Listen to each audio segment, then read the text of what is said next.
Hello,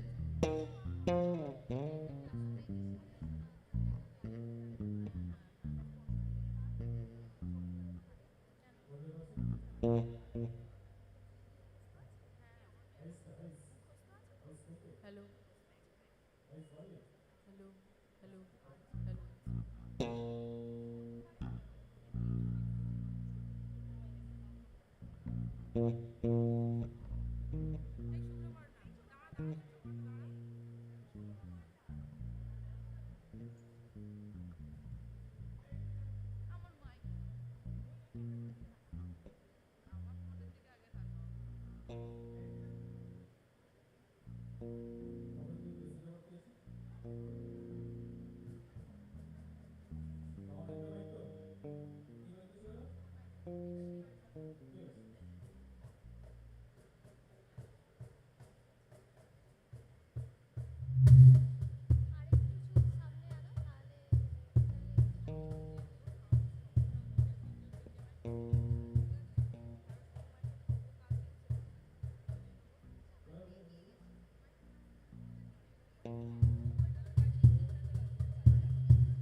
hello hello hello.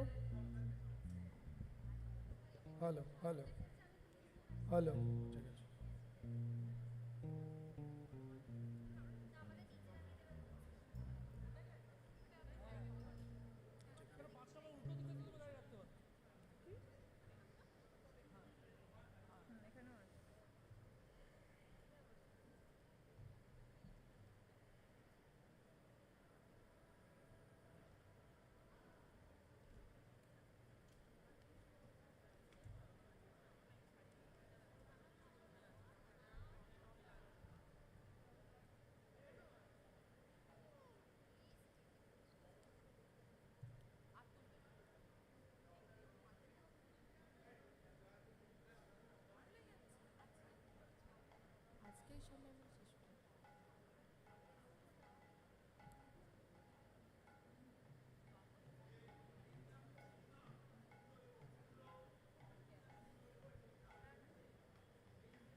বাড়াও,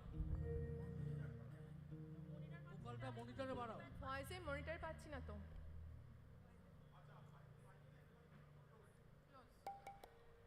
এদিকে ঘোর।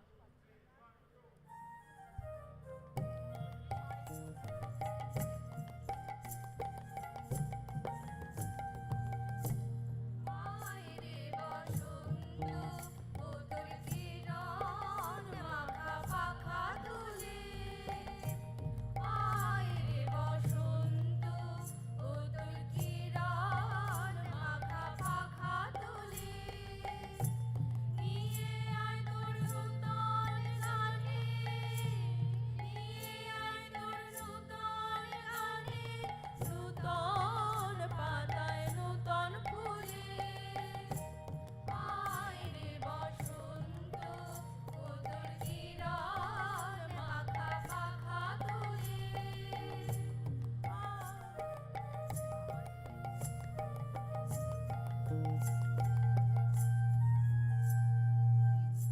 শুনি পরে প্রেম ফাঁদে,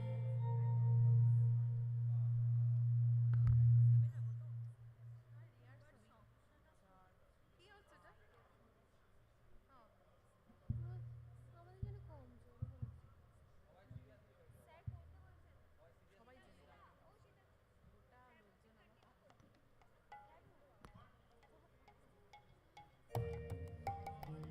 বসন্ত ও তোর কিরণ মাখা পাখা তুলে, আয়রে বসন্ত ও তোর কিরণ মাখা পাখা তুলে, নিয়ে আয় তোর নূতন গানে, নিয়ে আয় তোর নূতন গানে, নূতন পাতায় নূতন ফুলে, আয়রে বসন্ত ও তোর কিরণ মাখা পাখা তুলে।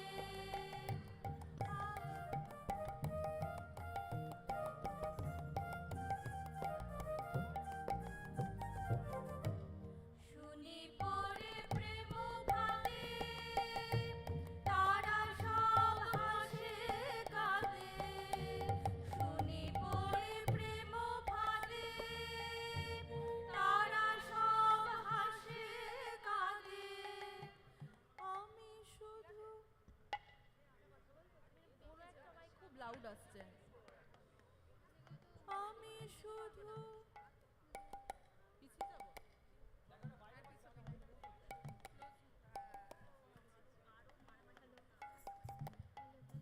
এখান থেকে মাইক আসছে না, আর সাউন্ড আসছে না। এটার একটু ভলিউমটা বাড়বে। এটা থেকে না ভলিউমটা বাড়বে, সাউন্ড আসছে না। গান গাওয়ার সময় সব কমিয়ে দেবে এখন বাড়ালে। হ্যালো হ্যালো এটার একটু বাড়বে। না, ব্যাপারটা হচ্ছে যখন গাইবো সব কমে যাবে।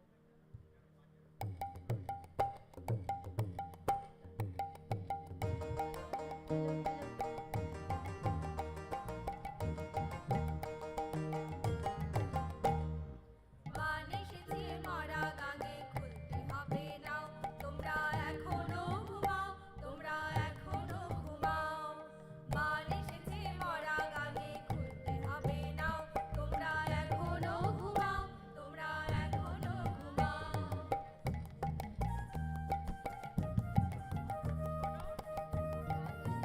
হ্যালো হ্যালো হ্যালো হ্যালো কত যুগ গেছে কেটে, দেখেছো কত স্বপন, কত যুগ গেছে কেটে, দেখেছো কত স্বপন, এবার মদন বলে ধরো বৈঠা জীবন মরণ পণ, এবার মদন বলে ধরো বৈঠা জীবন মরণ পণ। দমকা হাওয়ার গাল দিয়েছে ফাগুন বইছে পাল কাটাও, দমকা হাওয়ার গাল দিয়েছে ফাগুন বইছে পাল কাটাও, বান এসেছে মরা গাঙে, খুলতে হবে নাও, তোমরা এখনো ঘুমাও, তোমরা এখনো ঘুমাও। কেন রেখে গেছো? আরে আসলে না, তুমি এদিকে এদিকে চলে এসো। আমার জায়গায় তোমার জায়গায়। আউটে কিবোর্ডটা বাড়াও, এই রমা দিকে আউটে কিবোর্ডটা বাড়াও।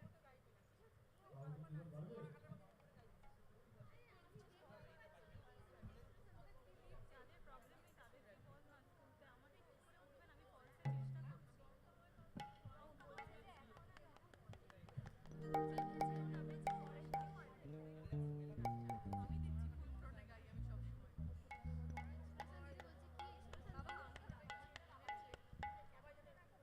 সবাই গলা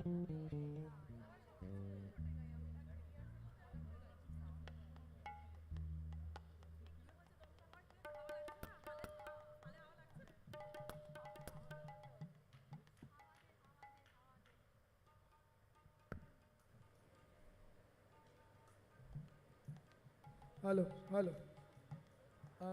হ্যালো হ্যালো আমরা কিছুক্ষণের মধ্যে প্রোগ্রাম শুরু করব। মোটামুটি 12:30টায় আমরা শুরু করতে চলেছি।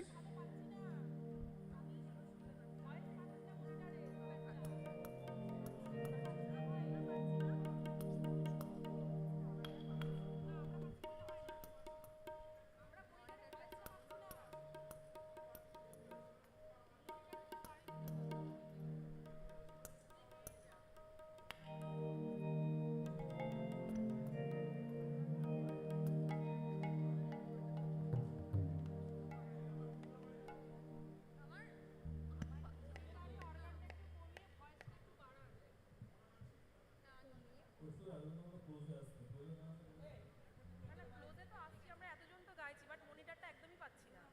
কিন্তু অর্গানটা যথেষ্ট পাচ্ছি। অর্গানটা একটুখানি হালকা কমিয়ে ভয়েসটা একটু বাড়ান, নাহলে আমরা কিছু শুনতে পাচ্ছি না আমরা।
Welcome everybody.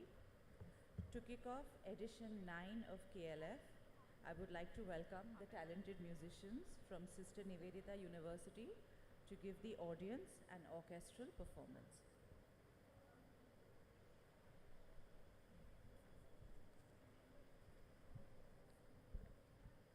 ধন্যবাদ। হ্যালো হ্যালো নমস্কার। সিস্টার নিবেদিতা বিশ্ববিদ্যালয়ের পক্ষ থেকে বইমেলায় আগত সকলকে জানাই সাদর আমন্ত্রণ। প্রতি বছরের মতো এবারেও আমরা উপস্থিত হয়েছি বিভিন্ন মনোরম সৃজনশীল অনুষ্ঠানের ডালি নিয়ে। সিস্টার নিবেদিতা বিশ্ববিদ্যালয়ের পক্ষ থেকে আমাদের আজকের নিবেদন প্রেম ও বসন্ত।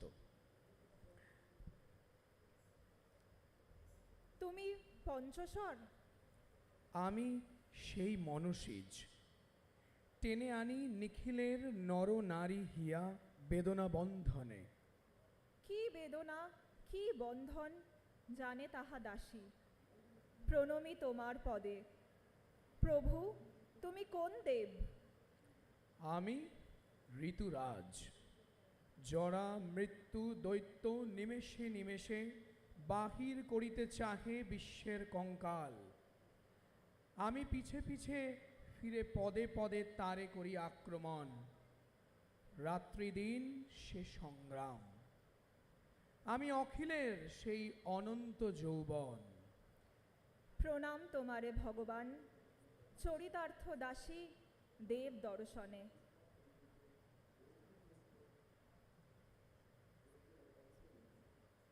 প্রেম ও বসন্ত অঙ্গাঙ্গিভাবে জড়িত। রবীন্দ্রনাথ তার চিত্রা নাটকের সূচনায় দেখিয়েছেন প্রেম ও বসন্তের সেই অনবদ্য রূপ, যেখানে ঋতুরাজ বসন্ত তার পরিচয় দিয়েছেন অনঙ্গ দেবের পরম বন্ধু হিসেবে। বসন্ত যেমন প্রেমের পটভূমিকা রচনা করে, ঠিক তেমনি বসন্তের দক্ষিণ সমীরেই হয় বিরহের সূত্রপাত। তাই কবি এও বলেছেন, রোদন ভরা এ বসন্ত, বিরহ প্রেমের অলংকার। নারীর সৌন্দর্য যেমন অলংকারে পরিপূর্ণতা পায়, তেমনি প্রেম ও বিরহ বিনাও পরিপূর্ণ হয় না। এই ভাবনা যুগ যুগান্তরে অনুপ্রাণিত করেছে কবি এবং সঙ্গীতকারদের। কেবল রবীন্দ্রনাথই নন, সমসাময়িক কবি এবং সঙ্গীতজ্ঞদের মধ্যেও এই বিষয়টি ছিল অত্যন্ত জনপ্রিয়। তাই আজ আমাদের আজকের উপস্থাপনার প্রথম পর্ব প্রেম ও বসন্তের সূচনা হোক দ্বিজেন্দ্র লাল রায়ের এই গানের মধ্য দিয়ে।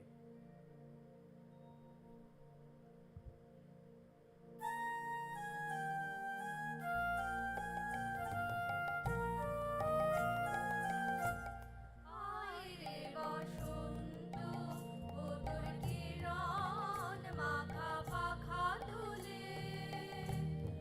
আয় রে বসন্ত, ও তোর কিরণ মাখা পাখা তুলে।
প্রেম কেবল নরনারীর অভিসার আর বিরহের মধ্যেই সীমাবদ্ধ নয়।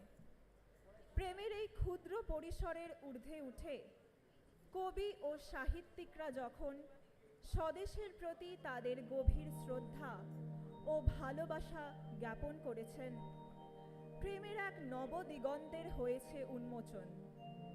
চলে আসি আমাদের অনুষ্ঠানের দ্বিতীয় পর্বে, যার নাম দেশপ্রেম।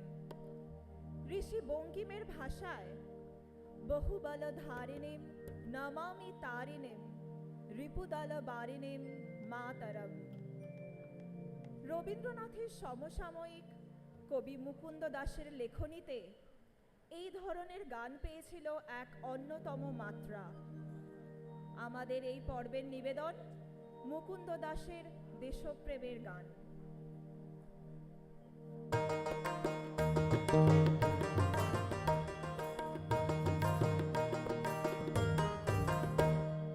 বাল এসেছে ভরা গানে, খুলতে হবে না, তোমরা এখনো ঘুমাও, তোমরা এখনো ঘুমাও। বাল এসেছে ভরা গানে, খুলতে হবে না, তোমরা এখনো ঘুমাও, তোমরা এখনো ঘুমাও।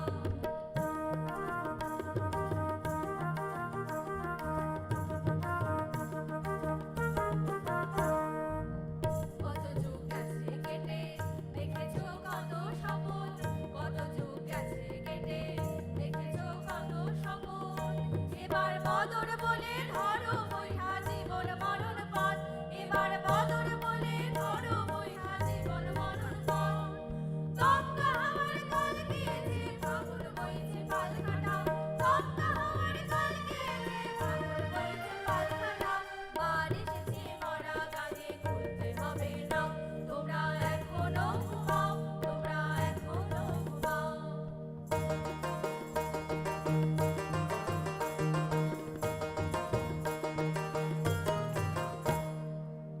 অবহেলে থাকলে পরে কাঁদতে হবে সারা জীবন, অবহেলে থাকলে পরে কাঁদতে হবে সারা জীবন। যুগ যুগান্তের তপস্যাতে এসেছে এই লগন, যুগ যুগান্তের তপস্যাতে এসেছে এই লগন। বাড়ির মাঝি হাল ধরেছে, নিচে বাড়ির মুখ তাকাও, বাড়ির মাঝি হাল ধরেছে, নিচে বাড়ির মুখ তাকাও।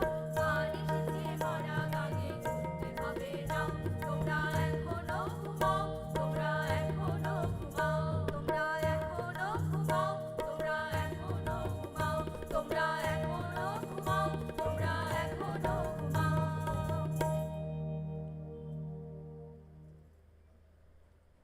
ভালো আছি, ভালো থেকো, আকাশের ঠিকানায় চিঠি লিখো, দিও তোমার মালাখানি বাউলের এই মনটারে। এগুলি আমাদের খুবই পরিচিত কিছু মর্মস্পর্শী, হৃদয়স্পর্শী শব্দ। বাংলাদেশি কবি রুদ্র মোহাম্মদ শাহিদুল্লাহ রচিত এই কবিতাটি প্রথম প্রকাশিত হয় বহুদিন আগে 1986 সালে এবং পরবর্তীকালে সঙ্গীত রূপে বহুল জনপ্রিয়তা অর্জন করে।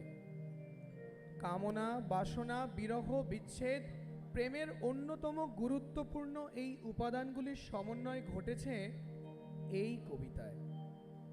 প্রেমের দৃষ্টিকোণ সর্বদাই যে মধুর তা কিন্তু নয়।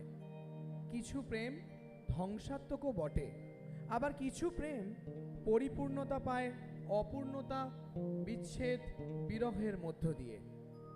আমাদের উপস্থাপনার তৃতীয় পর্বে আসুন আমরা শুনে নিই সেই রকমই কিছু মর্মস্পর্শী একটি গান, যা আমাদের ভিতর এবং বাহিরকে এক করে এক সুরের হৃদয়স্পর্শী মুগ্ধতায়।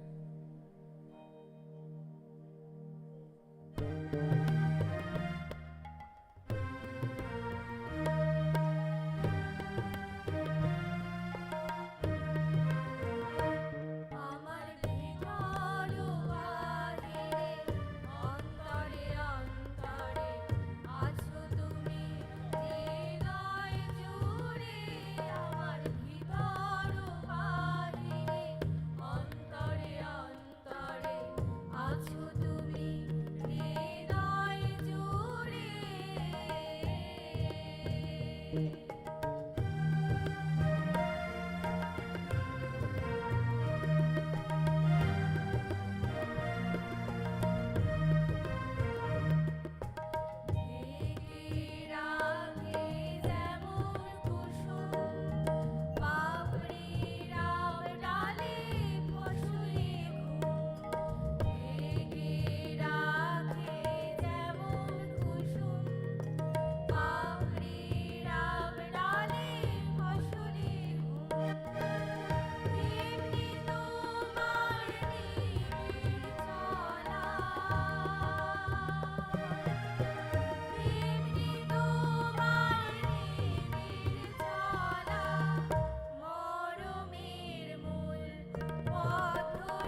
সুন্দরী মম জননী বঙ্গভূমি, গঙ্গার তীর স্নিগ্ধ সমীর, জীবন জুড়ালে তুমি।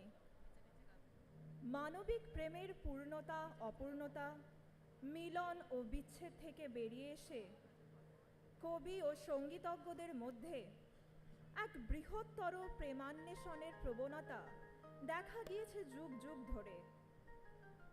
19 শতকের প্রথম ভাগে গ্রেট ব্রিটেনে উত্থান হয়েছিল একদল রোমান্টিক কবিদের, যাদের রোমান্টিসিজমের অন্যতম প্রধান দিকটি ছিল প্রকৃতি প্রেম, এবং যা আধুনিক কালে বাংলায় কবি জীবনানন্দ দাশের কবিতার মূল ভিত্তিও ছিল। আমাদের এই পর্বের নিবেদন হলো প্রকৃতি প্রেম।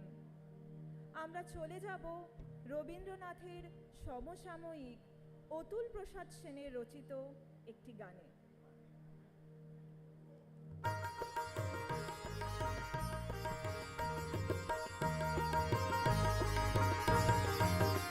মোরা নাচি ফুলে ফুলে দুলে দুলে, মোরা নাচি ফুলে ফুলে দুলে দুলে, মোরা নাচি সুর ধুনি গুলে গুলে, মোরা নাচি সুর ধুনি গুলে গুলে, মোরা নাচি ফুলে ফুলে দুলে দুলে, মোরা নাচি ফুলে ফুলে দুলে দুলে।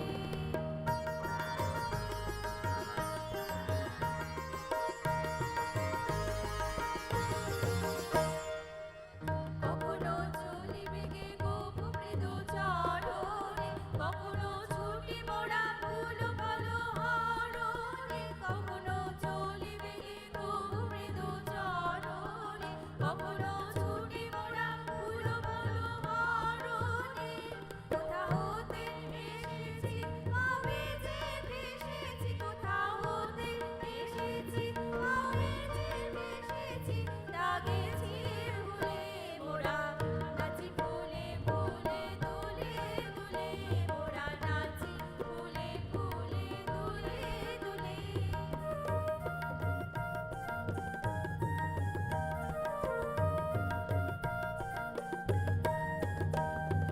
খেলিল গো চুরি কভু বনে, মাটির ভীষণে কভু রণে। খেলিল গো চুরি, খেলিল গো চুরি, খেলিল গো চুরি কভু রণে, মাটির ভীষণে কভু রণে।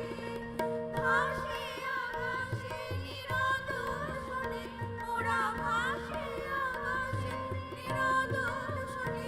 শত পালো তুলে মোরা নাচি ফুলে ফুলে দুলে দুলে, মোরা নাচি ফুলে ফুলে দুলে দুলে।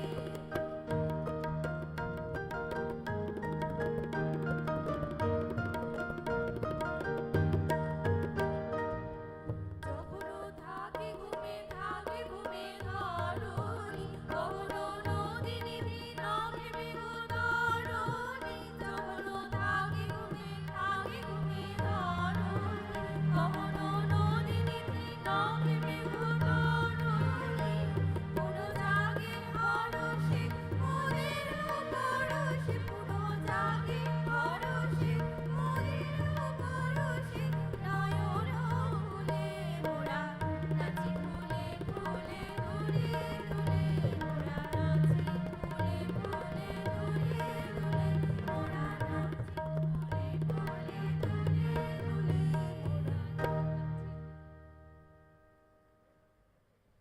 দেশপ্রেম, প্রকৃতিপ্রেম, বিরহ এবং বসন্তের পর আসুন আমরা ফিরে যাই সেই প্রেমের অকলুষ নির্যাসে। বৈষ্ণব সাহিত্যে রাধা কৃষ্ণের প্রেমের উপাখ্যান তো সর্বজনিত। শুধু বৈষ্ণব সাহিত্যেই কেন, সমগ্র বিশ্ব সাহিত্যেই প্রেমের এই অতলান্ত গভীরতা এবং তার থেকে জাত বেদনা নিয়ে বহু সাহিত্য এবং সঙ্গীতের সৃষ্টি হয়েছে এবং আজও হচ্ছে।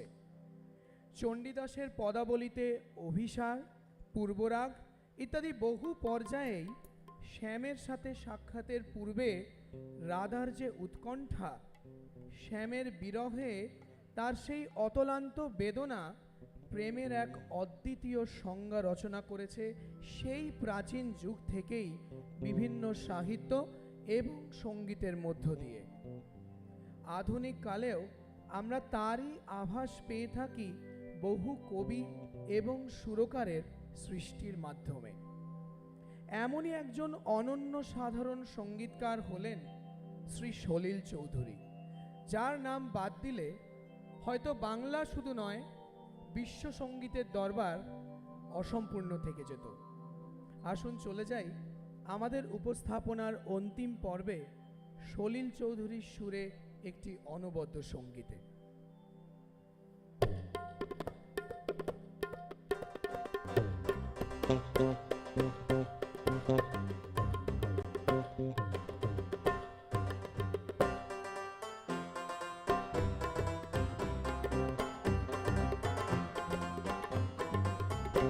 ইচ্ছা করে ও পরান্ডারে গামছা দিয়া বাঁধি, ইচ্ছা করে ও পরান্ডারে গামছা দিয়া বাঁধি, ইচ্ছা করে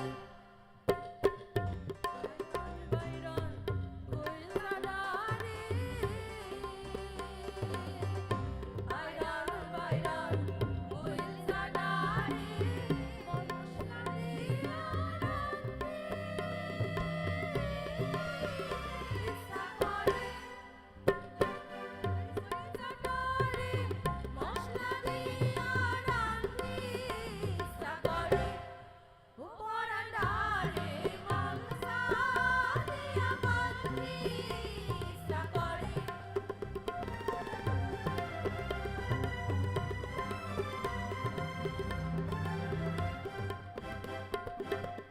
জল ভরিতে গেলাম আমি আনম জল ফেলিয়া, কলসে ভরিলাম আমি নয়ন বাড়ি দিয়া, জল ভরিতে গেলাম আমি আনম জল ফেলিয়া, কলসে ভরিলাম আমি নয়ন বাড়ি দিয়া, কুটিলা নদীর ধারে, কুটিলা নদীর ধারে, কুয়ার জলে কাঁদে, ইচ্ছা করে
সবশেষে আসি এই অনুষ্ঠানের কৃতজ্ঞতা স্বীকারে।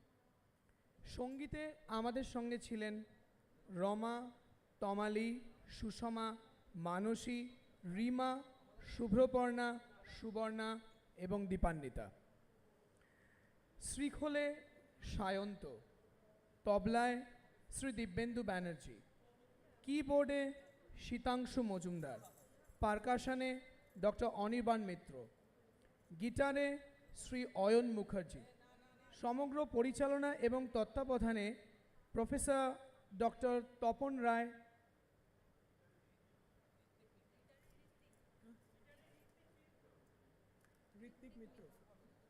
মাফ করবেন, গিটারে শ্রী সম্মানীয় ঋত্বিক মিত্র মহাশয় এবং সমগ্র পরিচালনা এবং তত্ত্বাবধানে professor doctor Tapan Roy, professor Anubha Sen, professor Gautam Ghosh এবং ডক্টর সুগত দাসকে আমরা জানাই অভিনন্দন এবং ধন্যবাদ। ভাষ্য রচনায় প্রফেসর সুদেশা দাস এবং ভাষ্য পাঠে প্রফেসর সুদেশা দাস এবং আমি প্রফেসর প্রশান্ত ঘোষাল। সবশেষে যাদের নাম না নিলেই নয়, বইমেলা কর্তৃপক্ষ এবং সিস্টার নিবেদিতা বিশ্ববিদ্যালয়ের মাস কমিউনিকেশন ডিপার্টমেন্টের প্রফেসর মৃণাল পারেখ এবং তার টিমকে একটি আন্তরিক ধন্যবাদ না দিলেই নয়, যাদের ছাড়া এই অনুষ্ঠান হয়তো অসম্পূর্ণ থেকে যেত। ধন্যবাদ আমাদের চ্যান্সেলর শ্রী সত্যম রায়চৌধুরী মহাশয়কে, ধন্যবাদ আমাদের ভাইস চ্যান্সেলর শ্রী ধ্রুবজ্যোতি চট্টোপাধ্যায়কে এবং আমাদের রেজিস্ট্রার স্যার শ্রী সুমন চ্যাটার্জিকে এবং বাকি সকল সম্মানীয় ব্যক্তিদের। এদের সকলকে সম্মান জানিয়ে এবং আমাদের সাউন্ড, লাইট এবং বইমেলা কর্তৃপক্ষকে আরেকবার সম্মান জানিয়ে আজকের অনুষ্ঠান এখানেই শেষ করছি। ধন্যবাদ, ভালো থাকবেন, নমস্কার। নমস্কার।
Good afternoon and welcome to the 9th edition of the Kolkata Literature Festival, which has long been an integral and much loved part of the Kolkata Book Fair. The Literature Festival has always brought bookworms and authors, artists and audiences together under one roof. And this year too, it promises to keep you engaged with numerous exciting and enriching sessions where literature, non-fiction writing, cinema, and the arts are explored. Our first session of the day is Poetry in Motion. We have seen how poets can speak to the reader intimately, giving them an insight into the inner workings of their minds. But what exactly is performance poetry? Find out at this session with city poets Joy Bose, Chandrima Roy, Ipshita Ganguly, Sunil Bhandari, Shekhar Banerjee, and Violeta Medina. Popularly known as the Love Poetess, Joy Bose is an award-winning performance poet whose works include Amor, Hymns to Aphrodite, and Corazon Roto, and 69 other treasons. Her works have been translated into Albanian, Bengali, and Hindi. Chandrima Roy wears many hats as a teacher, as a mistress of ceremonies, and an eminent elocutionist. She is the brain behind Kobitai Kothalap, a platform that spreads awareness about the importance of communication by using poetry as a tool.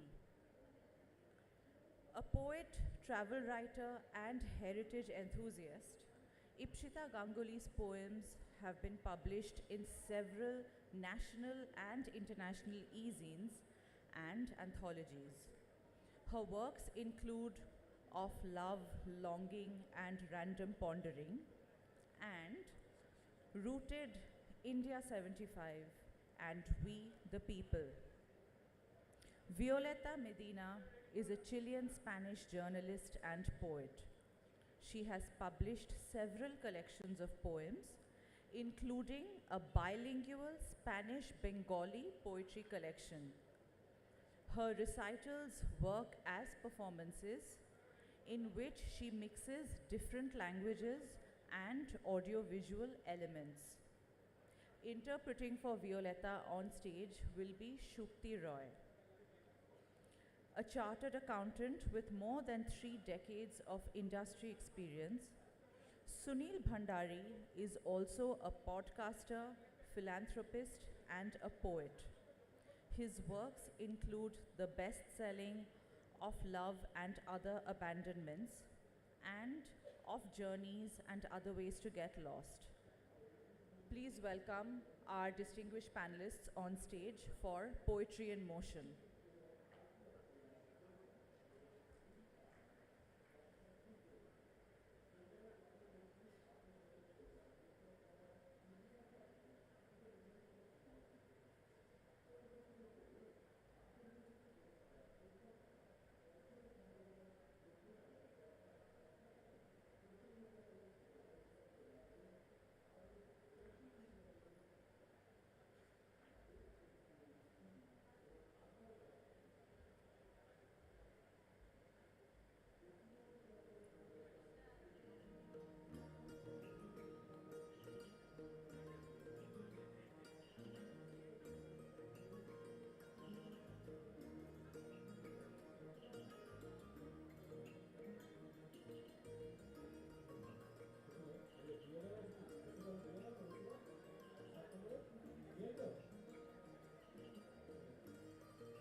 settled?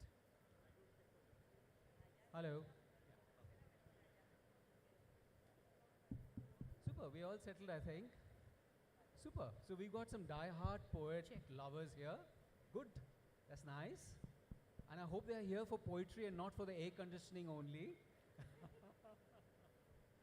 So, you know, one of the things which I remember Robert Graves, the poet, said, he said that to be a poet is a condition and not a profession. So what basically it means is that we as poets write about our feelings, and you as listeners actually go on a journey of discovery. So today, all of us are gonna go on this travel together, where we're gonna open our hearts out to you, and hopefully we will reach all of you. So we're a fabulous, fabulous panel here, and a real diverse set of poets from all kinds of backgrounds, which makes it so exciting. So, whom should we begin with? Joey? So, I must tell you about Joey. Joey is the priestess of love. In fact, her first book is called Amour. Second one is called Amour. So, you know, she's written a whole book on love. So, you know what to expect from her. Off you go.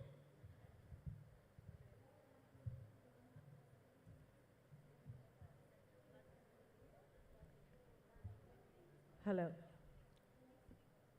Thank you so much for the opportunity. Thank you so much, Sujata Di. Thank you so much, Rajuda, for inviting me. As Sunil rightly said, I speak of love. And today, I will be speaking about my love for two poets who have walked these hallowed grounds but who are not there with us anymore. Would you know my name if I saw you in heaven?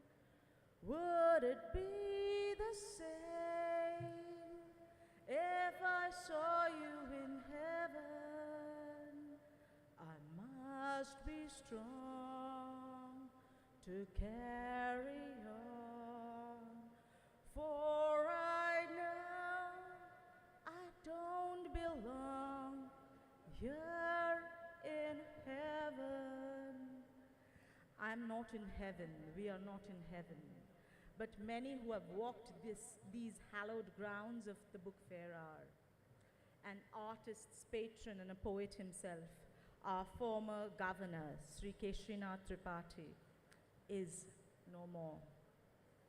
Nor is a poet and a great friend of everyone here, Shovik Bandopadhyay. Today, I'll be reading their poems. For though the poets are not here with us, their words are and their memories are.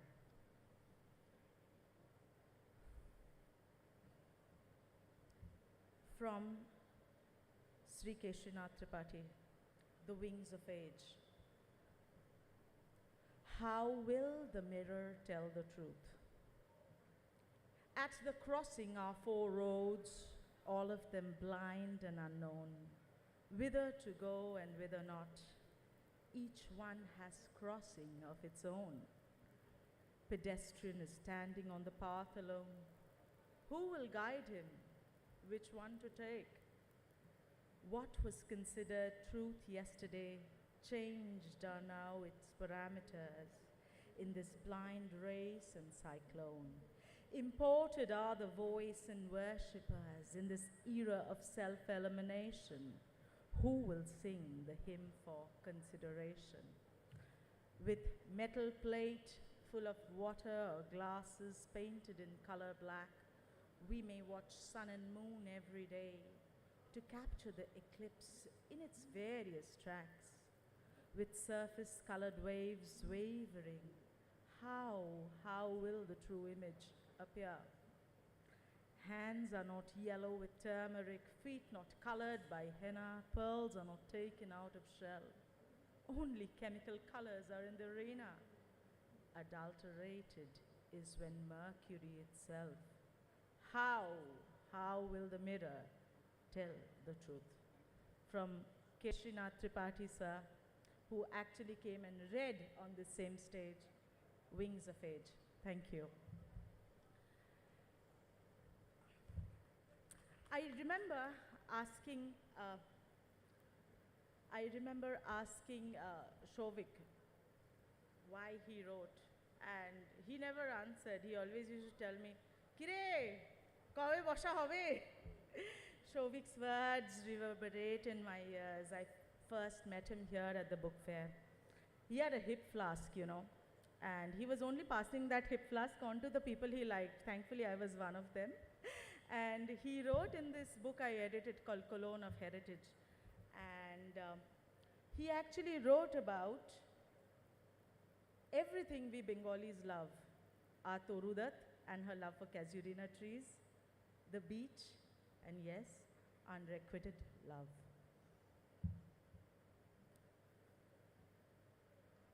So this is Shovik Bandyopadhyay's poem, On the Beach.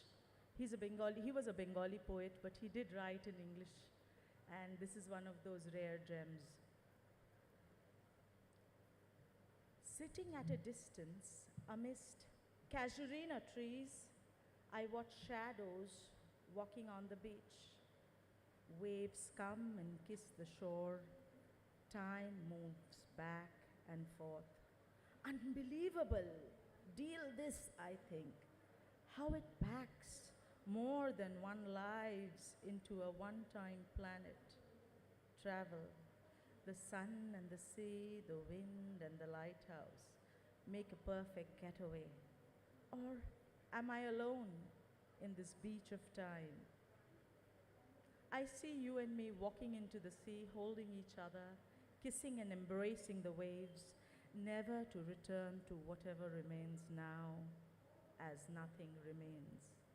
I have given up on you and me, only to return to the sea on the beach of time. Now that he has returned to the sea and his poems remain in the beach of time. A round of applause for Shovik Bandyopadhyay.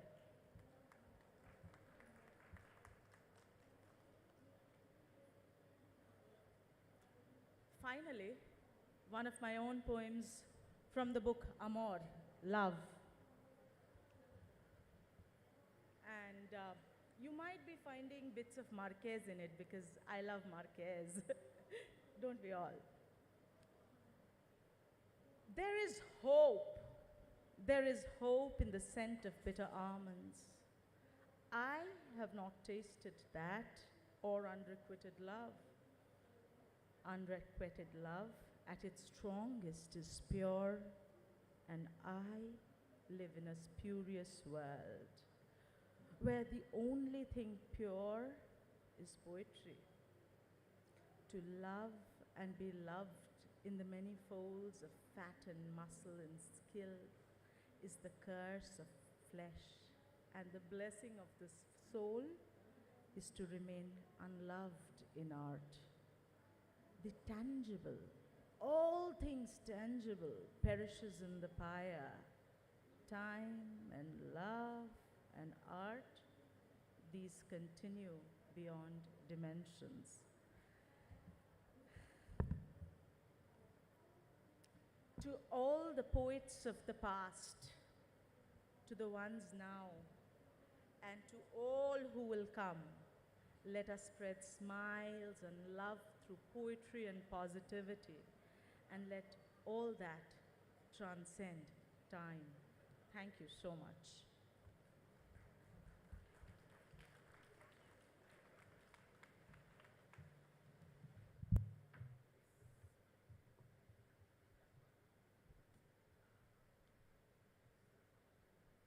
Thanks, Joey. Thank you so much. Next, can we have Shekhar sir to recite his poetry? So he's got a book out called, it's got a fascinating title. It's called Fern Gatherers Association, which I completely am bowled over with. So do tell us how the title came about, and then of course we'll have your poetry. Good afternoon, everyone. Actually, I belong to northern part of Bengal, and there you can see fawns. So I thought that I should remember my roots and name my this latest poetry collection as Fawn Gatherers Association, because fawn is also for me joy and sorrow, the things we collect throughout our lives. And I'm going to read two poems from my latest poetry collection. Before that, my sincere thanks to Team KLF, its director, the Publishers and Booksellers Guild for having me here. And this session has a very interesting caption because if you look at the term emotion, you will find motion involved in it.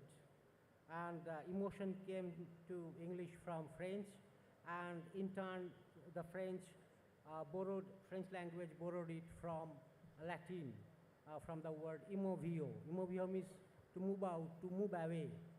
So we try to move with emotion, and I will read two poems. First one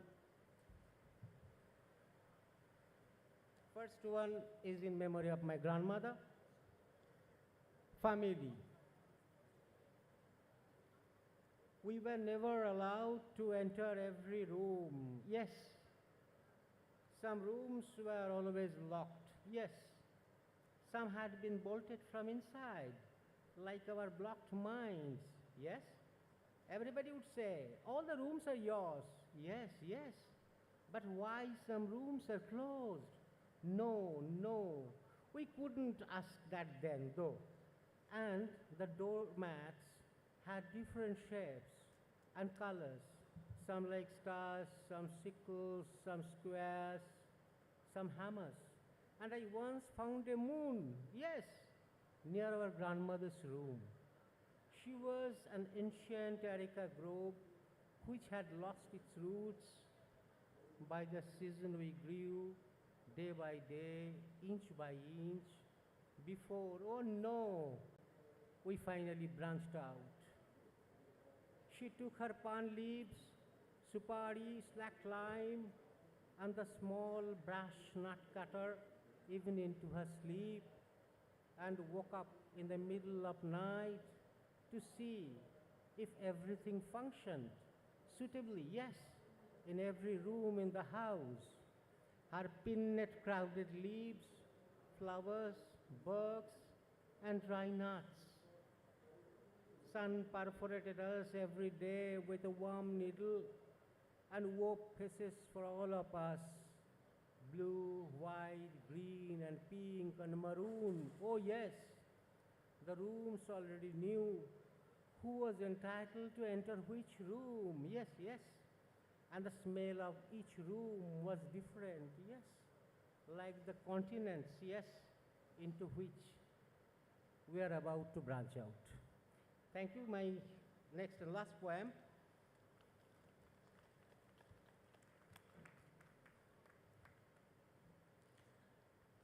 I try to denote my emotion through my poems.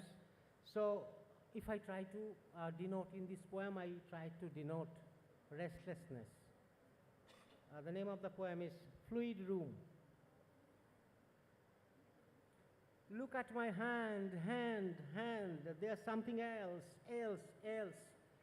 Let them be flowers and spades, flowers, spades. A fluid room inside my head.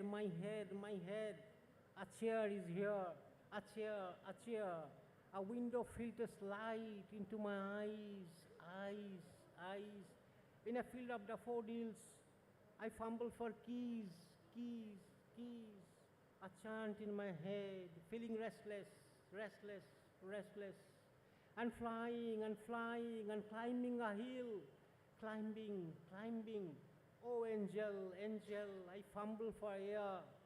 Whip up air inside my head. I fumble for my head. Thank you. Thank you so much, Shekhar sir. We now have a very special treat for you. A treat which has come all the way from Spain. So we've got Violeta with us, and she's a Chilean Spanish poet, but with a very deep connection with Bengal. So we would like her to recite her poetry, and sure. So Violeta will be reciting in Spanish, and we have Shukti Roy, who will translate the poems into English. Thank you so much. I am very, very happy to be here, and thanks Kolkata, thanks poets of Kolkata, thanks Dirección General del Libro, Instituto Cervantes, Embajada de España en India, and in special, very, very thanks my friend, my translator, Shukti Roy. The first poem, the name, is Starosta. Me voy a dejar la barba para ser bien hembra. Quiero pelos. Los prefiero hacer montada por designio, por nada o demasiado amor. Quedarme fría en el madero, traspasar siglos en la piedra, por nada o demasiado amor. Mujer de crines puestos, centauro nuevo. এই কবিতাটি অনুবাদ করেছেন অর্পিতা মুখোপাধ্যায়। স্তারোস্তা। আমায় দাড়ি রাখতে হবে মাদি হয়ে ওঠার জন্য। আমার চুল চাই, ওইসব আমার পছন্দ, ঘাড়ে চেপে বসা ভাবনার জন্যে। শীতলতায় থাকতে দাও আমায় কাঠের মধ্যে, কয়েক শতাব্দী অতিক্রান্ত পাষাণে। কোনো কিছুর জন্যে বা যথেষ্ট ভালোবাসার জন্যে নয়, কোনো প্রশান্তির জন্যে নয়, কেশর সম্বলিত নারী, নতুন শতাব্দী। প্রাগার লোরেটো তীর্থে সন্ত স্তারোস্তার একটি মূর্তি আছে। সেই নারী শ্মশ্রু সম্বলিত হওয়ার প্রার্থনা জানিয়েছিল, যাতে সে অনাকাঙ্ক্ষিত এক পাণিপ্রার্থীকে প্রত্যাখ্যান করতে পারে। এই বিরুদ্ধতায় স্তারোস্তা তার পিতার দ্বারা ক্রুশবিদ্ধ হয়। Muchas gracias. Poeta, la palabra quedó hembra. ¿No huele usted a caverna? Fruta que desgrana, escurre resina exótica de Singapur. La cresta es de pájaro con cabeza roja. Noche de ubres largas. Hay que tocarlas, hay que mamarlas, reteniendo el pezón en la lengua. No tenga miedo, no huele. La caverna nunca fue griega, venía de antes, cargada de piedras, humedad que aprieta y chorrea, lo mismo sangre igual arena. Gusta del surco, tiene dientes, la trizadura por ahí se cuela. Llega el viento, la sensación de aire, y ella cierra sus piernas, nos atrapa, nos deja dentro, a tientas, oscurecidos. এই কবিতাটি, এর নাম কবি, এটি আমার অনুবাদ। কবি শব্দটি নারী হয়ে থাকে। পাচ্ছেন না গহ্বরের ঘ্রাণ, ফল পেশাই হয়, ছাঁকা হয় রস।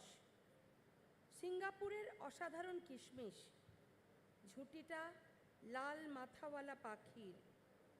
রাতের বিপুল স্তন স্পর্শ করতে হয় চুষে নিতে হয়, জিভের মধ্যে থেকে যায় তার স্তনবৃন্তের ছোঁয়া। ভয় পাবেন না, আসছে না গহ্বরের গন্ধ, যে গহ্বর বহু যুগ প্রাচীন, পাথরে বোঝাই, কিন্তু কখনোই গ্রিস দেশের নয়। আর্দ্রতা আঁকড়ে ধরে আর ঝরে পড়ে, রক্ত এবং বালি একই রকমভাবে। ভালো লাগে খাঁজ, দাঁত আছে, পিষে ফেলে ছেঁকে নেয়, বাতাস বেয়ে আসে তার অনুভূতি। আমি তার পা দুটোকে পরস্পর চেপে ধরে আমাদের আঁকড়ে রাখে ভেতরে। অন্ধকার ঘনিয়ে আসে। প্রথম বাগানটিতে তাজা চামড়ার গন্ধ, দ্বিতীয়টিতে নগ্ন শরীরের, যা ঘামে ভিজে পড়ে থাকে বেদিতে বিছানো কাপড়ের উপর। সামান্য কিছু থেকে যায় হন্যমান, যেখানে মুখহীন মুহূর্তহীন স্মৃতিরা যেন হোঁচট না খায়। এমনই জায়গায় রয়েছো তুমি, এই বেড়ে চলা গন্ধের সঙ্গে।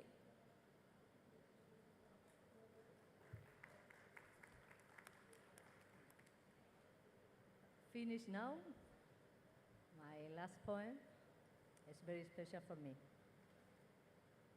Mi padre no es un caballo, pero relincha aún estando muerto. Sigue en la casa de madera crujiente, echándose limón en los ojos para limpiar el rojo de la retina, derrame del vaso, tinto oscuro de la noche anterior. Ruido de cascos, de animal que tira puertas.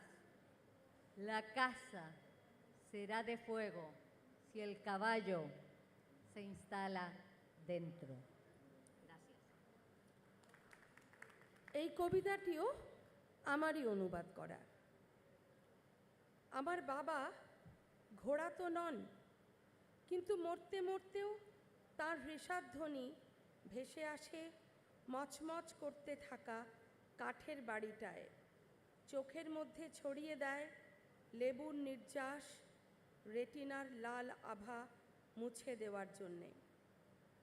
ফুলদানি থেকে চুঁইয়ে পড়া আগের রাতের কালো কালি, জন্তুদের খুলির শব্দ দরজা ধরে টানাটানি করে।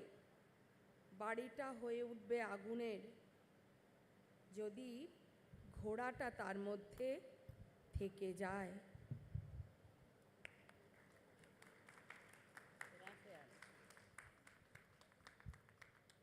That was absolutely delightful, and I have taken the mic to request Mr. Sunil Bhandari, to give us some of the uncut poetry.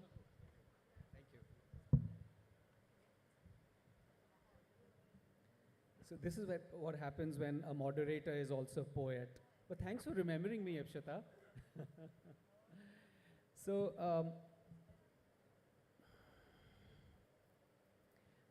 I see a lot of young people here in the audience, so I thought I'll also talk about love. I think that's a universal subject and something which I think everybody connects well to. So this one is called Come When the Heat of Noon Has Still Not Dimmed.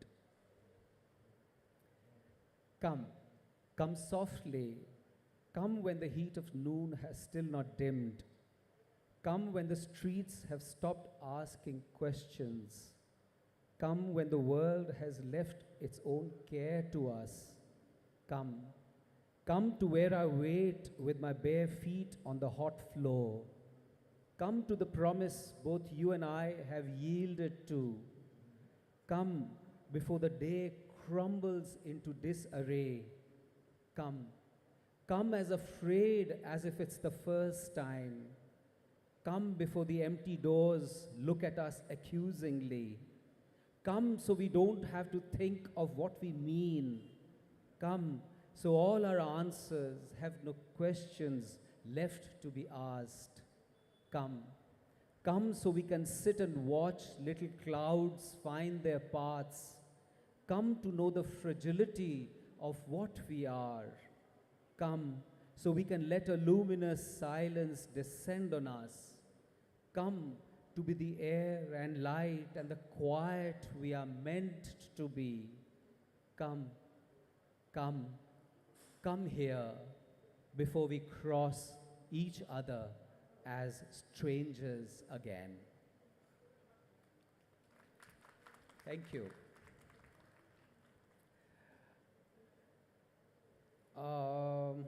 So I'm just trying to figure out which one should I go for. You want a short one or a long one? A short one. Okay. So here's the short one. It's called For Nothing More Than a Look of Me. I hear your breath beside me. I know in the rhythm lie entwined all my stories which I'm still to write. I'll probably say very little tomorrow, nothing more than a morning, than a hug. But you are the common thread in everything. I know from far away in the hall, you will sit with your cup of tea and look at me once with every sip for nothing more than a glimpse of me. If that's not enough, love for a life, what possibly is? Thank you. Thanks.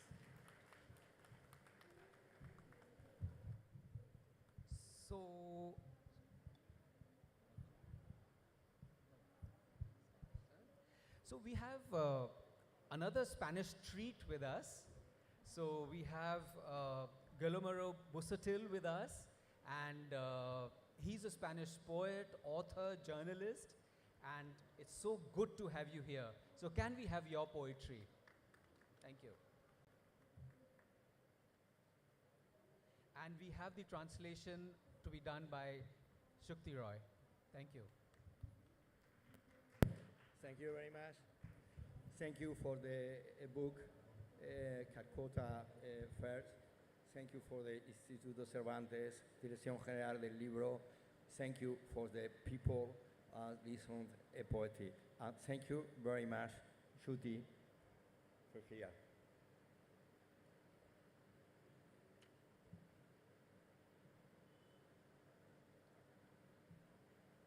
En los libros hay que entrar lo más libre posible. La lectura es la papiroflexia de la imaginación. Somos seres del lenguaje y sus ficciones. Los libros son los tatuajes de la memoria. Deja que cada día un libro te bese. La lectura es un estado de conciencia. Leer nos desenvuelve. El lector poliniza libros. La lectura principia en amor de madre. Quien lee, encuentra.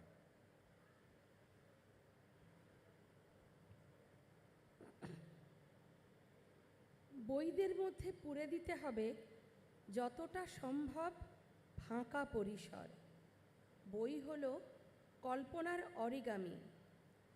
আমরা ভাষা আর কাহিনী দিয়ে গড়া, বইরা হলো স্মৃতির উল্কি। পাঠ করা হলো বিবেকের উপস্থিতি, যেন প্রতিদিন একটা করে বই চুমু খায় তোমাকে।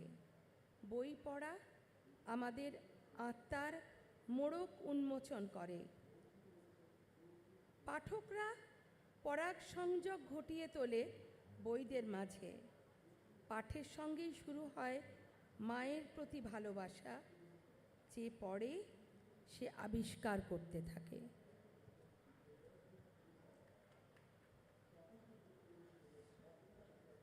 Los anuncios por palabras son microrrelatos del lenguaje. La lectura nos escribe por dentro. Los libros siguen provocando desasosiego. Somos personajes de nuestras palabras. El corazón del lector está impreso. Lee para no quedarte nunca en blanco. Mundo, demonio, carne y libro. El lector de playa es un amante de las caracolas. Entre las páginas de un libro, el ámbar de una libélula. La vocación de leer es llegar lo más lejos posible. Leer es un síntoma de inconformismo. Por escrito, el lector vive. শব্দদের করা বিজ্ঞাপন হলো ভাষার অনুগল্প। পাঠ আমাদের ভিতর থেকে লিপিবদ্ধ করে। বইরা এক এক সময় অস্বস্তির উদ্রেক করেই চলে। আমরা আমাদের শব্দ দিয়ে গড়া মানুষ। পাঠকের হৃদয় তো ছাপাখানা। পড়ো যাতে তোমাকে কখনো ধবলতার মধ্যে না থাকতে হয়। পৃথিবী, দৈত্য, মাংস আর বই। সমুদ্র তীরের পাঠকরা ঝিনুকদের প্রেমিক। বইয়ের পাতার মধ্যে নিহিত থাকে অ্যাম্বারে গড়া একটা ফড়িং। পড়ার কাজ হলো দূরকে আরও দূরে নিয়ে গিয়ে তাকে ব্যপ্ত করা। পড়া হলো অসঙ্গতিবাদকে চেনা। পাঠক বেঁচে থাকে লেখার মধ্যেই।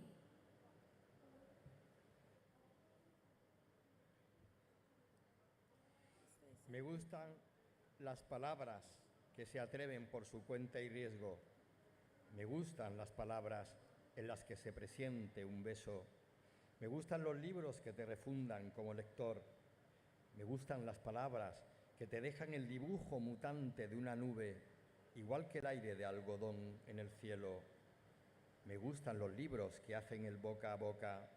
Me gustan los libros que te salen al encuentro cuando menos los esperas.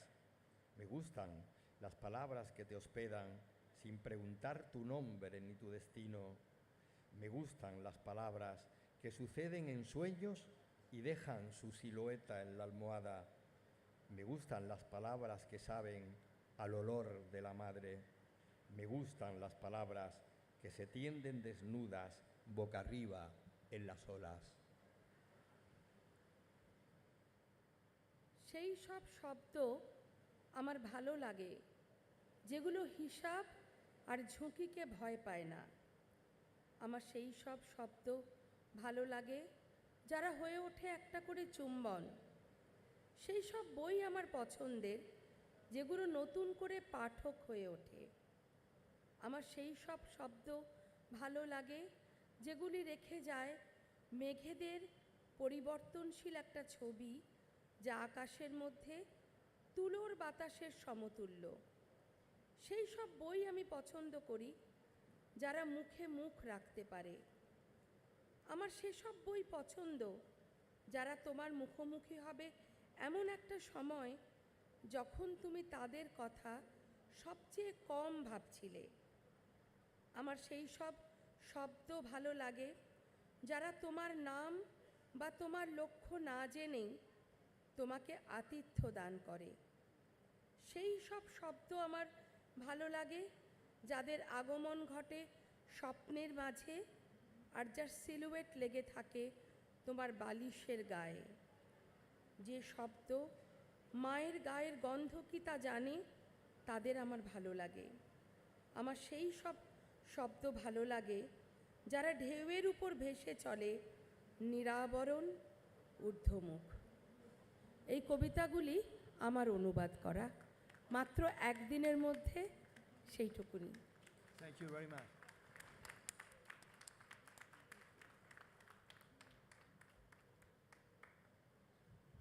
Thank you so much. That was brilliant. I'll now request my dear friend Ipshita to recite her poems. She always surprises me with the incredible exuberance of her poetry. So looking forward to what she recites today.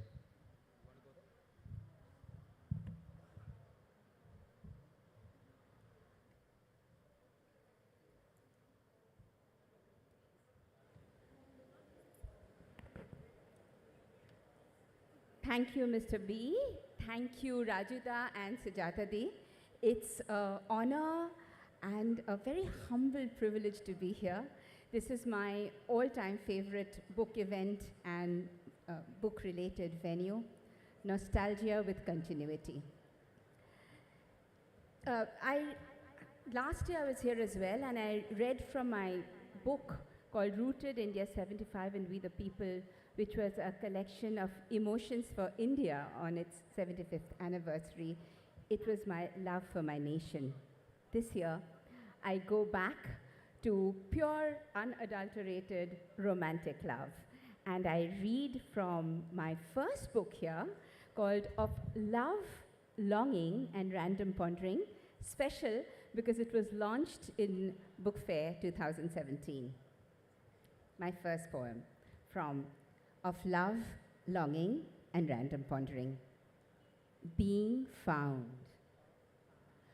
To find and be found totally, madly, unabashedly, unashamedly, sensibly, senselessly, in your face in labyrinthine layers, in my black, in my white, and in grey, if I may ever find you and be found too.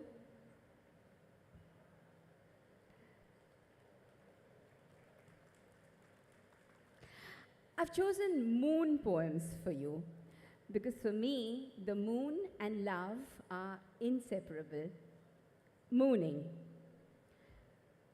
Tonight, I think of nothing but the moon.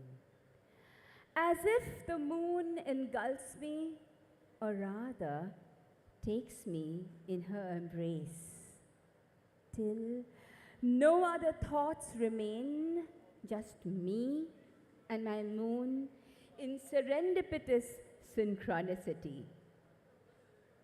I do not think of you tonight. I do not miss you or crave your togetherness.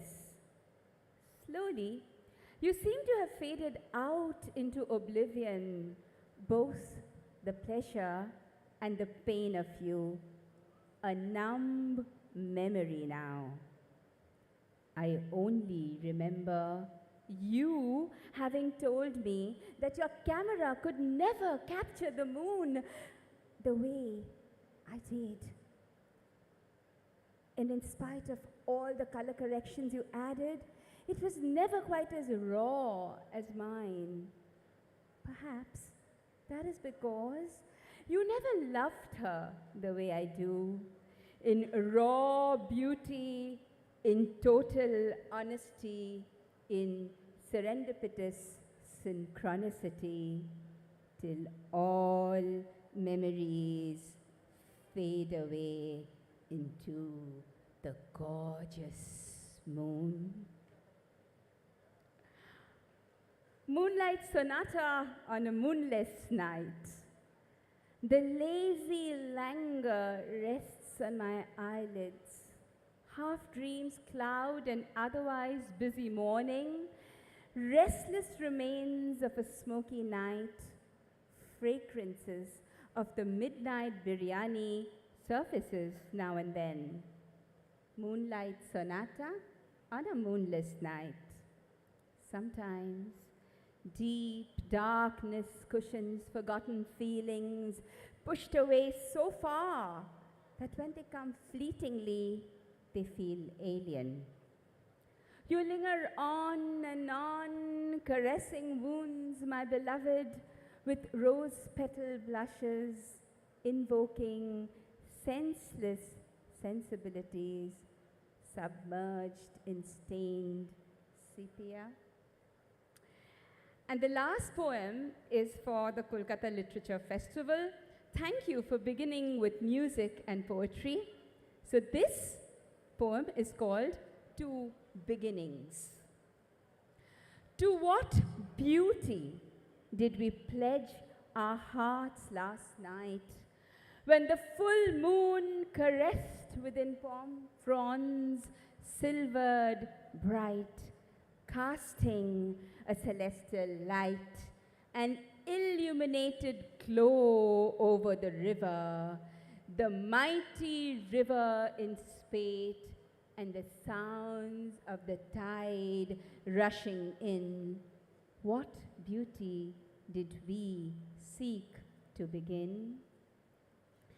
To that river that flew within us, to that silt that left its mark, to the wind that blew so strong, all that to which we belong, we went and pledged our song. The salt of our bodies we pledged, the smell of petrichor, the rain-washed land between us, the roots that bind our core. All this we pledged between us, all this forevermore. The land of our hearts, may you bless us. The soil that holds us together, the sky that expands above us, the love that simmers within. To this beauty we pledge to begin. Thank you.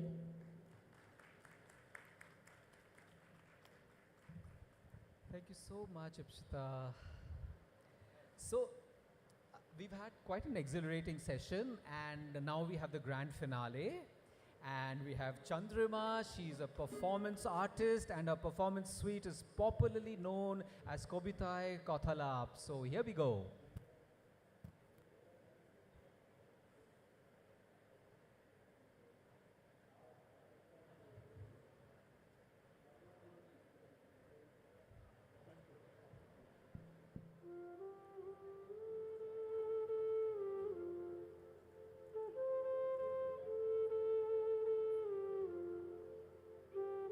আমি জন্মেছি বাংলায়, আমি বাংলায় কথা বলি, বাংলার আলপথ দিয়ে আমি হাজার বছর চলি, চলি পলিমাটি কোমলে আমার চলার চিহ্ন ফেলে। ১৩০০ নদী শুধায় আমাকে, কোথা থেকে তুমি এলে? আমি তো এসেছি চর্যাপদের অক্ষরগুলো থেকে, আমি তো এসেছি সওদাগরের ডিঙার বহর থেকে, আমি তো এসেছি কৈপর্তের বিদ্রোহী গ্রাম থেকে, আমি তো এসেছি পালযুগ নামী চিত্রকলার থেকে, এসেছি বাঙালি পাহাড়পুরের বৌদ্ধ বিহার থেকে, এসেছি বাঙালি জোড় বাংলার মন্দির বেদি থেকে, এসেছি বাঙালি বরেন্দ্র ভূমে সোনা মসজিদ থেকে, এসেছি বাঙালি আউল বাউল মাটির দেউল থেকে, আমি তো এসেছি সার্বভৌম ১২ ভূঁইয়ার থেকে, আমি তো এসেছি কমলার দিঘি মহুয়ার পালা থেকে, আমি তো এসেছি তিতুমির আর হাজি শরিয়ত থেকে, আমি তো এসেছি গীতাঞ্জলি ও অগ্নিবীণার থেকে, এসেছি বাঙালি রাষ্ট্রভাষার লাল রাজপথ থেকে, এসেছি বাঙালি বঙ্গবন্ধু শেখ মুজিবার থেকে, এসেছি আমার পেছনে হাজার চরণ চিহ্ন ফেলে। শুধাও আমাকে, এত দূর তুমি কোন প্রেরণায় এলে? তবে তুমি বুঝি বাঙালি জাতির ইতিহাস শোনো নাই? সবার উপরে মানুষ সত্য, তাহার উপরে নাই। একসাথে আছি, একসাথে বাঁচি, আজও একসাথে থাকবই। সব বিভেদের রেখা মুছে দিয়ে সামনের ছবি আঁকবই। পরিচয়ে আমি বাঙালি, আমার আছে ইতিহাস গর্বের। ভয় করি না কখনোই আমি উত্তত কোনো খড়গের। শত্রুর সাথে লড়াই করেছি, স্বপ্নের সাথে বাস। অস্ত্রেও শান দিয়েছি যেমন, শস্য করেছি চাষ। একই হাসি মুখে বাজাইছি বাঁশি, গলায় পড়েছি ফাঁস। আপোষ করিনি কখনোই আমি, এই হলো ইতিহাস। এই ইতিহাস ভুলে যাব আজ? আমি কি তেমন সন্তান যখন আমার জনকের নাম শেখ মুজিবুর রহমান? তাঁরই ইতিহাস প্রেরণায় আমি বাংলায় পথ চলি। চোখে নীলাকাশ, বুকে বিশ্বাস, পায়ে উৎপর পলি। আমি জন্মেছি বাংলায়, আমি বাংলায় কথা বলি। বাংলার আল পথ দিয়ে আমি হাজার বছর চলি। বাংলা আমার তেষ্টা মেটায়, জল নয়তো পানি, বাংলায় আমি রবি ঠাকুর আর জীবনানন্দ জানি। আমিও শিখেছি অয়ে অজগর, ব মানে শুধু বন্যা। প্রথম প্রেমের শব্দ বলেছি শ্যামল বরণ কন্যা। আমার বাউল মুর্শিদি গানে এপার ওপার বাঁধা, বাংলা কখনো ফাতেমা বিবি, বাংলা কখনো রাধা। ছিন্ন বাস্তু নির্বাসিত এপার ওপার গেছে, মার দুধটুকু তবুও আমায় বাংলাই শিখিয়েছে। আমি জন্মেছি বাংলায়, আমি বাংলায় কথা বলি, বাংলার আলপথ দিয়ে আমি হাজার বছর চলি।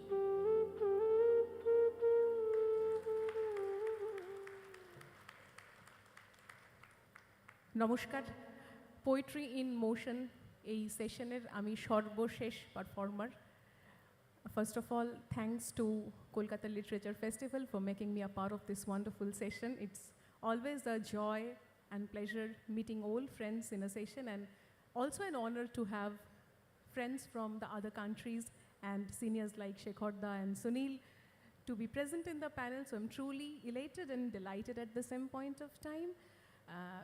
Since this is book fair and we have foreign delegates present in the session, I'll take this privilege of speaking in English for this connecting part so that they are not left clueless. This year's focal theme country is Spain, and we have a very famous poet from Spain whose words have been the guiding light for all of us who has intended or dared to perform poetries of own choices, and he is none other than Garcia Lorca. The first two selections that I presented was from Kalika Prasad Bhattacharya and a part of poem of Syed Shamsul Haq. The point of choosing this presentation item is not because of the only reason that I perform in Bengali, but it's more because of the reason that February is the month of self-identification for all the Bengali-speaking community. আজ থেকে আর ঠিক কয়েকদিন পরে যে দিনটি দাঁড়িয়ে রয়েছে সেই তারিখের নাম 21শে ফেব্রুয়ারি। প্রত্যেক বাংলা ভাষী মানুষের কাছে এটি আত্মপরিচয়ের দিন। তাই ভাবতে খুব গর্ব হয় আমি জন্মেছি বাংলায়, আমি বাংলায় কথা বলি। এবছরের ফোকাল থিম কান্ট্রি যেহেতু স্পেন, তাই গার্সিয়া লোরকা তাঁকে বাদ দিয়ে দ্বিতীয় প্রেজেন্টেশনটির কথা ভাবার কথা আমার মনে আসেনি। আপনারা সকলেই জানেন যে in the year of 1936, 19th August, Lorca was taken from his home in the village named Vega in Granada of Spain, and he was sentenced to death. General ফ্রাঙ্কোর সৈন্যদল তাকে তুলে নিয়ে যায় এবং গাছের খুঁটির সঙ্গে বেঁধে তাকে হত্যা করে। আসলে রাষ্ট্রশক্তি সবসময়ই নিরুচ্চারিত কলমকে ভয় পেয়েছে, দাবিয়ে দিতে দিয়েছে তার স্বর, কিন্তু লোরকা বলেছিলেন আমি বলেছিলাম না আমার হাত সে কলে বাঁধা থাকবে না। এবং ইটস ভেরি সারপ্রাইজিং যে 1929 সালে তার মৃত্যুর অনেক আগে তিনি লিখছেন এক জায়গায় যে আমি উপলব্ধি করলাম আমি মারা গেছি, ওরা আমাকে খুঁজে ফিরছে চার্চে, কফি শপে, শ্মশানে, বদ্ধভূমিতে, কিন্তু ওরা কি আমাকে খুঁজে পেল? ওরা কি কোনো দিনই আমাকে খুঁজে পেল? ওরা আর কোনো দিন আমাকে খুঁজে পাবে না। In true sense, Lorca's dead body was found in nowhere in Spain, but yet after his death, his sister Isabella released all his writings in the year of 1975, and he became world famous through whatever he has perceived in his brain. And that is how the pen is always stronger than a sword. Lorca lived with his creations. The next presentation is from a very famous creation of Sunil Gangopadhyay, Kobir Mrityu, Lorca Shorone.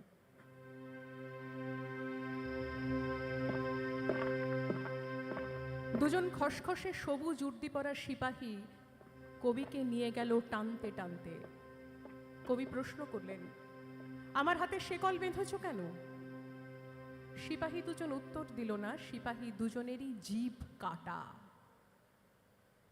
অস্পষ্ট গোধূলি আলোয় তাদের পায়ে ভারী বুটের শব্দ, তাদের মুখে কঠোর বিষণ্ণতা, তাদের চোখে বিজ্ঞাপনের আলোর লাল আভা।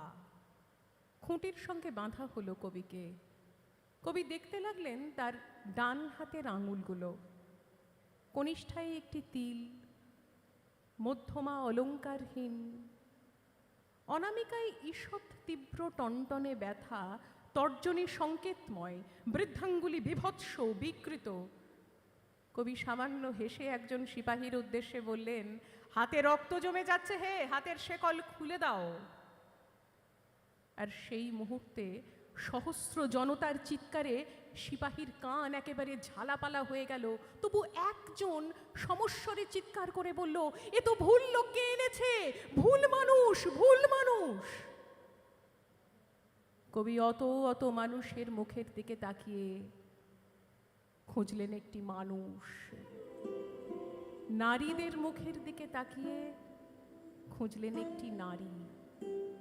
দুজনকেই তিনি পেয়ে গেলেন।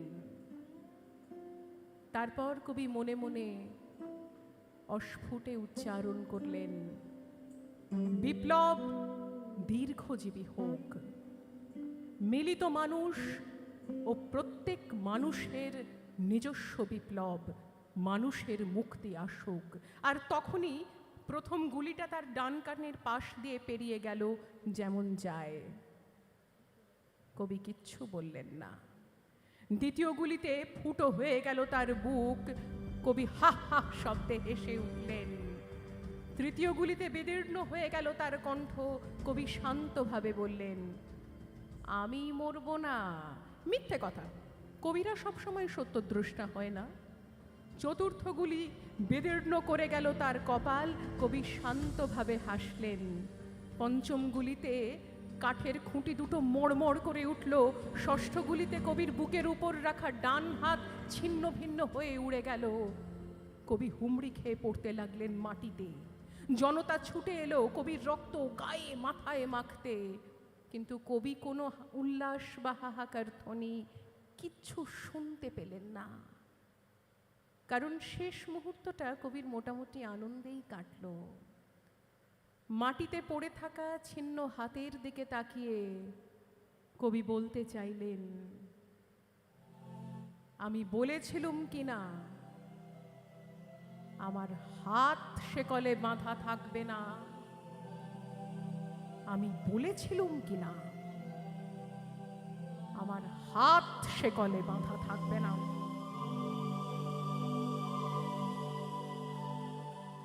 Let there be love and light. Let there be right to independence the way it should be. Let poetry give us the courage to see and stand what the eternal truth is. Thank you.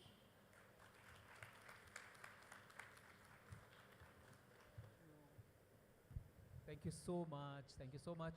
So that brings us to an end. And Sujata, thank you so much for having us all over. Mr. Berman, thank you so much. And the audience, thank you so much for being here. A real pleasure. A big round of applause for everybody. Thank you to our wonderful panelists for that amazing session, and thank you especially to Sunil for being as gracious as he always is.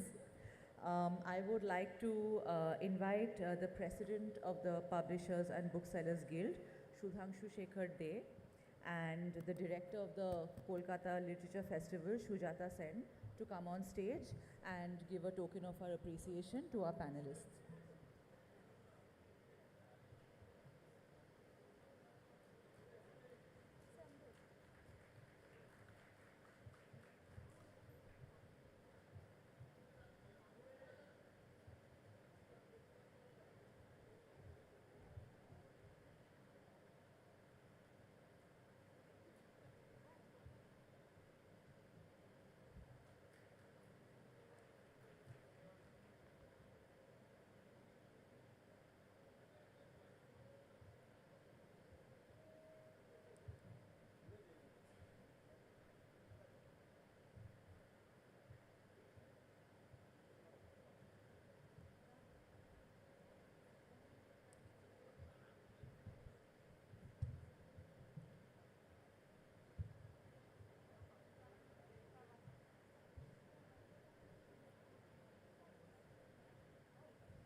We'll start the next panel now.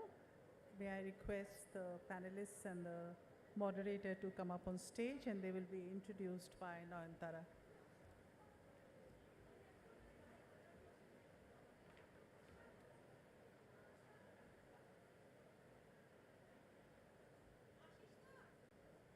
Jagosheni is the moderator, Amrita Mukherjee and Shati Sengupta, the two writers.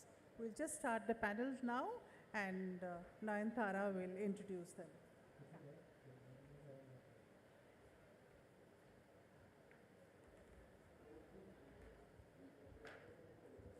All right.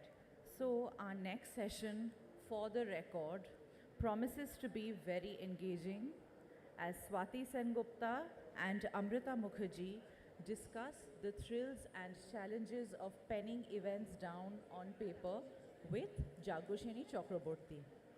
A little about our panelists. An author and journalist from Kolkata, Swati Sengupta is also credited with running a workshop on gender with young adults. The writer of The Incredible Life of Jhalkari Bai, the Braveheart Warrior, and The Incredible Life of Milkha Singh, the runner who could fly, Swati has also translated Supratim Sarkar's Murder in the City, 12 incredible case files of the Kolkata police from Bengali to English. An independent writer who writes for several international publications, Amrita Mukherjee has worked with several media houses in India and abroad. An advocate of alternative journalism, she has most recently written The Secret Diary of a Criminal Lawyer. A veteran journalist and writer in print and digital journalism, Jagosheni Chakraborty is also a published translator with English translations of non-fiction works to her name, including Supratim Sarkar's The Detective Diaries, 11 Sensational Cases of Kolkata Police. She is also an editor with a legal edtech firm. Please welcome our panelists on stage, and maybe also have a round of applause for our all-women panel. Thank you. Thank you very much. And thank you for reminding us we're an all-woman panel. I don't think we're used to looking at ourselves as women only. That was not going to be part of the discussion at all. You've heard about us. You know about the two very talented writers I have on either side of me. So we won't waste time going into what we have done in the past and what we want to do in the future. The thing I wanted to start off with, Amrita and Shati. Can you hear me? Can everybody hear me? Okay. Okay. Amrita says she can't. Okay. Now can you? Okay. What I wanted to start off with was, since both of you are journalists, and your job is to place things on record, what are you putting on record with the two very different kinds of work that we're talking about here today? Hers is The Secret Diary of a Criminal Lawyer. Hers are books ostensibly for children on a few very famous personalities of India. What are you placing on record?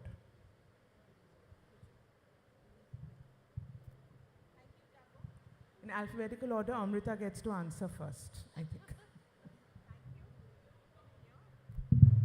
Can you hear me? Yeah. What I am putting on record is the 10 cases from the life of one of the iconic lawyers in Kolkata, Mr. Ashok Mukherjee, late Ashok Mukherjee. He got the Lifetime Achievement Award from the Bar Association.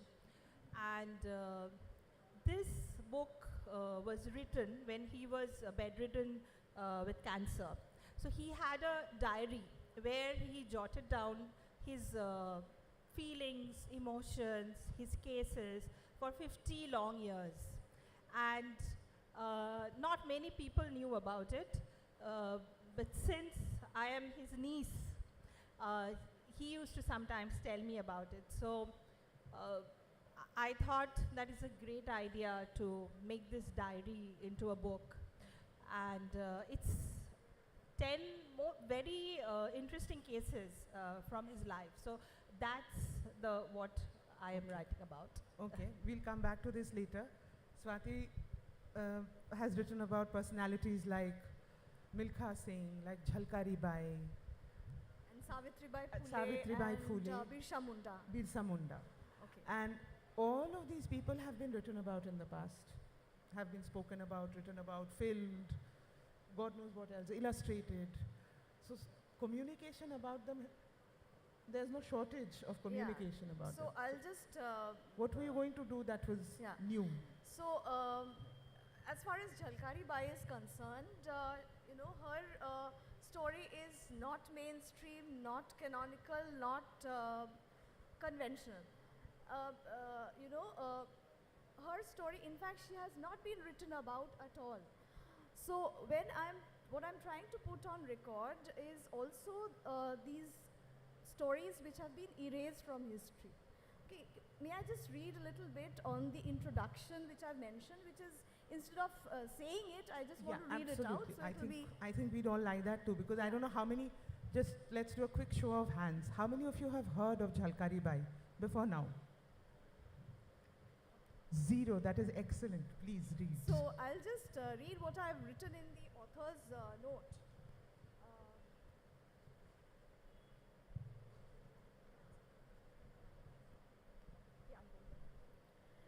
When we are taught history in school, we never wonder who wrote the textbooks and what were their sources of information.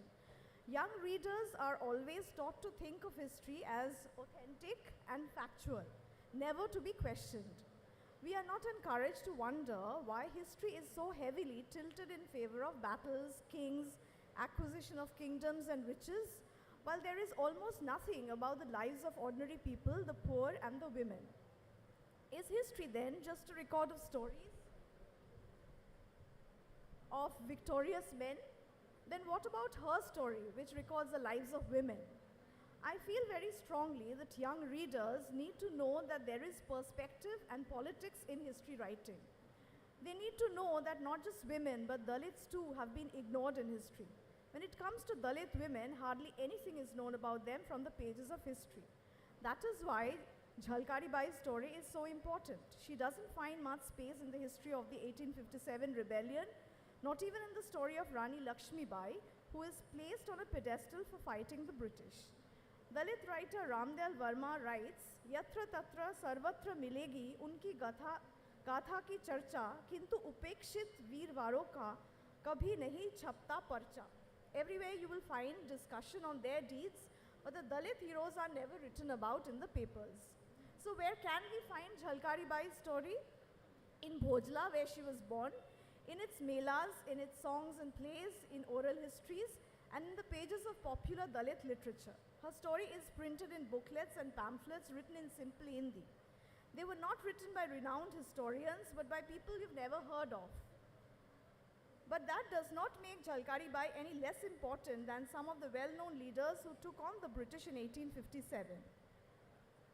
So I guess that is also something that needs to be put on record. It's these stories which have not come to the mainstream but needs to be written about and told to our young readers. If you are to give them entire picture of what is happening, what has happened in history. Which brings me to the point that the two of you were writing for entirely so-called different target audiences, a target readership. Any writer who starts out has a target readership in mind. And you had ostensibly two completely different target readerships, right? So I am finding it, but I am finding a few parallels here because the subject of the discussion is putting things on record. You were also talking, Amrita, when you're writing about your uncle's most, say, remarkable or significant cases, you're talking about things which normally people wouldn't talk about, right? We never actually get to know the stories behind the cases. There are several very landmark judgments, but nobody knows what went on behind closed doors. Have you been able to actually reveal that aspect, do you feel, in your book? because it comes from a lawyer who's also a very careful person. Lawyers are notoriously careful people who do not reveal what they're taught not to reveal Right. secrets.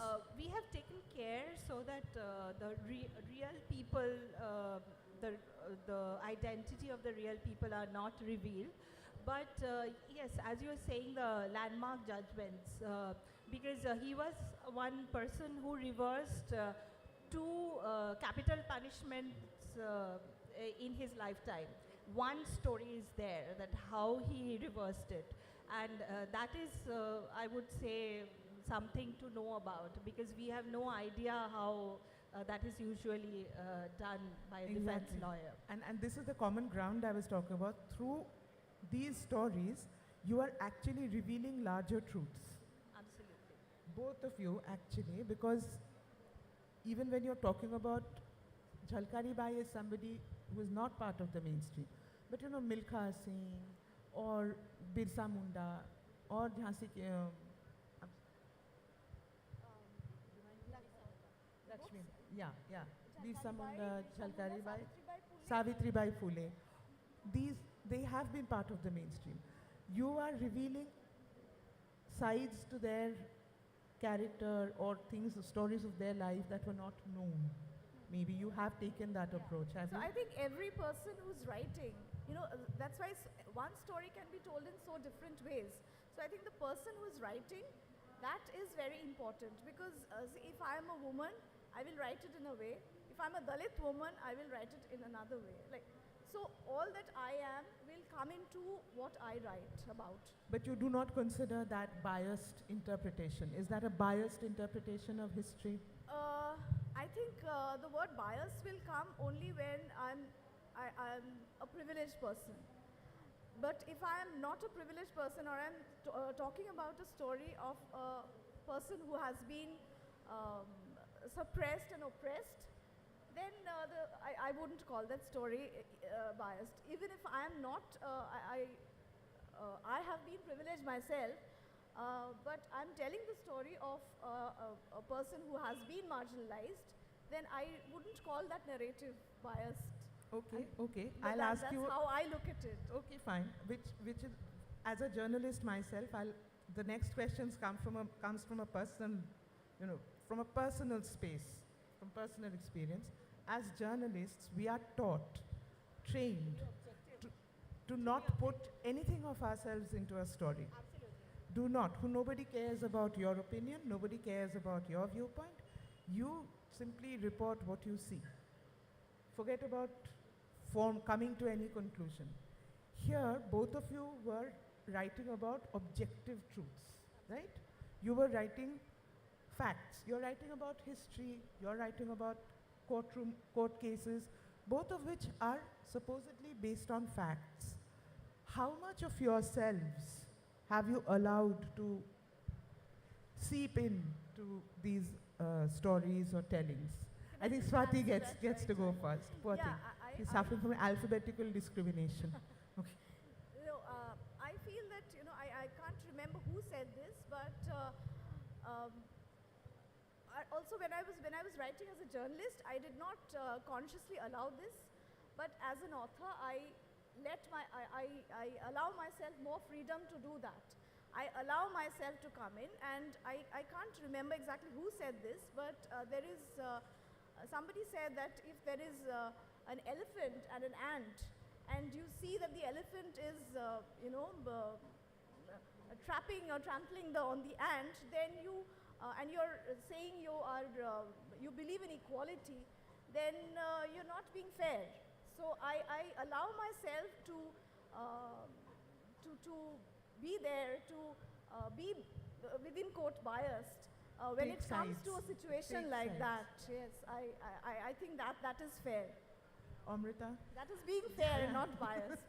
So, I think I am opposite Jago. I maintain my objectivity, because I was at the Alipur Criminal Court yesterday, and every person I spoke to had an anecdote to share about Ashok Mukherjee. So, you know, he was a person who was also a fantastic storyteller. Like, while he was sitting in the chamber, like, you know, the stories he told, everyone knew. So I had to stand at a distance and write my book. And now when people who knew him read it, they say that we feel that it's him who's talking. It's him who's narrating. So I wanted to achieve that. You took I on wanted his to voice. step back and let him rule, because it's his stories, his book. And since this is my first non-fiction, my earlier two books were Exit Interview and Museum of Memories were fiction. This was a very hard task to achieve, because with Continue. with fiction you can let your imagination fly, but with non-fiction you have to be really objective, and the facts. With a book like this, a small factual error can land you in real trouble. So I had to, because I did not get to recheck my facts with him because he was no more. So I had to go to his juniors, to different lawyers, to different people to check and recheck the facts, to maintain the authenticity and objectivity. That's fascinating. I think I this think- contrast may I is just add fascinating. something? Yeah, because you've done non-fiction in the past too. And if for those who haven't read Swati's earlier, I would actually encourage you to do so, because children, you know, there were a few elements in common. There were children in that story. There was struggle in that story, but it was a completely different perspective. It was a story probably written about children, for adults, possibly.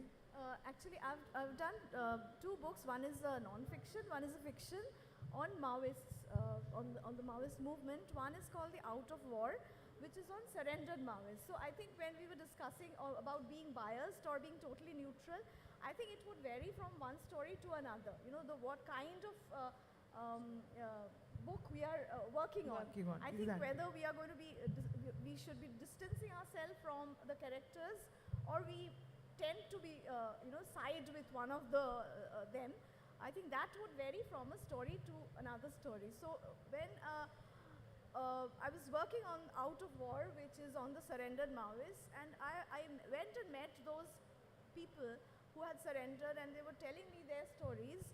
And I had seen so much of suffering and so much of poverty that, those initial months and weeks and months, and I would say even more, some years I worked on it. So those were very, heartbreaking. So it is very difficult to distance oneself from, after looking at so much of poverty and suffering. So that's how, I think the perspective comes into play, or, whether one is biased or one can be neutral, I think would vary from one story to another. Absolutely. I totally agree with you, Swati. The thing is, my first book, Exit Interview, which was on the life of a woman journalist, it was a fiction, but it was totally based on many of my personal experiences, and also on other women's experiences in our profession. And it has happened to me that, I've got calls and people have said, this was the incident you've written about, right? This is the person you've written about, right? So it happens. You cannot be objective all the time. And the suffering or the good things, there are problems in every profession. So problems and good side of the profession that I wrote about, of course, had my bias, my subjectivity. It wasn't objective. But I called it non-fiction, although it was research-based. But that is fiction, sorry. But that is the thing. Like, if you say fiction, then you can let your subjectivity seep in like anything, and let it go at times, and not worry that, if you are being right or exactly wrong that way. Absolutely. Swati, which my original question actually, which we kind of lost sight of, when these, say, assignments came to you about write about Milkha Singh, did you pick these personalities my yourself? editor and we discussed together, and we wanted to bring the stories of those who need, I think, to be celebrated more. Like when I said, when I read out from the Jalkari Bai book, when we read history as young students, or the history that my child reads, so that is, I mean, a large part of it is about kings and battles. And in comparison, it's very little we know about the lives of ordinary people, the lives of women, Dalits, and Adivasis. So my editor, publisher, Sudeshna, and I, we discussed the names and finalized the names, and we felt the need to tell these stories that young readers should know about. And the lives that, you know, when we are talking about a certain period in history, for example, the 19th century, the early 20th century, when we are talking about Indian history, we are talking about the freedom movement. We are talking about the lives of the revolutionaries who fought the British, but this period also had, you know, we are not talking about so much about the anguish of young little girls who could not go to school. We are not telling the young readers about the caste system. So we felt the need to write, it's not that they have not been written at all, they have been written, but we felt that these lives, when we are talking about incredible lives, incredible Indians, we need to talk, celebrate these lives more. What about Milkha Singh? Where does he come into this? This is a very odd, you know, we have Savitri Bai Phule, you expect Jalkari Bai, okay, Birsa Munda, Milkha Singh. Milkha Why Singh, Milkha Singh? I feel that, you know, any list of incredible Indians, he is a, to me, he's a big hero. I mean, because, and I feel that young readers, they need to know about Milkha Singh because of the way he turned his, you know, suffering and sorrow into great success. These are inspirational stories, and I think any list of incredible Indians, incredible life, should always have Milkha Singh. That's what I believe in. You know, his life, I think children, when you give them certain books, you want to talk more about, you know, happy things, things which make them happy. We do not, we as parents, as teachers, as authors, we tend to avoid telling young readers certain things. So I think what he suffered as a teenager, Milkha Singh, and how he became the person that he was, the sports person that he was, any you know, a child of 10 or 15, or if they went through that, what would they have done? It's good to know about the life of a person who could achieve that incredible success after what he went through. So I think that there is a need to know more about Milkha Singh. Even if we know him, what he achieved, if we know more about his life, I think that is very important. Okay, fair enough. Both of you have written books. Just before we took the stage here, we were doing interviews backstage, all of us. And I don't know about you, but I was asked the question, where do you think journalism is headed? Is journalism still alive even? Okay. Now I wanted to, where do you think journalism is headed? Is journalism alive even? Okay. Now I want to just twist that question around a little. Both of you have written printed books in an age when everybody is saying that nobody is reading anymore. Nobody reads books anymore. We are getting all our information from the net, from wherever, TV, movies, wherever, audio-visual content, digital content. Nobody is reading books anymore. Where do you see your books going? Do you want to turn them into digital publications so that more people read them? I guess what I'm asking you is, what were your thoughts when you started writing about, you know, who did you want to reach with these books? And do you think the print medium is the best way to reach them? Absolutely. Reading a book is the best thing any person can do, be it a child or be it an adult. Although my son has gifted me a Kindle, which we share, but holding a book is something else. And my books are available both as a ebook and on the as a paperback. But I feel that when you have a ebook, the reach is further because internationally people are all reading on the Kindle. So as writers, we win that way because the reach becomes have a problem much with better. the medium, as in, you don't lament the death of print, or you don't necessarily subscribe to that view that, print is going and nobody's No, reading. not at all. Feel you're evolving. Both are there together because people who read the Kindle also like to have a stack of books by their bedside because that feeling will always be there. Your Kindle can't satisfy that feeling. So I prefer to read books, and I think we should be thankful to our editors, to the publishers who let us write, who are publishing the books. So I think when we you are should at the not be book fair worried as today, you have a authors list of books to buy, right? So that thing is something else that will never go. And when you go back home with a bunch of books, no matter how much you download on your Kindle, and that is different.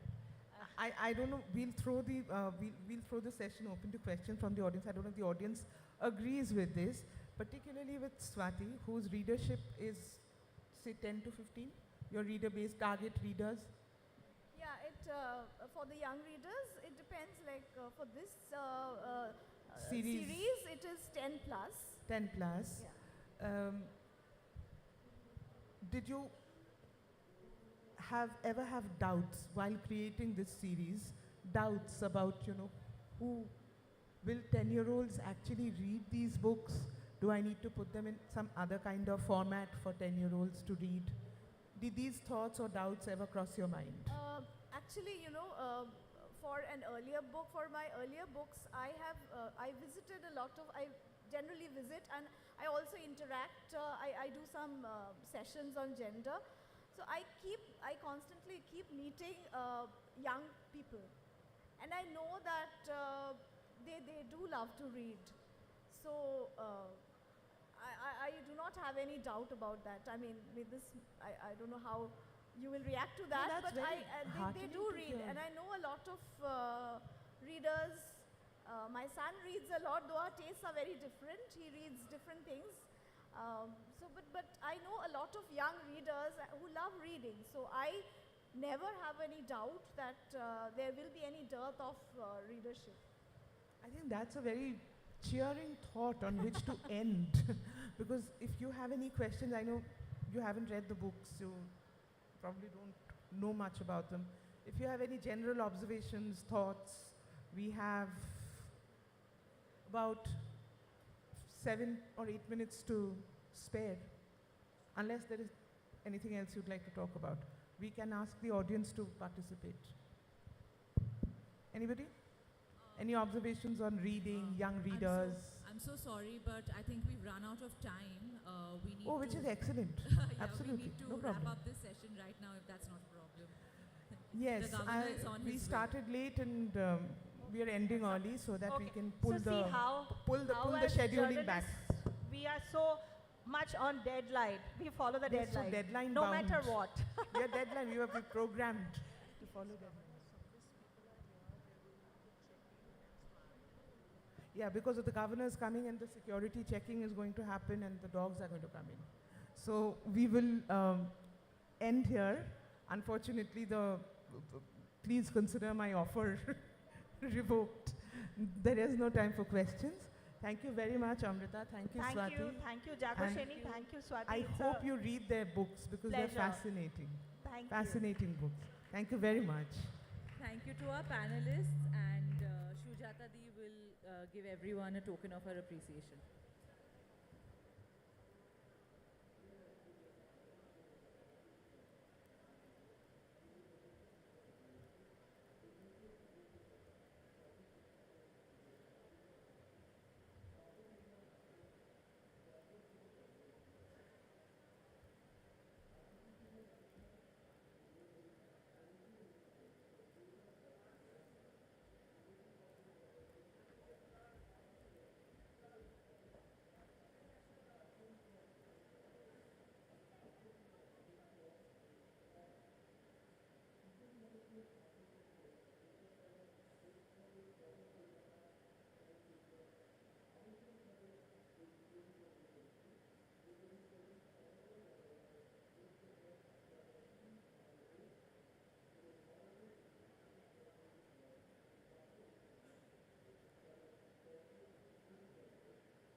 We had to stop the program for a little bit of security check.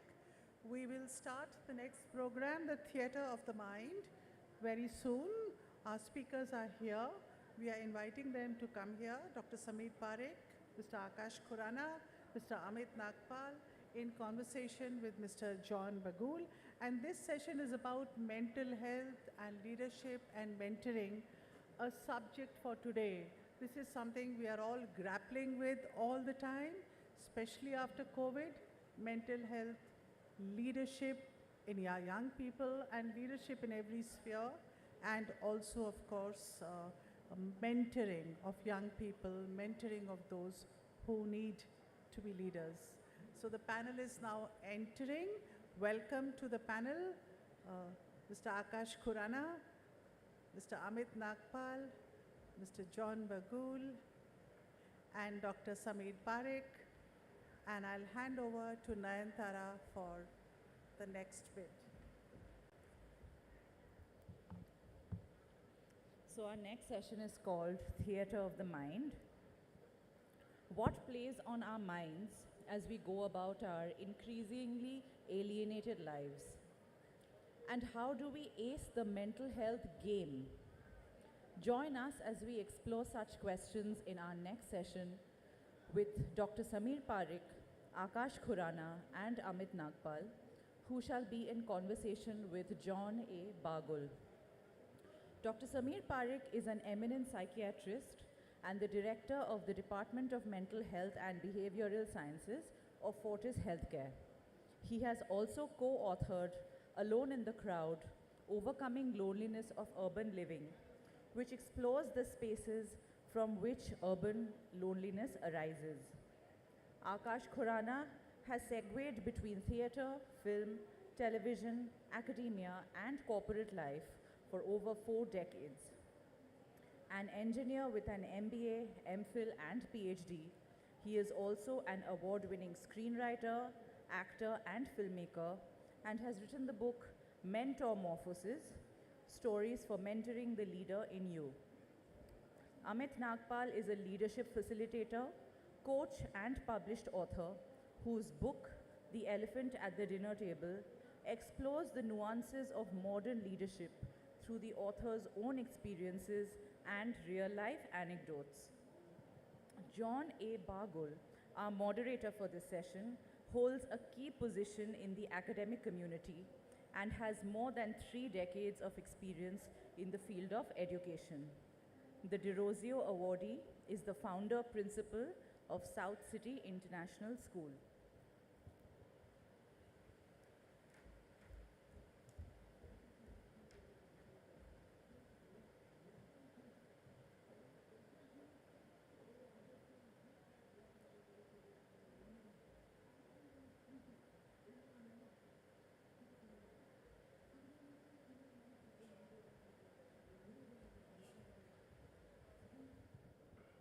Well, good afternoon, everyone. I won't waste much time because time is precious, time is ticking. I'm sure the mics are coming to you all. Dear audience, be prepared to go on an exciting journey. I am telling you, warning you, this panel is going to shake all your convictions and it's going to be very, very interesting.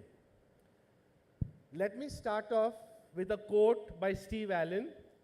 Steve Allen, for those who don't know, has been, the late Steve Allen, died in 2020, has been an author, has been a well-known American television actor.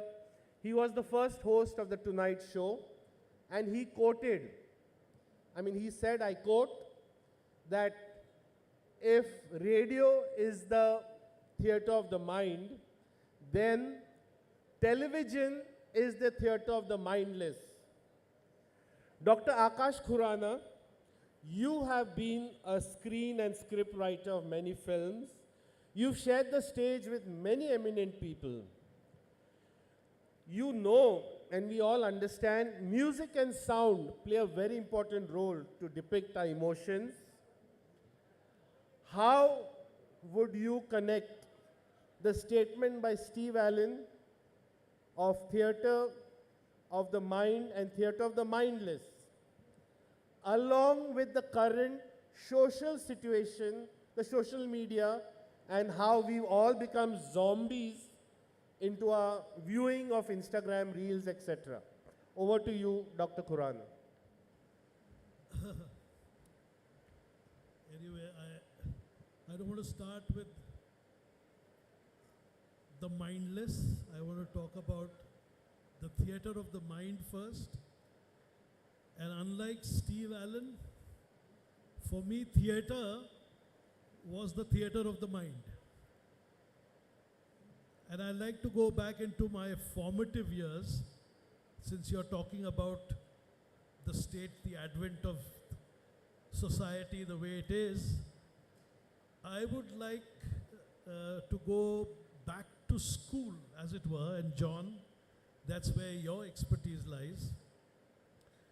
A lot of people ask me this question, that how am I an actor despite being qualified for other professions? And herein lies the interesting part, that it's not really about what you're qualified for, but what you have learned for. I started with my first stage performance in school in the 3rd standard. It was the play called The Real Princess. I played the princess. And then a few years later, after attending Kathak classes, I played a dancing fisherwoman. But cross-dressing came naturally to me. And theatre has always been something through which I've been able to express myself. In 2017, to commemorate 50 years of decriminalization of homosexuality in the UK, a play directed by me, Vijay Tendulkar's A Friend's Story, was invited to be performed at the Shakespeare's Globe Theatre in London. Now, it's a hobby. It began as a hobby, but it evolved into something more, which provided a platform for me for self-expression.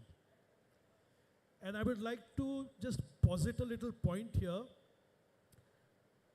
How is it that there are some students who are more equal than others when it comes to extracurricular activities, like public speaking, theatre, sports? And I think apart from inborn talent, it has to do to a great degree, as in my case, with the atmosphere of facilitation and encouragement provided by parents and teachers in the formative years. So in my book on mentoring, I have called this category of mentors as bedrock mentors. So a lot of what a person or an adult grows up to be has to do in great measure with the seeds laid down by your bedrock mentors. And I think you can trigger this, take it off somewhere else. And this was just about how theatre, for me, was the theatre of the mind. Hello, testing. Thank you. Thank you so much for that interesting insight into theatre of the mind and theatre of the mindless. Now, let us go on to Amit Nagpal. Amit Nagpal, you have written a book that is The Elephant at the Dinner Table, A Journey into Experiential Leadership. Now, based on this, as we are all interested in how do we groom our children from a young age, which Dr. Khurana had touched upon, I would like to ask you, children, when we observe them, and this has been touched upon by Dr. Khurana, that children are growing up with a fear from parents that they are not being good enough. There's anxiety of the future. There's a lot of unfulfilled potential. Children are asked to fulfill their parents' dreams.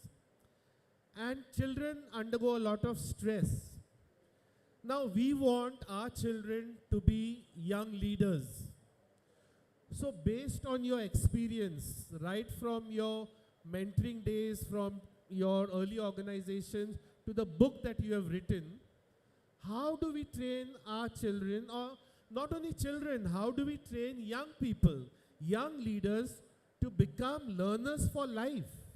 Because that is what, as we just heard from Dr. Khurana, it's not about what you're trained for, it's what you're passionate about. So we need to train our young leaders to be leaders for life. Your views on this? Thank you. That's a very powerful question that you've raised to me, and building on what we heard Dr. Akash talking about. See, I'm a product of experiential learning myself, and that's the reason I decided to write and chronicle my learning journeys. When we talk about parents, when we talk about the formative years, I feel very blessed and very privileged to be associated with a mentor without even knowing that she was mentoring me in the form of Mrs. Shonali Chandra, who was my next door neighbor in Agra. That's where I was born and brought up. She became my Alexa, my Siri, my Google, Quest in the 80s. And she used to respond to my questions, to my queries. Of course, I was very curious.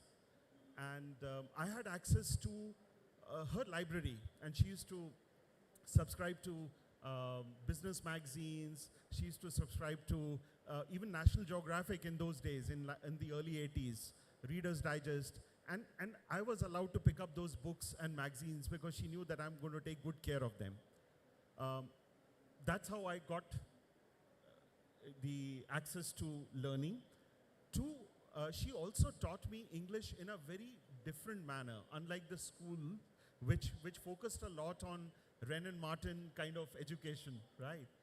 And she would take me and her son, Jayant, to watch English movies, and in those days we didn't have movies with subtitles. So she would read about those movies. She would ask us during intermission, what did we learn from the movie and what are the key messages? And she would correct our communication, our English immediately, instantly. No, Amit, it's not Warner Bros, it's Warner Brothers. No, Amit, it's not ammunition. It's not ammunition, it's ammunition. So that is one big thing that happened to my life, and I'm so indebted towards mentors like her. Then Stanley Dharam Sevak, Mr. Dharam Sevak became my economics teacher, and he introduced economics in a very unique manner, through storytelling, through sharing anecdotes.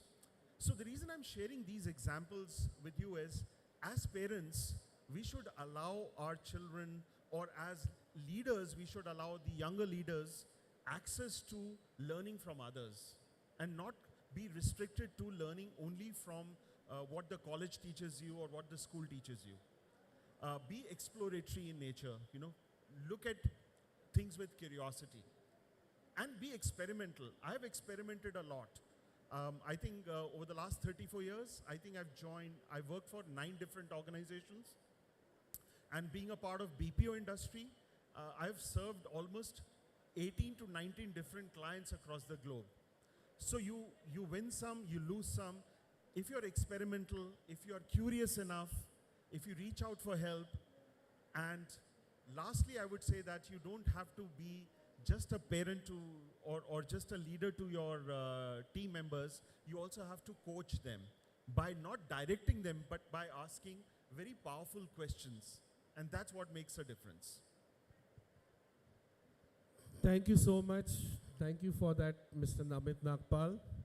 So what we've gathered is, dear parents, we have to teach our children to take risk. When you say be experimental, we have to learn to take risk, calculated risk, move on, and have mentors. I think all of us need mentors. At every stage in our life, we need mentoring. Every stage, I would say Mr. Narayan Murthy, the founder of Infosys, has a mentor even today. I mean, exactly. Every time he flies into Pune, he makes sure that he meets his mentor and seeks blessings. Mentoring is an important part of a human life in the stages that you grow and develop. Dr. Parekh, coming to you, there are lots of questions that we can ask you based on your immense experience in this field with respect to people with mental illness. But first, a very basic question. We all know that mental issues have increased after the pandemic. As a school principal, I would say it's our duty to make parents aware, and we are all working towards a brighter future. But is there sufficient mental awareness in society, one? And second, are schools doing enough to increase mental awareness and mental issues in parents and children? Over to you, sir. So, I think it's very important to understand that there is no future which does not have strong pillars of mental health. Let's be very clear about it. No future for individuals who will be adults, leaders of the future. There is no future for a society as well, because your basic quality of life, your feel-good factor, the positivity of living, all of that comes down to your mental health. Is there more awareness than there was, let's say, 25 years back when I first walked into my college in Civil Hospital, Ahmedabad? Of course. But is there a long way to go? Oh, yes. And I think that's what we need to understand. Even today, 75% of people globally do not seek help because of the stigma, the discrimination. So yes, we need to do a lot. Schools, for example, have been having more and more counselors joining them. Ask yourself a question. If you add all the number of counselors in the country and you add all the number of schools across the spectrum from public to private, which number is more? If the number of schools is more, then this whole idea of one counselor per school in any case doesn't make sense. So what is the alternative? The alternative for schools is a mental health curriculum. How do you do it? By utilizing the strongest pillar that we have in our society, which is the teaching community. Now, both of them talked about mentors. What's a mentor? A teacher. Most of us, our lives have been shaped by our school teacher. If you ask me what would be my career differentiator, would be my Hindi teacher, late Mr. Bhaskar. Because he made me take so many public conversations and speeches and debates that today I can speak. Or my bio teacher, Mr. Miranda, not for teaching me bio that I became a doctor, for reminding me during my board exam, before my entrance exam, are you playing or not? Are you listening to the music or not? Have you not put your guitar down? Are you going out to the field or not? So all of that. So I think mental health curriculum in school. When you asked Akash about social media, I think digital media literacy to be integrated in schools. You move forward, and that's where I think we need to do a lot more work. If you were to draw lines, and I think we've done more work in school mental health as a society and less work in workplace mental health. And we need to have both these pillars on track. So the way we have mental health curriculum, the way your school for that matter, we work closely with your school, what you keep doing, more schools need to do that. Parents and teachers is where we invest so that children can grow better, empower them with skills. But the same needs to also happen in workplaces. I think workplace mental health is not getting the kind of attention that it needs to, given the fact that in 2019 the data suggests that 15%, 10 to 15% of the workplace population is in need of some mental health intervention. Thank you, Dr. Parekh. It's quite disturbing to know from Dr. Parekh, who's an expert on mental health, that 75% of mental health disorders are not being reported or no medical treatment is being done because of the fear and stigma in society. It's easier for a person to say that I have cancer rather than say I am suffering from depression. I think that is the state of society today. But we'll come to that later, Dr. Parekh. Coming to Dr. Akash Khurana, I would refer to you as a doctor because you have a doctorate in social sciences from TIS. You're known as an actor more rather than Dr. Khurana. Dr. Khurana, how can persons with disability, commonly called PWD, be, and if they're passionate about theatre, how can they be an inspiration to others, and which areas can they look for? So there's no substitute for passion. And everybody is equal. So let's start with that premise. If there is passion, and I'm sure, obviously given the context, there are opportunities. It's a level playing field and everyone has a chance to make good on their dreams. Now, what is relevant to, say, people who are not obviously challenged? To my mind, in some way or the other, everyone is challenged. So no one looks at it that way. What is discernible becomes a stigma in society. But given the state, and especially post-pandemic, most people are going to be challenged. So I think this concept of how abled you are, how differently abled you are, how challenged you are, should go out of the window. I, for one, even if I'm passionate, cannot become a 100-meter sprinter. I'm meant for other things. In that sense, I'm physically challenged. I cannot run a 100-meter race. On the other hand, I can play snookers, write a book, and so forth. So I'm saying it really comes back from society, that it's a mindset that has to go first. And that environment can actually become conducive for those who are challenged to make good on their dreams. And I would say even for so-called normal people, passion is not enough.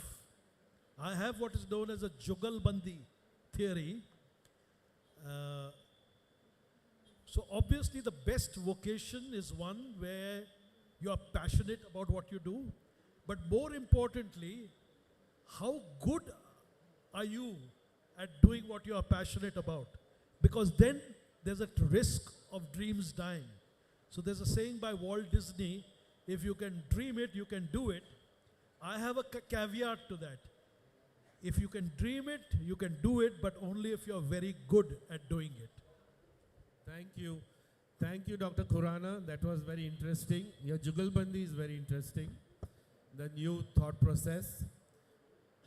Taking forward from there to Mr. Amit Nagpal. We've heard of the equation pursuit, curiosity, action, pursuitica. How do you think we can implement this? Because in school we all talk about curiosity, critical thinking, the core skills. But just now, coming from what Dr. Khurana has said, the pursuit, the curiosity, and the action. How can we implement this in young learners and the future leaders of tomorrow? Yeah, so that's the name of the firm that I conceived, Pursuitica. And again, I'll share a life incident, a story. This is about my younger years when I started my career as a sales rep, as a medical rep for Glaxo. GSK, now we call it GSK, one of the world's largest pharmaceutical company. There was this doctor, there's this doctor by the name Dr. Naren Sehgal, who's a surgeon, a very successful surgeon in Delhi. I was selling very complex antibiotics, very, very expensive antibiotics, and he used to challenge me and say, Amit, why should I be buying these medicines? And he would challenge me with a lot of questions. And this is the time when we did not have any Google or any other research tools with us. So I would go back to my Glaxo office in Delhi, seek some answers from doctors there. If I would not get answers from them, I would reach out to our Mumbai office, which is the headquarters in India. And if I would not get answers from there, I would reach out to the London office and seek fax messages from them. And not being satisfied with that either, I would reach out to my medical community, my friends who eventually became doctors. And I would go back to Dr. Naren Sehgal with a fax and with highlighted portions and saying, here are the answers. You gave me these challenges, here are the answers. This medicine of mine, this drug of mine has got less side effects than the competitor.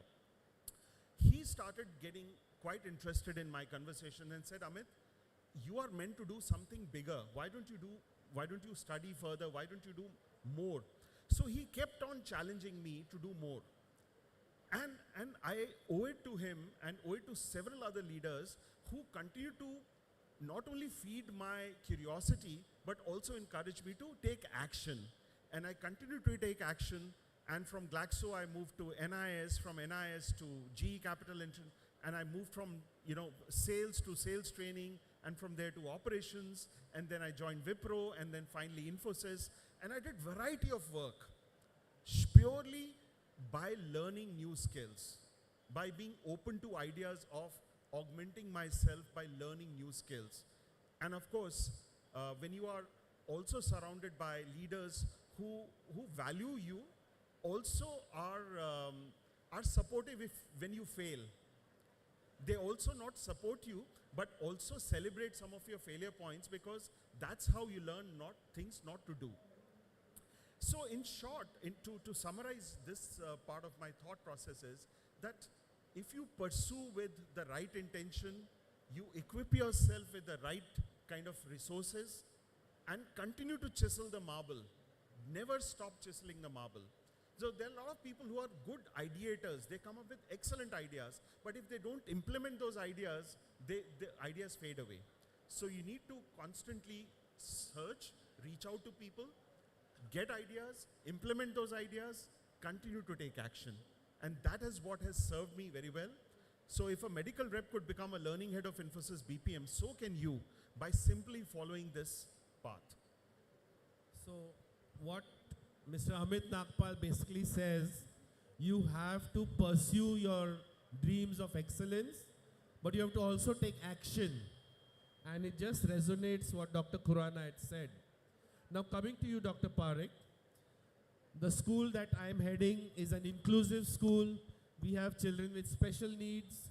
We are also one of the few schools in the country maybe who have an LGBTQ plus club run by students, for students, to make awareness.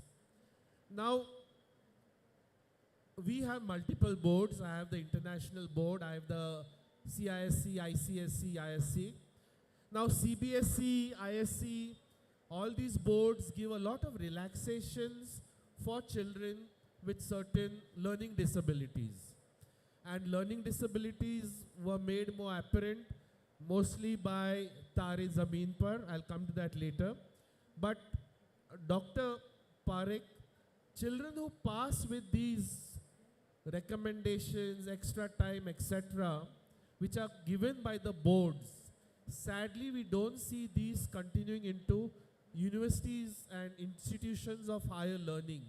There's a gap because these same children who are wonderful, intelligent, they can do a lot, they just need that extra time for their question papers, etc. This does not happen in universities. How can we reduce that gap?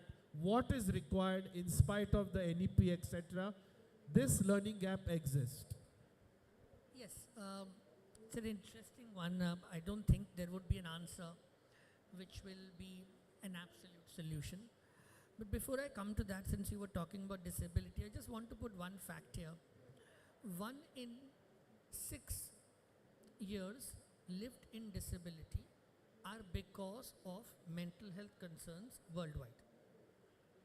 When we talk about learning disability, to me, there are two aspects to the whole Tare Zameen Par. First one, unfortunate that we need a film to tell us about something that was existing for such a long time, is one way to look at it, which means raise the bar of your awareness. Second, films have the power to influence is a reality we need to accept rather than shying away from it. And that's why portrayal of mental health in media has to be done with sensitivity, responsibility in an undiluted manner. That also needs to be understood. Coming to what you were saying, the right approach would be to look at various components of disability, which I think gradually we will start understanding. Today we've understood, for example, for let's say dyslexia, the one that you are talking about, that you may give a written scribe, or you may give support of an extra time, or so on and so forth. But we'll also need to understand there are other forms of disabilities also happening. Let's say somebody goes through a few months of depression, and in that the individual may not have been able to attend school. So how about letting go of that requirement attendance if this individual has been able to work? So on and so forth. And the same needs to continue in a very tailor-made way. Some of these generic things are applicable in schools. Once we grow up, we may do some more in colleges, but then each of these individuals will take different paths. So based on what path they have taken, what can be possibly done or not done, that's an area where we all need to work upon. Wouldn't be a definitive answer for that. Thank you, Dr. Parekh. As you rightly said, we are school heads, there are teachers out here, we are dealing with children who have short-term depression, death in the family, exams coming up. The fear of failure and rejection is the biggest fear in the minds of these children. But I'm going to take up a point that you raised, is the social media or Bollywood. Bollywood has done a lot of, in a way, good job. You have My Name is Khan, if you start with Asperger's syndrome. You have Barfi, which was an autistic person and a speech hearing impaired. You have Heroine, a bipolar disorder movie. Chichores, Sushant Singh Rajput, ironically dealing with suicide. Dear Zindagi, which so many of us loved. So I'm sure, and we all, as educators, are aware of Tare Zameen Par, Karthik calling Karthik. So doctor here and an actor there and a doctor. But do you think what doctor just mentioned, the portrayal is not sufficient enough? I mean, it's an open-ended question, Dr. Khurana. So before we speak of quality, it's important to address quantity in terms of how much impact will a product meant for entertainment, even if it's well designed and well intentioned, have on society at large if you take the actual numbers of people watching this product. It's never enough. Social media serves it well, but is there that much credibility? Because you pay for a seat, you want to get entertainment, but to be fair, there are films that are serious and responsible, and some that are not, but let's not go into that. My question is the number of people watching stuff and helping become more empathetic, getting that help. It's still a very, very minuscule representation of the society that needs to be educated and needs to learn. Yeah, I think we all agree here that society needs to change its mindset. What we are getting from this discussion is children can be made into young, confident leaders at a young age, right from school. Children should be taught to take risks.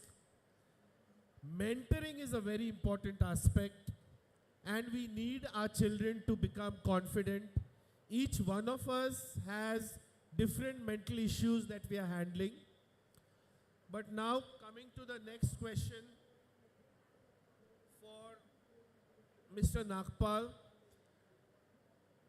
what are the simple things that we can have around us that young people today in a disillusioned world can use to bring back that gleam and excitement in their eyes? Because there's a lot of disillusionment,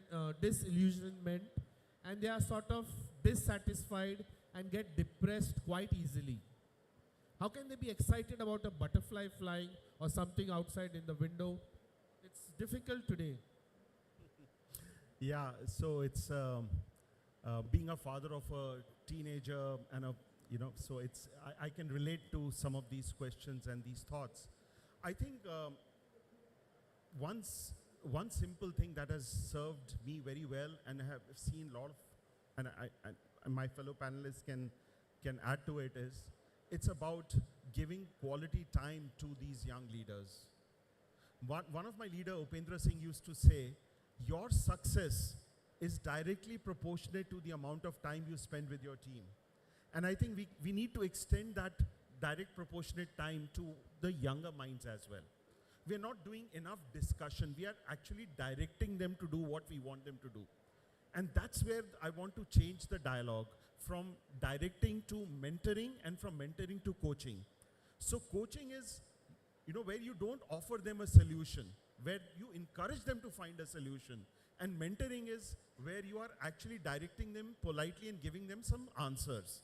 I think we need to dabble between the two, and in places where we believe that we need to do more of questioning rather than directing, I think that's where we can find some answers. And it has, believe me, it has worked very well for me. I've validated this with several readers while writing the book.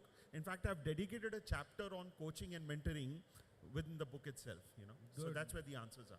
We'll definitely look forward to that, and I'm sure a lot of points to be taken there. Coming to the last question, because we are running, we have to be in time, and we need to keep questions open for the audience. So can we continue? Because Dr. Parekh, what would your suggestions be in the form of simple exercises of the mind, where the child can discover himself and look at himself, herself more positively? So I think a couple of things that come to my mind first. We use the word failure a lot, and I fundamentally believe there are no failures. These are experiences and learnings. You may have got 5 on 100, that means you achieved 5. Now let the goal be 10 or 12, and then it can be a 30 or a 40. But don't take the 5 away from you. So that's how you need to understand. You may come third in the World Cup. That does not mean you weren't good enough. On some day, coincidentally, somebody played a bit better than you. That doesn't take your greatness away from you. When it comes to the basic things young people can do, one, recognize your individuality, express it, unmute yourself, and express yourself without hesitation. Second, you were mentioning the butterflies. Fact is, there are butterflies, and there is a sky out there, and there is a sport field out there, and there is color and clay and art and music and so much more. There is a lot more that is outside that one screen. There is a lot more that is outside that one table and chair. And there is a lot more than a textbook, and even a lot more than an examination. How do you balance? That's on you, but just express yourself. Thank you, Dr. Parekh. That was very useful, because as a school principal, I always get asked by parents, my children whilst traveling in the car, they don't want to look out. When they go on holidays and vacations, they don't want to see the sunrise. They can just see it. And I mean, earlier Google was there, and now ChatGPT is there. So ChatGPT is far superior to Google, and children are into the AI world. So that's why we need a lot of these basic things which can excite and stimulate children. But I have a common question for each of you. Stories is the best way that one can relate. And we all have grown up listening to other stories.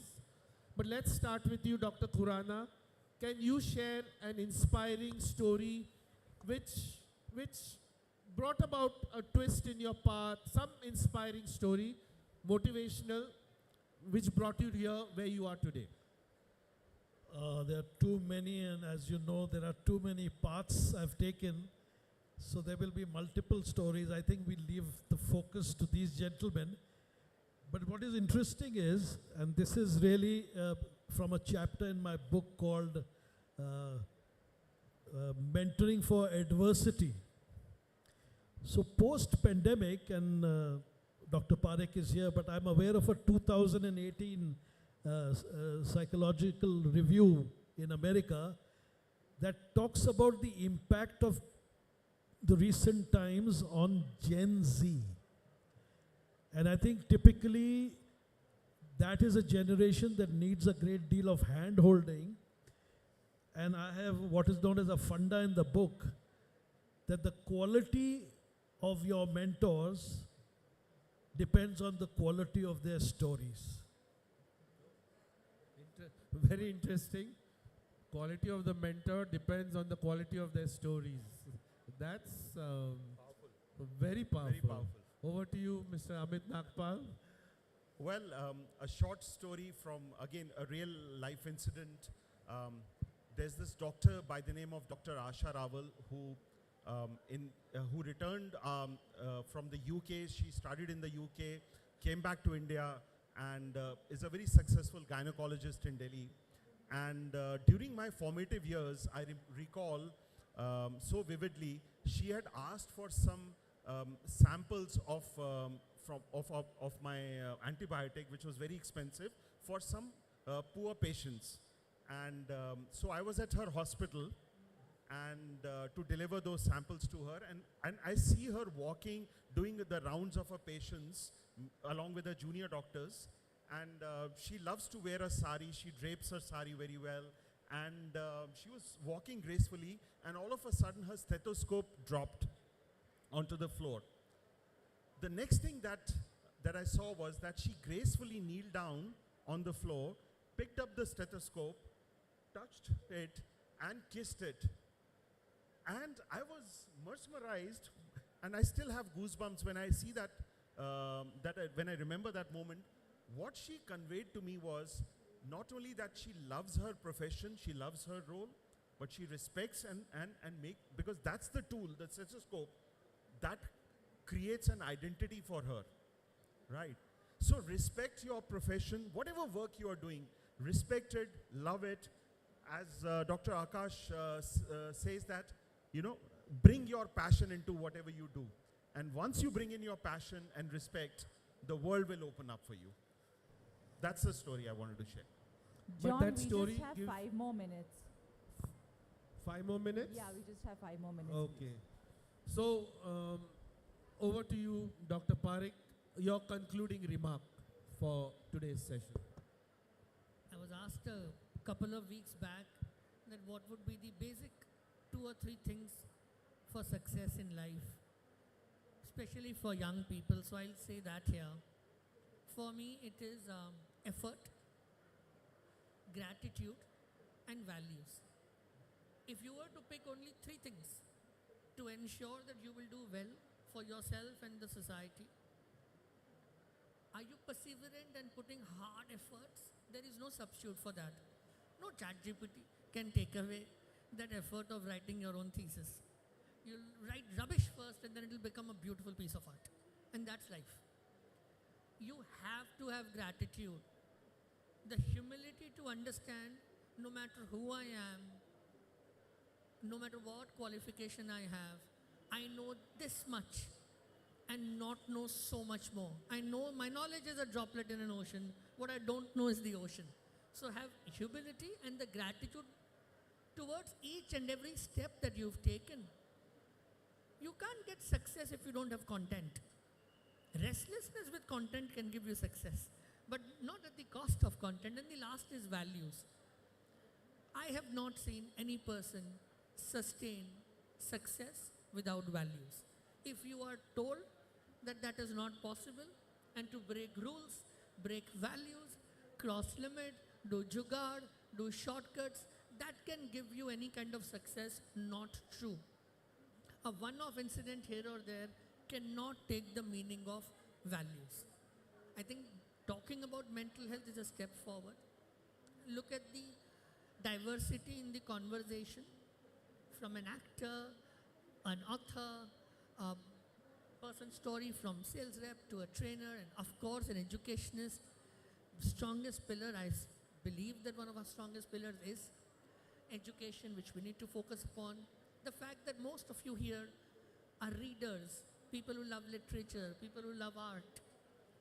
Would we have thought 20 years back that a literature festival would have had a conversation on mental health? That's the way forward.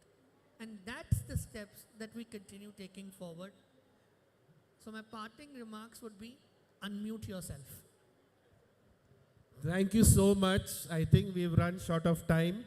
And it's been a wonderful panel. I loved the interaction. But being a school principal, these issues of mental health are very close to my heart. So thank you all. Thank you so much. I'd like to invite Sujata Di and Shudhanshu Da to hand over a token of appreciation to our panelists.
Hello, hello, hello, hello.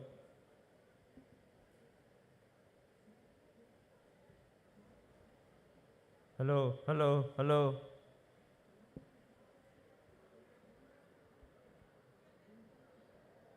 We will start the inaugural program Hello, soon. hello. The inauguration will be done by His Excellency, the Governor of West Bengal, Dr. Sbi Bose, and our chief guest will be the Honorable Education Minister, Sri Bratto Basu.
the national anthem by the musicians of Sister Nivedita University.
We welcome Your Excellency, His Excellency, the Governor of West Bengal, Dr. Sbi Auditorium, the Honorable Education Minister of West Bengal, Sri Bratto Basu, dignitaries of the Publishers and Booksellers Guild, and of course, Mrs. Nandini Chakravarti from the Governor's Office. We would like to do a small ceremony of felicitation. May I request Sri Shubhangshu Shekhar Rai to please felicitate His Excellency, the Governor of West Bengal.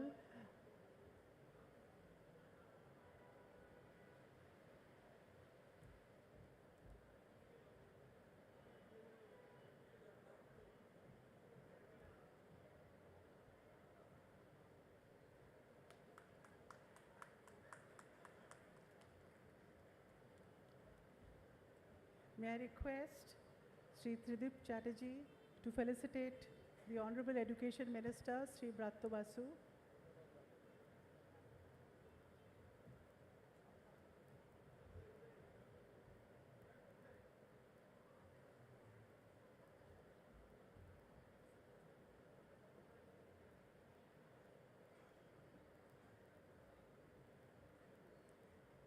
Mr. Raju Barman to felicitate Mrs. Nandini Chakraborty.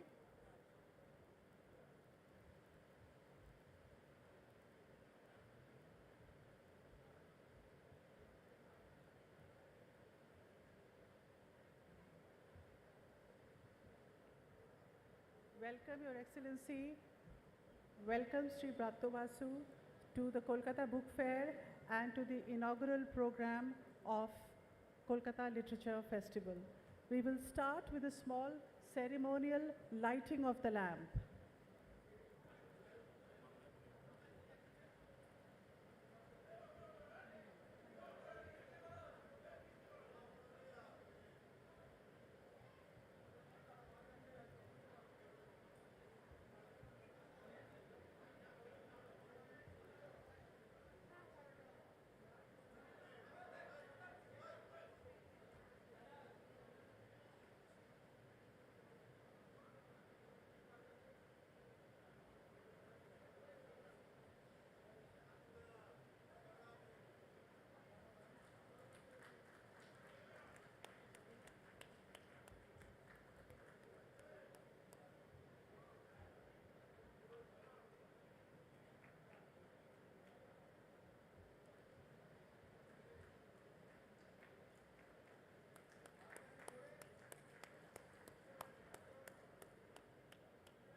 Thank you, Your Excellency.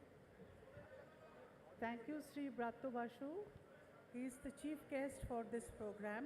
May I request you to please give a speech to the audience? Yes.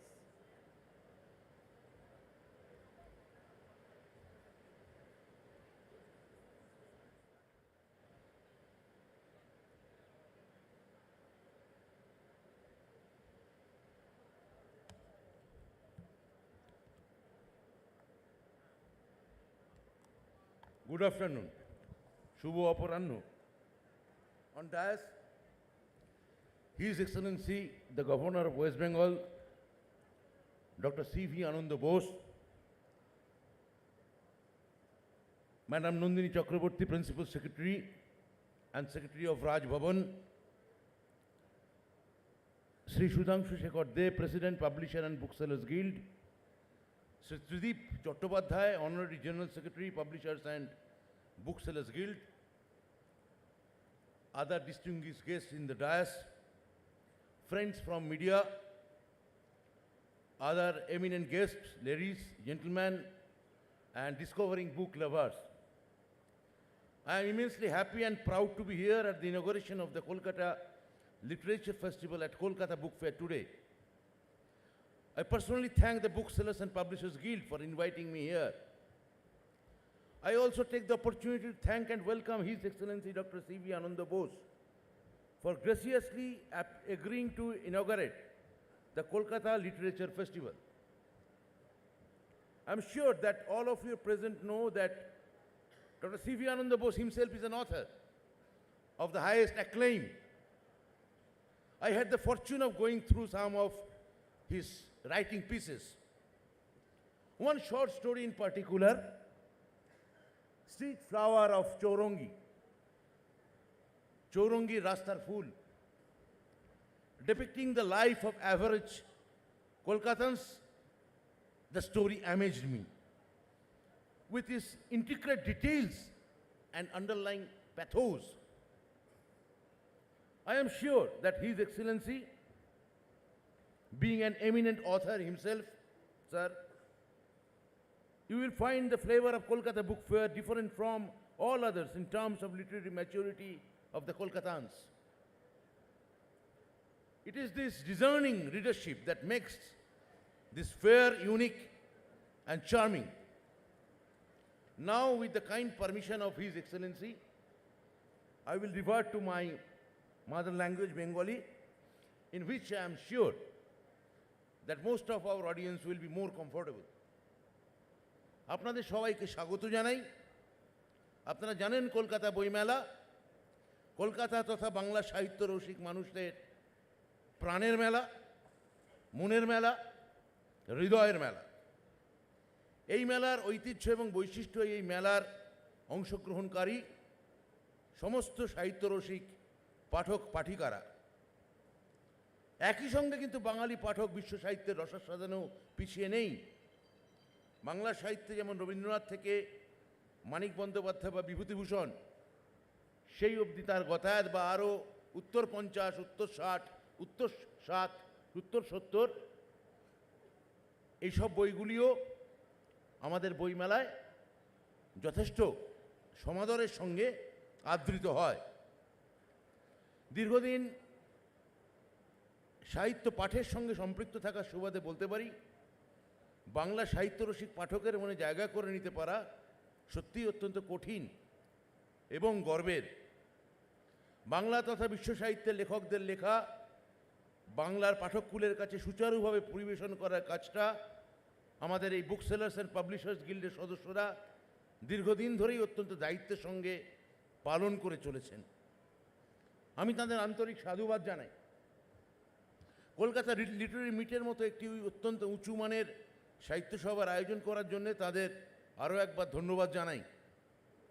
আশা রাখি বাংলার বাঙালি এবং বাংলার সাহিত্যরসিক পাঠকদের কাছে আপনারা আরও অনেক ভবিষ্যতে উপহার নিয়ে উপস্থিত হবেন। I will now conclude with my heartful thanks to you all. I am sure that you are all eager to, as am I, to hear from His Excellency, an author, an eminent author, Dr. Sbi Ananda Bose. সবাই ভালো থাকবেন, সুস্থ থাকবেন, সবাইকে অনেক নমস্কার।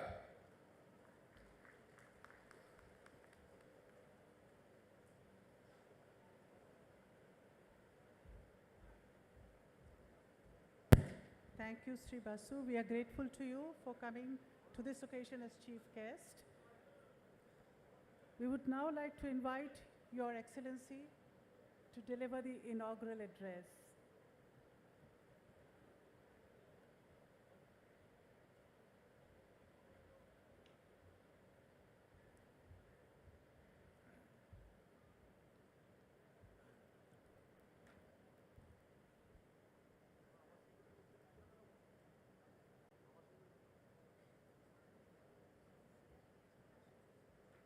Distinguished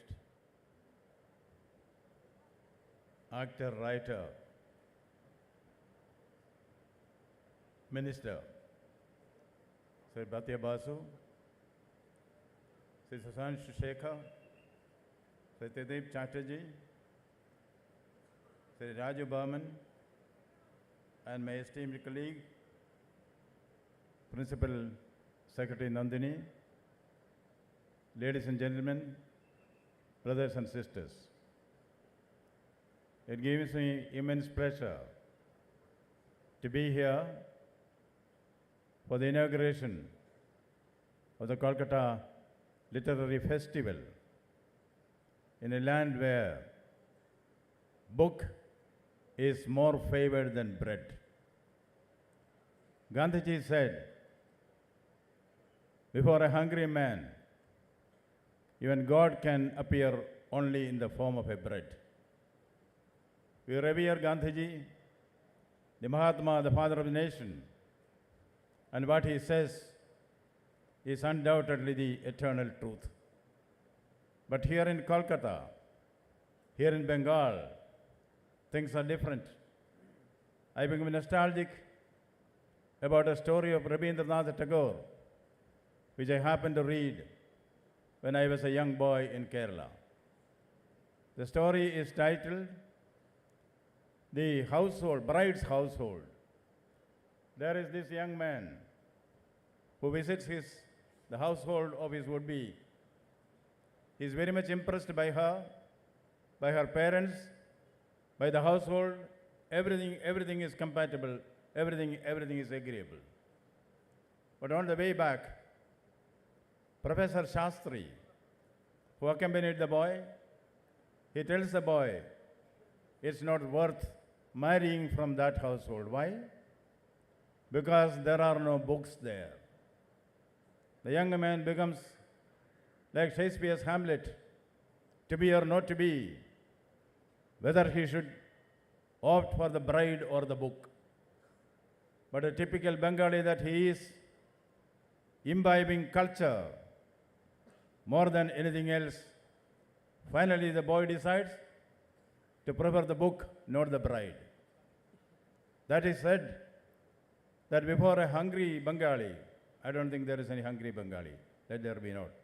If there is a hungry Bengali, and if he is told, do you want the book or the bread? He will choose for the book. That is a place where this literary festival is going to be held. There is a great message in this, how a good book is made. A good book, Milton says, is a precious lifeblood of a master spirit. A good book is a precious lifeblood of a master spirit. And Francis Bacon says, some books are to be tasted, a few to be swallowed, and some to be chewed and digested. Yes, how is a good book born? Of course, my colleague Bhatya Basu, who himself is a writer, will have his own formula. Every writer has his own formula. But I would say, a good book, to write a good book, you should be a good human being. Yes, only good human beings can write books. We have ever so many instances of spontaneous writing. About poetry, Wordsworth said, poetry is a spontaneous overflow of powerful feelings. Yes, it is. The first poem, Adi Kavi, Valmiki, who was a nomad, who was a hunter, who was a savage, how did he start writing?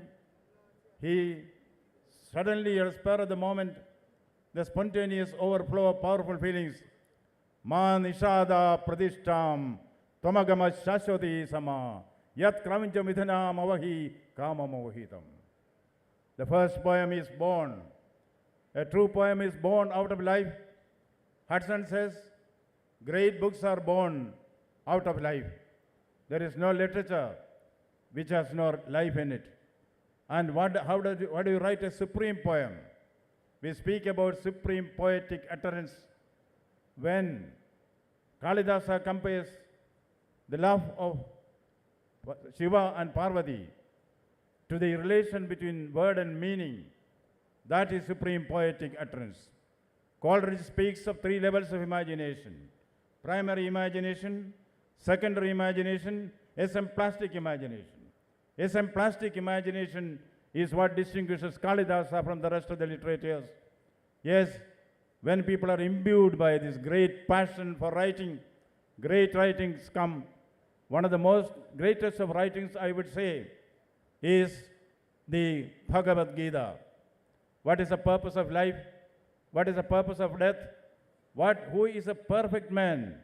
Arjuna asks Krishna, Sthita prajnasya ka bhasha, Sthita prajnasya ka bhasha, samadhistasya keshava.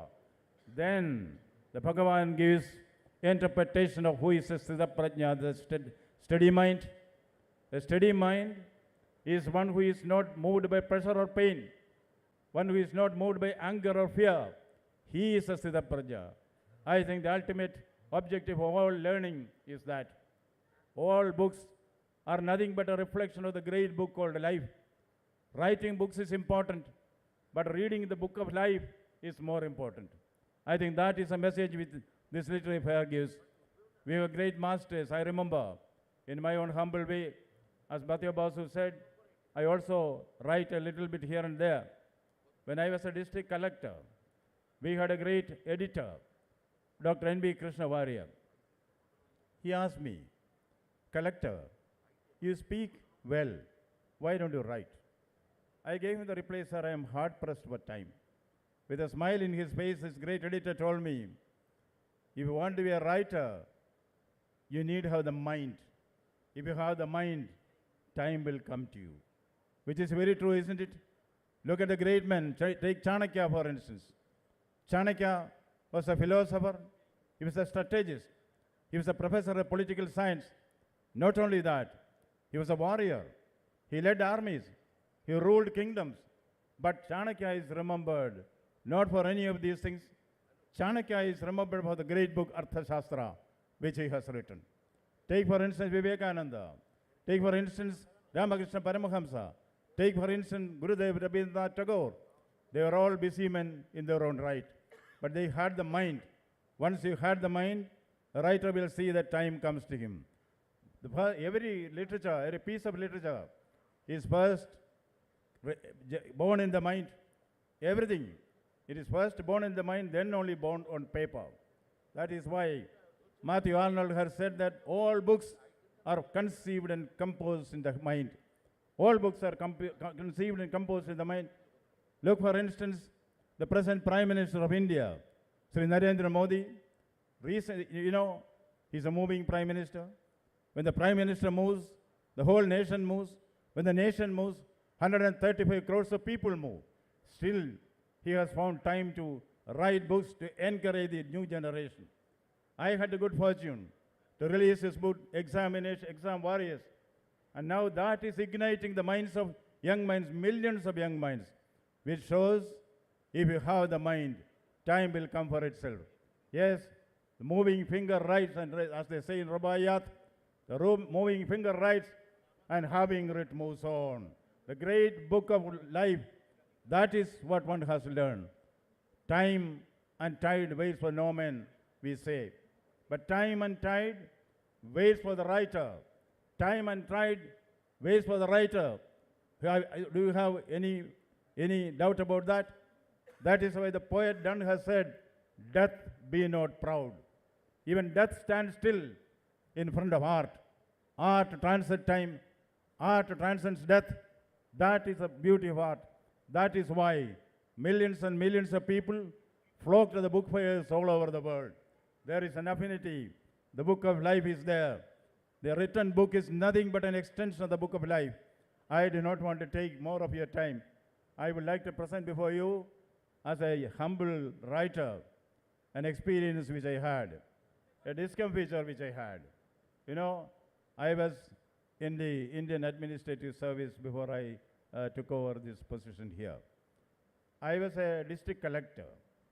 There in the district, we had an interfaith conclave, something like the, I think, World Parliament of Religions, which was there in Chicago.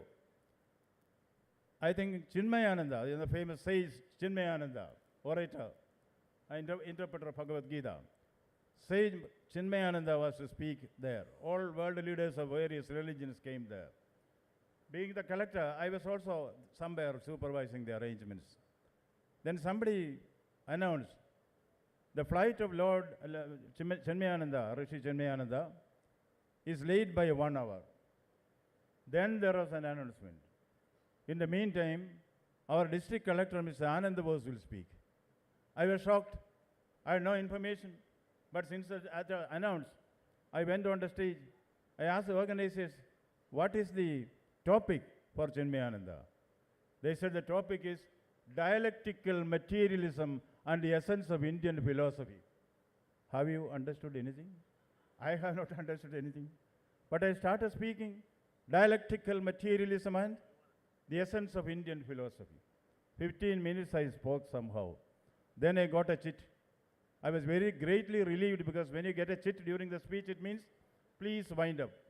You know what was written there? What was written was, Chinmayananda's flight is delayed by 1 more hour. Please speak on. So I started speaking dialectical materialism and the essence of Indian philosophy. That is scene number 1. Scene number 2. I happened to be in New York after addressing the UN General Assembly on housing, my favorite subject. I was relaxing in my hotel. I get a call from India. An old lady is on the line. She told me, is it Dr. Bose? I said, yes, ma'am. I need your help, doctor. Please tell me, how can I help you? Doctor, I am not able to sleep. I need your help. I thought maybe it's a mistaken identity. They would have thought that my doctorate in me, she would have mistaken I'm a medical doctor. Then I said, ma'am, I'm not a medical doctor. I know everything about you, I went through the Google and found even latest position is there. Dr. Bose, I need your help. I said, how can I help you, ma'am? See, I told you I'm not able to sleep. I said, do you have hypertension? Yes, I have hypertension. Are you in the habit of taking barbitons or barbiturates or any sleeping pills? Yes. Probably, ma'am, you may not have taken it, forgotten to take it. That may be why you're not getting it. No, I took all the barbiturates, but still I cannot sleep. You have to help me, doctor. I said, tell me, what can I do for you? Dr. Bose, do you remember when you were district collector, you gave a speech on dialectical materialism and the essence of Indian philosophy? Yes. Oh, half a minute after you started that speech, I started sleeping. Can you repeat that speech once again over phone? Before you say that, gladly I inaugurate this festival. Thank you very much. Thank you.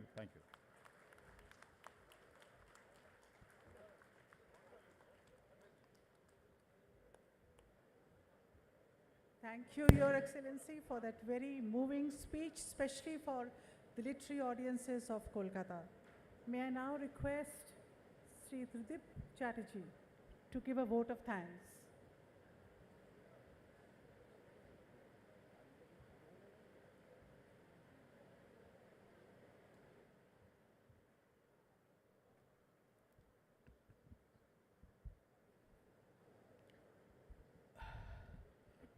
Good afternoon. Greetings to all our guests and everyone present here on the dais and in front of the dais.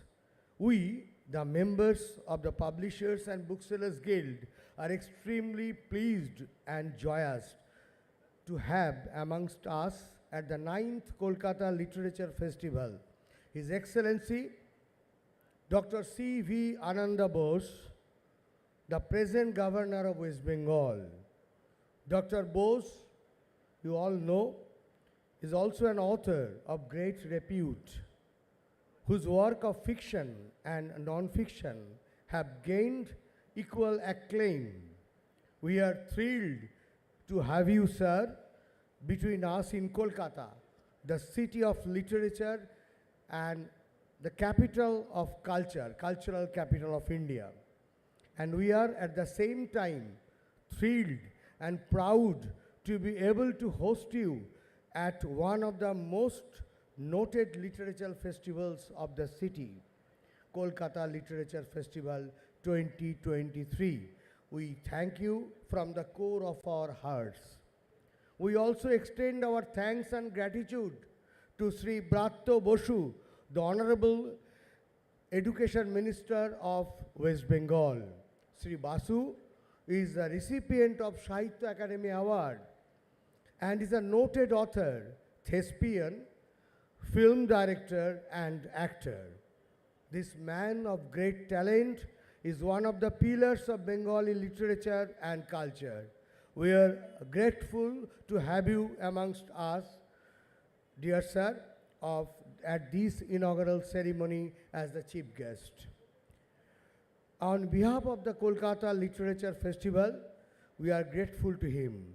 I also thank Srimati Sujata Sen, who has conducted the entire inaugural ceremony.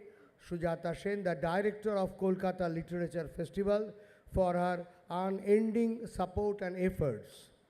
Our president, Sri Sudhanshu Shekhar De, our joint secretary, Sri Raju Barman, our treasurer, Sri Tapos Saha, and other senior members who are here in front of us, like Sribindu Bhattacharya, and the young new members like Milindo De, Esha Chatterjee, Sudipto De, and also our digital partner, SNU, Sister Nivedita University, Candid Communications, and also All Cap Communications.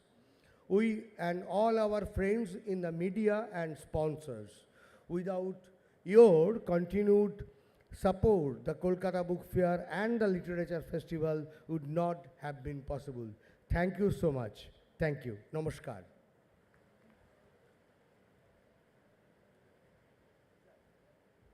Thank you, Sri Sudeep Chatterjee, General Secretary of the Publishers and Booksellers Guild. The national anthem led by musicians of Sister Nivedita University.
We will start our next panel very soon, the Identity Quotient, with Barry O'Brien, Nilanjana Bhomik, and Lucy Hannah in conversation with Yale Silliman.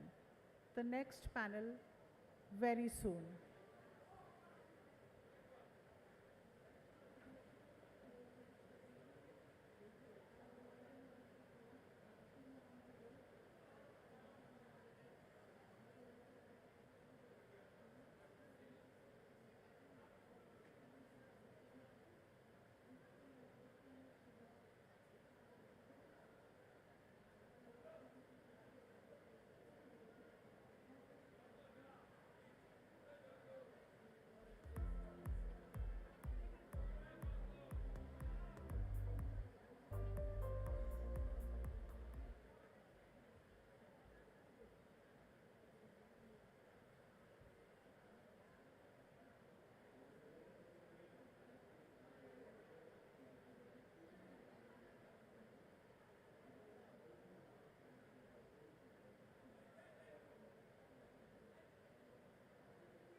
Hanna and Yale Silliman dissect questions of identity.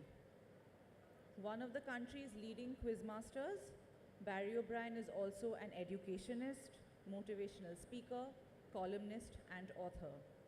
His book, The Anglo-Indians, A Portrait of a Community, is a social, cultural, political, and historical biography of what the author calls a small community with a large heart. A former Time correspondent, Nilanjana Bhaumik is a multi-award winning independent journalist. Her debut non-fiction book, Lies Our Mothers Told Us, The Indian Woman's Burden, takes a close look at the gender inequality that forms the bedrock of India's middle class and forces women to be superwomen at the cost of their mental and physical health. Lucy Hanna is founder and director of Untold Write Afghanistan, a development program for women writers in Afghanistan. She has worked with writers in areas of conflict and post-conflict, including Afghanistan, Chechnya, Pakistan, Sri Lanka, South Sudan, and Northeast Nigeria. Born into the Baghdadi Jewish community of Calcutta, Yale Silliman is an author, scholar, and women's rights activist who has written extensively on gender and women's movements in the developing world. Her 2002 book, Jewish Portraits, Indian Frames, Women's Narratives from a Diaspora of Hope, chronicles Calcutta's little-known Jewish community through the lives of 4 generations of Jewish women in Silliman's family. It's over to our panelists now.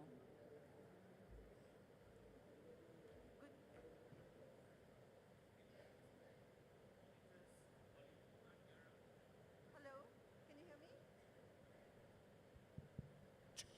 I think could এই মনিটরগুলো একটু আমরা Hello? শুনতে পাচ্ছি না Can নিজেকে you hear me? Good The evening, stage everybody. monitors. Good evening, everybody, and thank you so much for attending our session, which I'm sure is going to be very engaging. We have 3 wonderful writers and speakers, and we're going to go one by one, giving them about 10 or 12 minutes each to just capture the essence of the work that they do. Each one actually needs several hours to do justice to their work. I'm going to start with questions for Nilanjana. Nilanjana has written a really incredible book among her many other writings, The Lies Our Mothers Told Us, published by Aleph Press. And Barry has written an important book recently called The Anglo-Indians, The Portrait of a Community, also by Aleph Press. And Lucy has actually going to discuss 2 books which she has engaged with editing and creating, which is My Pen, It's the Way of a Bird, and A Fistful of Moonlight. So we're going to start with Nilanjana. Nilanjana, your hard-hitting book, which has several chapters on the status and essence of women's problems today, has many issues that which you discuss. Today, let me just ask you to start with talking about who is the modern Indian woman and who do they feel they are? Your question, first of all, thank you for having me here today. It's great to be here. I have come back to the Kolkata Boimela after many years. But to come back to your question, I think your question is as loaded as the answer. Who is the modern Indian woman? I think, the modern Indian woman is actually a very sorry figure. I know we have come a long way. I never deny that we have not. But we still have such a long way to go. And the question is that why do we still have such a long way to go? So if you look at the modern Indian woman, she's getting educated, she's stepping out to work, so she has become a co-breadwinner. But have the men become co-carers? No, not really. So of course, they are dealing with double shift. They are, they are expected to be great workers. When they're working, they're supposed to not think about their children or their families. And when they're at home, they're not supposed to think about work. So then, they're just homemakers. So there was a very interesting comment, someone had made while I was researching for this book. And this was a young girl around 26 years old. And she was working and, she was newly married. And she told me that, no matter who you are, you are always a homemaker first. So that's your primary identity, because whatever goes wrong at in your house or your home, that is always the woman's fault. So I think Indian women are loaded with a lot of identities, but they have lost themselves. We have lost ourselves in that. We are wives, we are trying hard to be good wives, good daughters, good mothers, super mothers, but when you take a look at yourself in the mirror, you just see all these roles. Somehow you don't see yourself anymore, because all your dreams, no matter how far you have come in life, you still have compromises behind you, and you still have become who your the people in your life wanted you to become.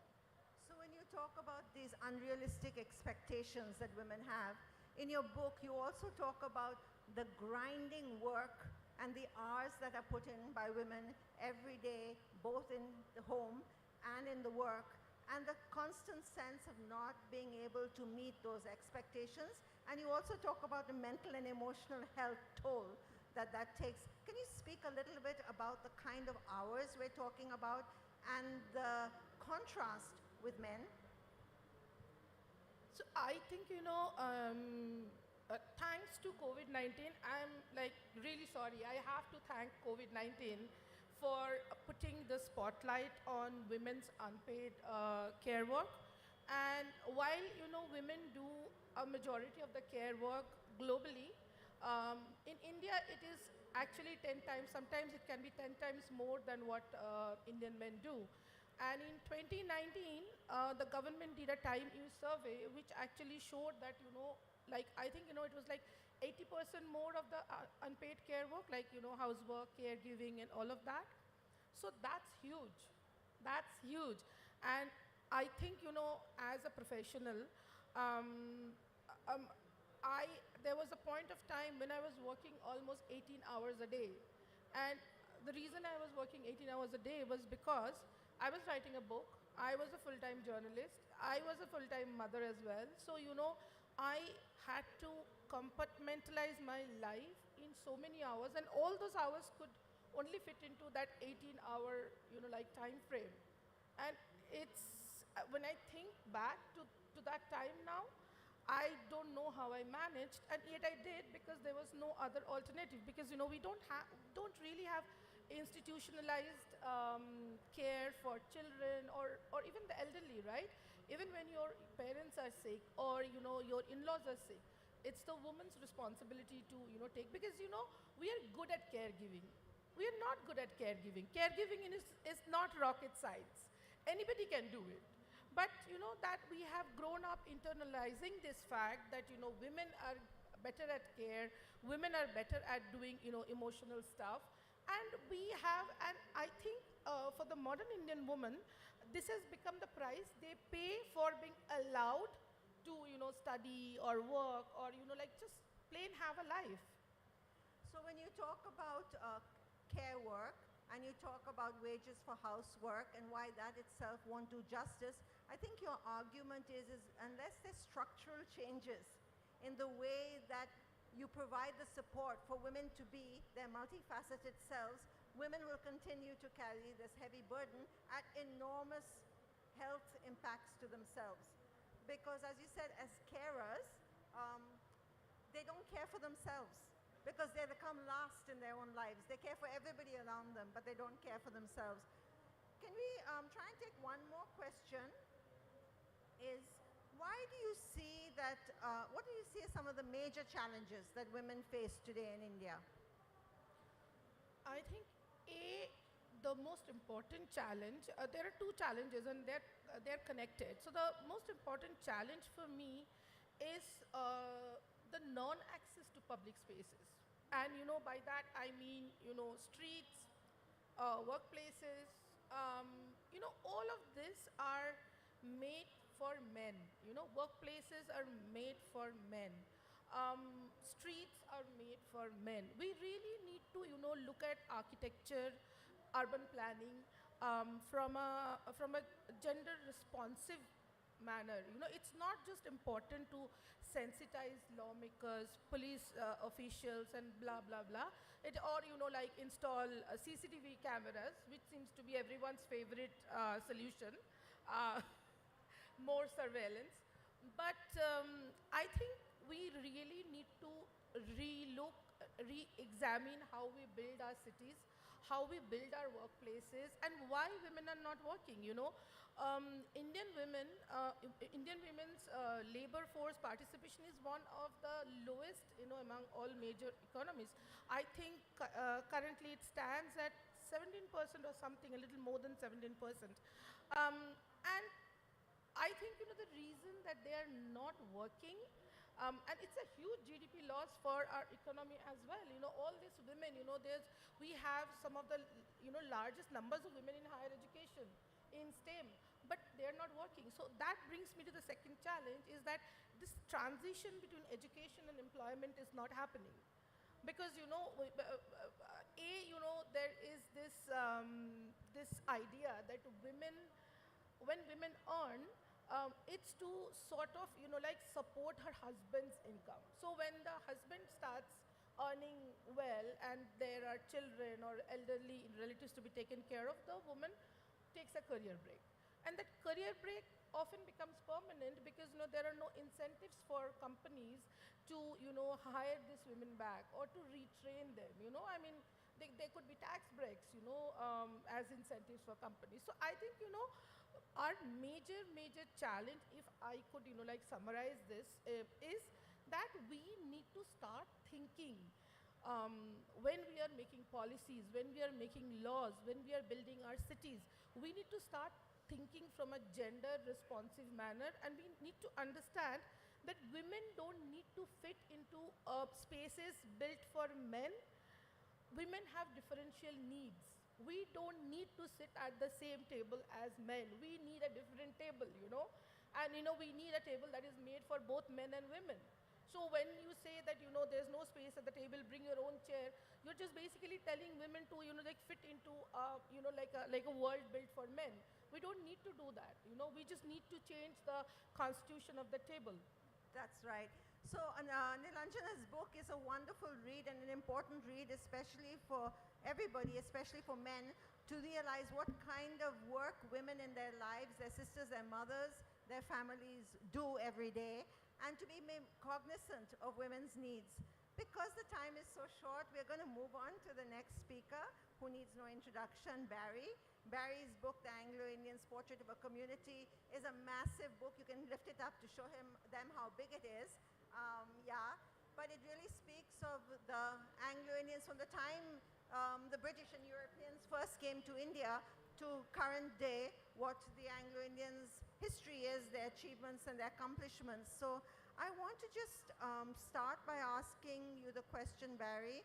How does your book set the record straight on Anglo-Indians? Thank you very much, Yael. It's a privilege and honor to be over here, and I thank the organizers of the Kolkata Literature Festival and the Publishers and Booksellers Guild. Thank you very much. I'm going to speak a bit fast because ekhane amader time limit ache, so I have to speak get in as much as possible. Well, my book actually, I think, was overdue. The last book that was written about the community of consequence was written by Frank Anthony way back in 1967.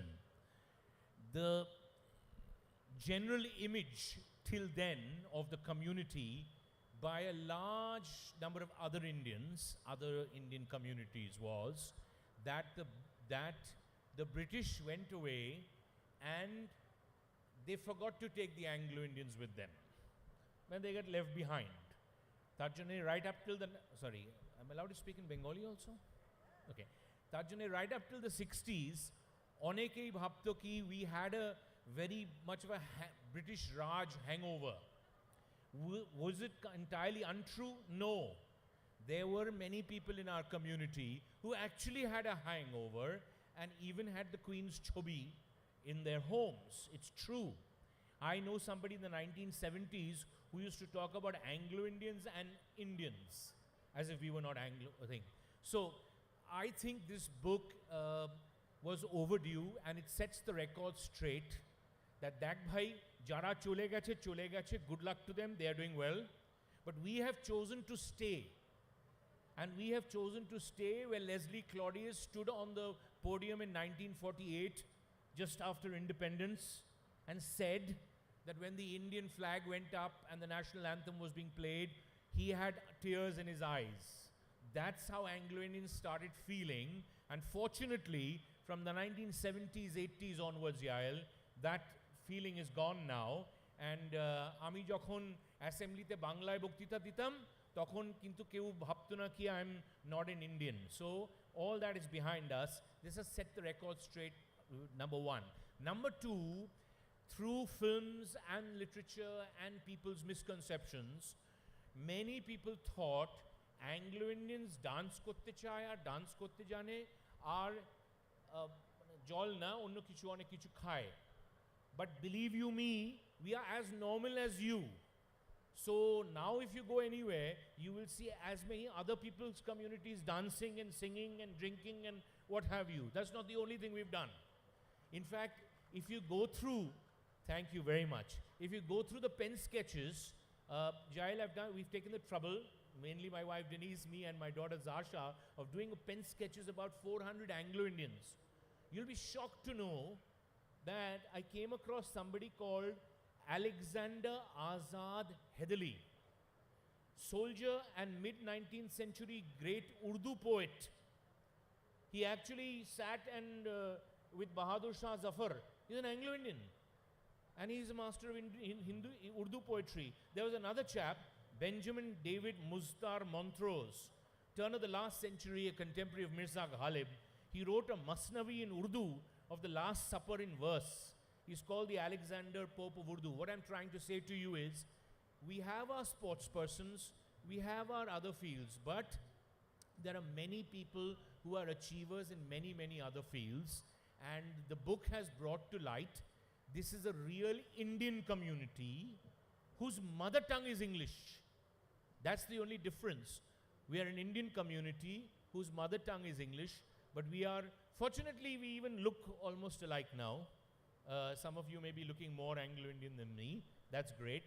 But এখানে মানে আগেকার দিনের অনেকে আমাদের, even in our community, who's fair, who's dark, even in our community, was a problem. But now, fairness cream কেউ কিনছে না আমাদের community-তে. Everybody feels very Indian. I think that is right, struck the record straight. One is that the average Anglo-Indian or all Anglo-Indians feel very Indian. Second is, we have achieved in the armed forces, in education, in the healthcare, and many other fields, not just in parties and barrooms. No, our community is way beyond that.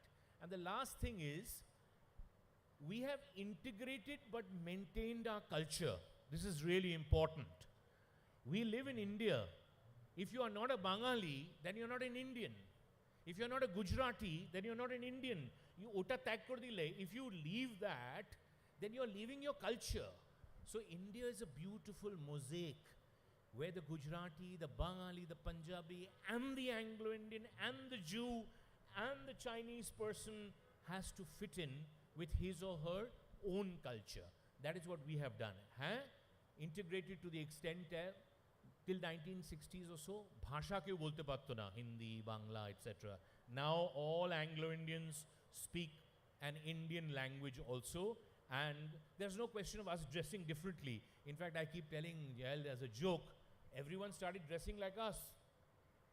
এখন দেখা যাচ্ছে বাঙালি বিয়েতে, মারওয়াড়ি বিয়েতে একটা western দিনও থাকে, where they wear, our outfits. So I think the lines have blurred, and the modern young Anglo-Indian focusing on education is very, very comfortable in modern India. Barry, there's so many other questions to ask, so I'll let you choose. Do you want to address how the whole notion of Anglo-Indians and the identities had to change depending on British imperial policies? and the kind of challenges Anglo-Indians had to face because of that? Lovely question, Yael. Actually, if somebody really studies it, I don't think, I'm not a major historian. I love history, but I'm not a person who's sort of an expert on it. But I don't think there are too many communities which have managed to decide on their citizenship, decide on their identity in such a short period. I'm going to give you an example. When it started in the 1500s, we were we looked like the British, our fathers were all from British origin, etc. This went on 1600s, 1700s.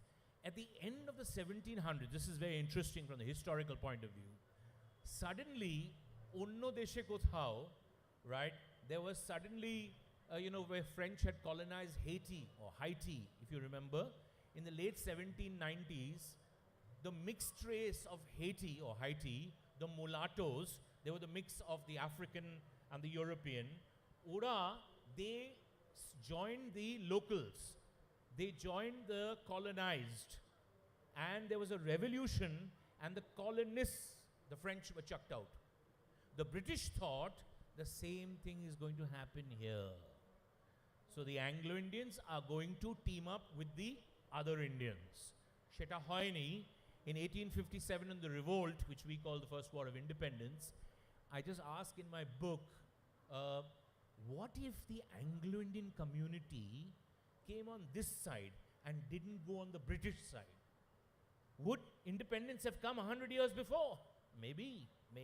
The Sikhs and the Anglo-Indians stood by the British in 1857. Just imagine.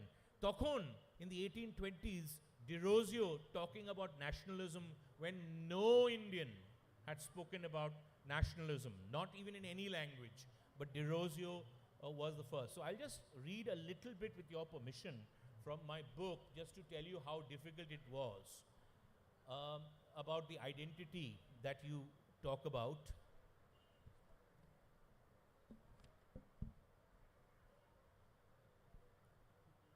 My community, I say, the Anglo-Indian community has endured the cold betrayal of an old empire and been comforted by the warm embrace of a new nation.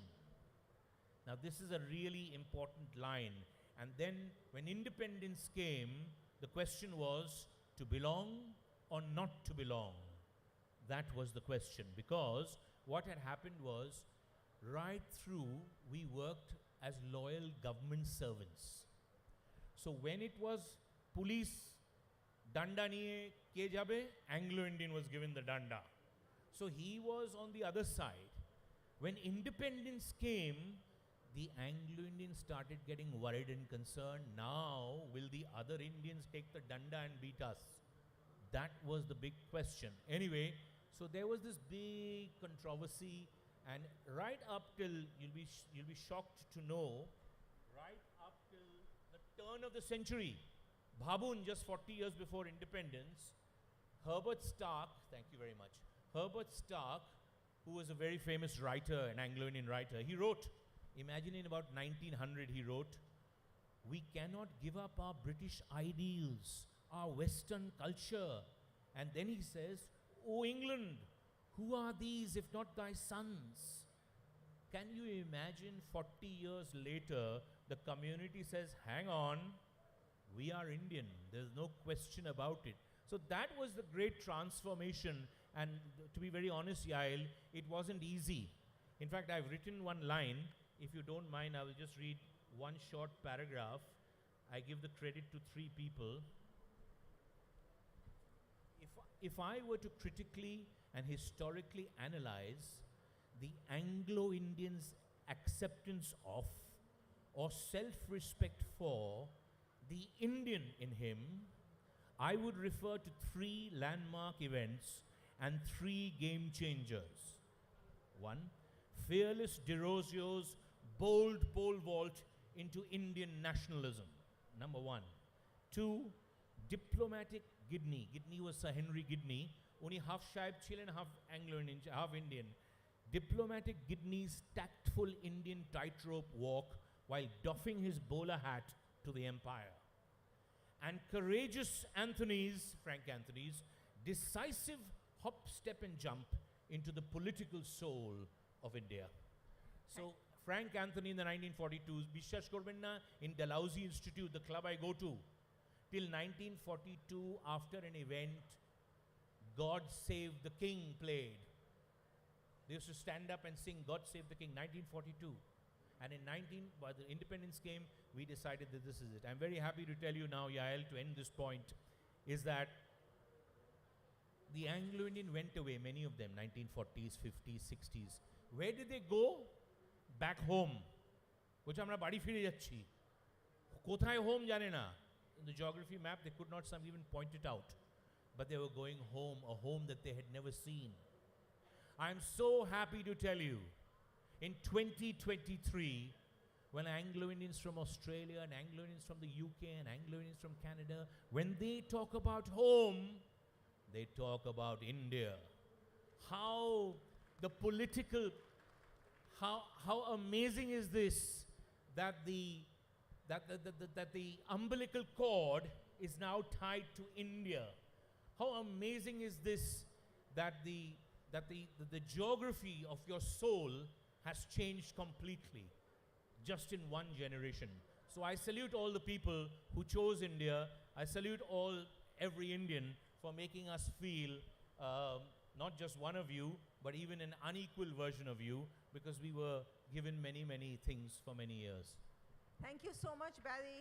As you can see, we cannot do justice to Nilanjana's very well-researched book and this incredible history that Barry has written in such a readable, easy style. We're now going to turn to our third speaker, Lucy Hanna. Now, both Barry and Nilanjana write as insiders, as a woman and as an Anglo-Indian. Lucy's work is quite different because she has been able to lift up voices of marginalized peoples. And today we're particularly going to talk, because of the topic of the panel, about her work with women. So Lucy, can you speak about your work to give voice to marginalized women? Yes, thank you. Hello, and thanks for having me. The geography of your soul is a great line. I think that goes to the heart of everything that we're talking about. So my work focuses on writers marginalized by community or conflict, and we were going to focus today just on this anthology, My Pen is the Wing of a Bird, which is new fiction by Afghan women. And this project, talking of communities or identities, this came about when I was working in Afghanistan with a group of script writers on the long-running radio soap opera there. And one day we were chatting, and the women in particular were talking about how hard it was to get their prose fiction published locally, in that they had to either pay for it or they weren't taken seriously as writers. And to get it published internationally in translation was just impossible. If you're a man, it's easier to leave the country and carve out a career as a writer. I'm talking about pre-2021 now. This was back in 2017. So myself and two of the women writers decided to try to develop a project to build the capacity, to use a bit of jargon, of Afghan women writers locally within Afghanistan, and to try to encourage the discipline of literary editing and literary translation. And to cut a long story short, this started in 2019. We put out an open call for women across the country. Somebody said, oh, you'll get maybe 20 submissions of short stories in Pashto and Dari, and we had nearly 100 in 2019. 2021, we put out, in January 21, we put out another call, and we had more than 300 submissions from women right across the country. And working with a team of Afghan readers, we had to select a group of about 30, 35, because we couldn't work with everyone. And briefly, over 2 to 3 years, we worked with the writer, editor, and translator remotely on WhatsApp every single week for nearly two and a half years to develop the craft of the writers in a traditional writer development way, with local editor, international editors, local translators, international translators. Shall I carry it? Can I have another minute on this one? So I approached in the UK 12 publishers in January 2021 and said, look, I think we might have the makings of a collection here from Afghanistan, contemporary women in between ages of 20 to 60, living all over the country, and fiction in translation. All the publishers said no, nobody outside Afghanistan will want to read that. One said yes in April, which was Macleho's Press, Hachette UK. And then in the August of that year, just as we were finishing trying to gather the pieces, Kabul fell. And just as a sort of signifier of how the world works in a rather cynical way, all those publishers called me and said, oh, about that book. And I said, well, I'm sorry, you're too late. And it's here it is. And we're still working, this community of women, which is the point about this, is that they are all still working as a community of writers. They've never met, most of them. Many of them have left the country, but half are still there. And still, every week or 2 weeks, we gather online and we are continuing to develop work in various ways. And Can you talk, Lucy, a little bit about some of the most poignant stories? Because you've built a community online of writers, but I'm sure they've also become a sort of support group for each other in many ways. So could you talk either about the building of community and some of the most poignant issues that these women have raised, or a story that you think will be most resonated for you and for the audience? Yeah, I think one of the interesting things was that these women chose to write fiction for various reasons. One, because they're living in even pre-2021, it was easier to explore the challenges of being a woman in Afghanistan today through fiction. And through their fiction, they've explored things you might expect, like forced marriage, a grandmother who was left behind when her family emigrated, a woman having her 8th daughter when her husband was very desperate for a son. Sort of the more obvious things, I suppose, but there are also some very powerful pieces, one in particular, which is a highly fictionalized piece about a girl whose father strapped a suicide bomb vest to her. Her mother had died and sent her off to a wedding hall in Kabul in 2019, where she exploded herself and very tragically the gathering. And the writer describes this really very, very poignantly in that it could be a fictional piece, and you have to remind yourself that this is actually real. And in a way, it's almost too painful to write the truth.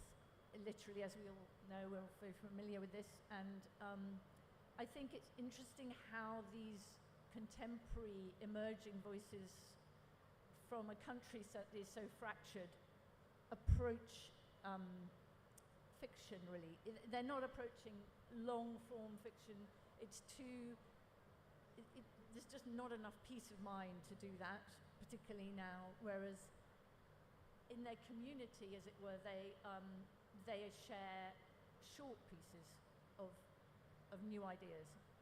Since we have a little bit of time left, just about 3 minutes, can you talk to the response to your books, both in the conflict zones like Afghanistan, but also more broadly? What do you think the waves that have come out of this book? Well, it's probably a bit like the response. So this other book, which is A Fistful of Moonlight, that the reason I'm here, main reason I'm here, which is being launched on Saturday with B Books in Calcutta, which is stories from Assam, and it'll be coming out in the UK in the autumn. And people in the UK have said to me, oh, is it a book about tea? And you think, I don't think the word tea is mentioned once, thank goodness, because it's about much bigger things. Well, tea's big, but it's about many, many other things. And I suppose the heart of both these particular projects is translation and the bridge into other worlds. Both with A Fistful of Moonlight and My Pen as the Wing of a Bird, is that I think readers, you're a writer writing for readers in your own language, and then the translator is playing a pivotal role in taking it into another. And that, I think, is part of, in a way, it's the translator's role to elicit the response from audiences elsewhere. And certainly, I think the good thing is that in both these cases, they're very authentic. This isn't about bringing an exotic tale into another place. It's about trying to show that literature should be read everywhere, and the only way we can achieve that is through translation. And the only way we can get into someone else's shoes is through stories. So I think we're going to give the speakers a minute each to just say something else they want to say about their books, but I think you get a sense of the richness and the depth and the research and the community work that has gone into each of these books. So Nilanjana, would you just want to sum up and say a minute about your work, and then each of you could do the same? We do have some time, so this is very interesting because of who's here on this panel today, and also because of the topic of the panel. So when I started thinking about identity, when I think, the book started in my mind. Writers' minds are very strange things, they just jump from, country to continent to time and place and, memories and non-memories. So I think my master's thesis was on the Anglo-Indians from Kolkata who had migrated to the UK. And so I did a half-an-hour radio documentary on them, and I spent months and months with them. I still have amazing friends in that community, and spending so much time with them, forced me to think of identities. Identities in general. I was very young then, but I think, all of that experience built up in me. And when I started thinking of women's conditions, because I moved back to India to work on gender. And then, I saw that the main question confronting us in India, women of India, is about identity. Who we are, what we want to be, and are we being allowed to be who we want to be? And that's how the book started. And Aleph took it to another level, because I was not going to write more than 50,000 words. And they were like, no, we need a big book. We need to know everything about, Indian women, everything, all of your experience. We need that in one book, one big book. And then I ended up writing, I think, 100,000 words or something. And it was a lot of research. If you see the reference pages, there's almost 15 pages of reference. It's in a memoir style, so, I share my life story as well.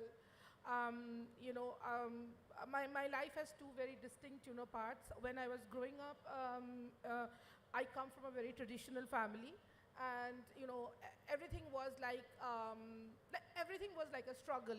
Although my father, allowed his daughters to study, and he was a very loving father. But he was not that nice to my mother. So that's where I came from, and nice to my mother. So, and that's from there I married into a family where I saw that equality was possible, and that it starts from home. It's not rocket science. You don't have to pretend that you're educating your daughter, you're empowering them. You can actually do it. I was not their daughter, my in-laws, but they literally gave me the wings to fly, because I was so unsure. about myself, oh, can I do this? And the imposter syndrome all the time. But I think, like my father-in-law, Nabaran Bhattacharya, he would push me, like, have you started writing? Why aren't you writing? I baked a cake for you. Who asked you to bake a cake? We can buy a cake. You go and write. So I think, like that's what, formed the bedrock of my book, is that it is possible. We can do it. Despite the structural problems. So Barry, would you do a minute sum up and then Lucy? Yeah, I will just take it from Nilanjana. She summed up some of the things in my book better than I did. So I want to thank her for that. Basically, a couple of things in common also. One is that the book became much bigger because of LF, my publishers. They gave me a word limit of 75,000 words. Being the big person I am, the person who can't stop speaking or writing, so I went and wrote 275,000 words. And I thought they would throw it back at me and say, just what are you doing? But I'm very happy to tell you, except for edition, me going on 10, 20,000 words, they allowed me to go ahead with a book of 250,000 words. So I promise you, it has everything that I think we need to know about the Anglo-Indian community. So that's one. Two, and more importantly, to take from what Nilanjana just said, I have actually advocated in this book for the Bharat Ratna to be awarded to the Anglo-Indian woman as a whole. Because can you imagine 100 years ago, 120 years ago, when your grandmothers and great-grandmothers, bari theke keu beshi beroto na, maybe if you're a top government servant, maybe to a few parties maximum. And though in those days, the Anglo-Indian woman wearing a nurse's outfit, wearing a tennis court outfit, wearing her dresses or whatever she was wearing, went out even in the times of war to sit as a telephone operator. And it wasn't easy because everybody said, dresses poche, short dresses poche. Therefore, there was this huge thing about, and they fought it.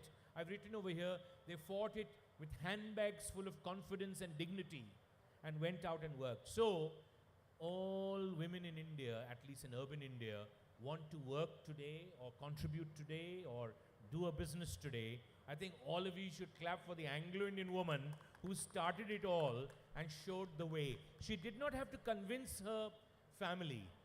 She did not. She wanted to do it. And Nilanjana, you made such a beautiful point. In our community, right from day one, the Anglo-Indian woman is equal, if at all, because in most cases we say she's unequal because men are more submissive in our families. And when we have a party, it's not mard or janana, it is not children and teenagers separate from adults, it's all together. I'm happy to say most communities now are all together in their days of sadness and in their days of happiness. So the Indian woman, I think, owes a lot to the Anglo-Indian woman, and now, of course, all our women are making us proud. So I want to just share with you that if you go through the book, you will see whether it's armed forces, education. I don't need to talk about education in Kolkata with the Anglo-Indian schools. Sports. Sorry? Sports, of course. These are all the traditional ones which are there.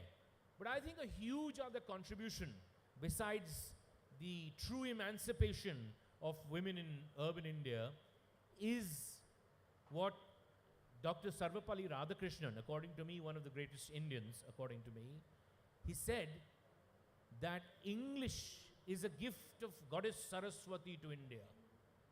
He said it. Okay, I've just turned it a bit. Dr. Radhakrishnan is one of my gurus, but it's not English language from the English. No, it's English language from the Anglo-Indians, because the British left it here and went away. The English that all of you speak and I speak is Anglo-Indian English, from the Anglo-Indian system of education, right? So that is, I think, a huge contribution and a unifying factor in India today. The Northeast, the South, Eastern India. English should not be, it's not a language for the, it's not a language of the English people anymore. It's a universal language, and it is the contribution again of the Anglo-Indian community. So I'll just sum it up. Women, the English language, The education system, the Anglo-Indian education system, armed forces definitely, and many other fields is what we have put together in this book. 5 years of writing. Once again, I'll also have to thank the lockdown. If the lockdown wasn't there, I wouldn't have become so fat and this book wouldn't have been produced. But bhetore ja lekha ache between the lines is my 60 years of living as a proud Anglo-Indian in beautiful, wonderful, accepting modern India. Thank you. Thank you so much, Barry. So, how much time do we have left? Because I'd like to take a couple of... We have more time? Do we have more time? Okay, we'll just go ahead, let Lucy sum up, and then we'll take 2 to 3 questions from the audience because they haven't stopped us as yet. Okay, I'll be very brief. Language is the segue that I wanted, so that's good.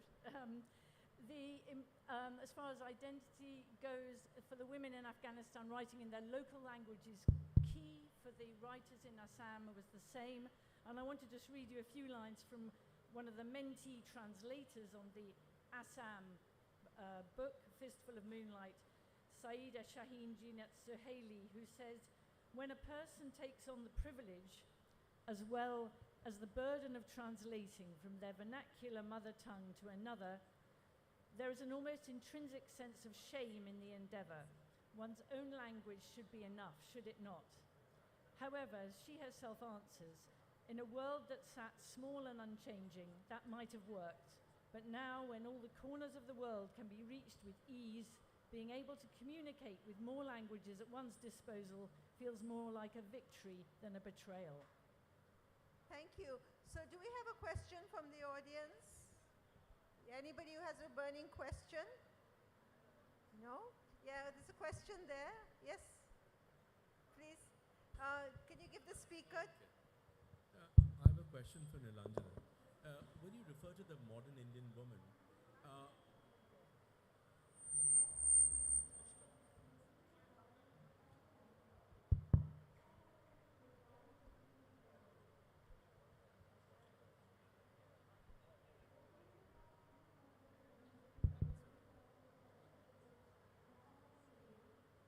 yes, can you hear me? Am I audible? Just about. Monitor গুলো বাড়িয়ে দিন নালে এখানে বসে কেউ শুনতে পারবে না Can you hear me? Am I audible? Yeah, I can hear myself. Nilanjana, you know, this idea of a modern Indian woman in certain ways suppresses the whole question of class. You know, you're talking about aspirational, upwardly mobile, middle class, upper middle class within. But there's a huge majority of women who don't fall within that fold. Have you been able to tell their stories or at least bring out some of the predicaments that they deal with? So, my book is about middle class women. I deliberately look at the class because I think there's a lot of work is happening at the grassroots. The reason I chose to focus on the middle classes is because the middle classes have a facade of progressiveness, you know. We are neither here, neither there. So, you know, we take great pride in sending our daughters to school, but we are also those parents, you know, which tell their daughters that you must prioritize your family, and if she ends up in an abusive relationship, they're the first ones to say that don't wash your dirty linen in the public, you know, just adjust, compromise. So I think the middle classes for me, I come from a middle class background, and the middle classes for me are a very unique class. You know, there's a lot of aspiration, there is a lot of, you know, like progressive thought, but somehow all of that is on the surface. I think, you know, I was just telling this to someone the other day. Someone asked me, and I said that I think, you know, the middle class homes are a secret laboratory of patriarchy. Because, you know, it's all, and, you know, my grandmother-in-law, Mahashweta Devi, she used to say this, that middle class morality stifles me. You know, everything is pushed under the carpet. You know, you don't talk about anything. You know, everything is hush-hush, and it stifles me. And I think that's, you know, like why I focused on this class, because they have also not been written about a lot, because I think they're kind of average. They have money, not lot of money, but enough money. They have, as you say, they're upwardly mobile. The women are online, women are educated, they're highly educated, they're working.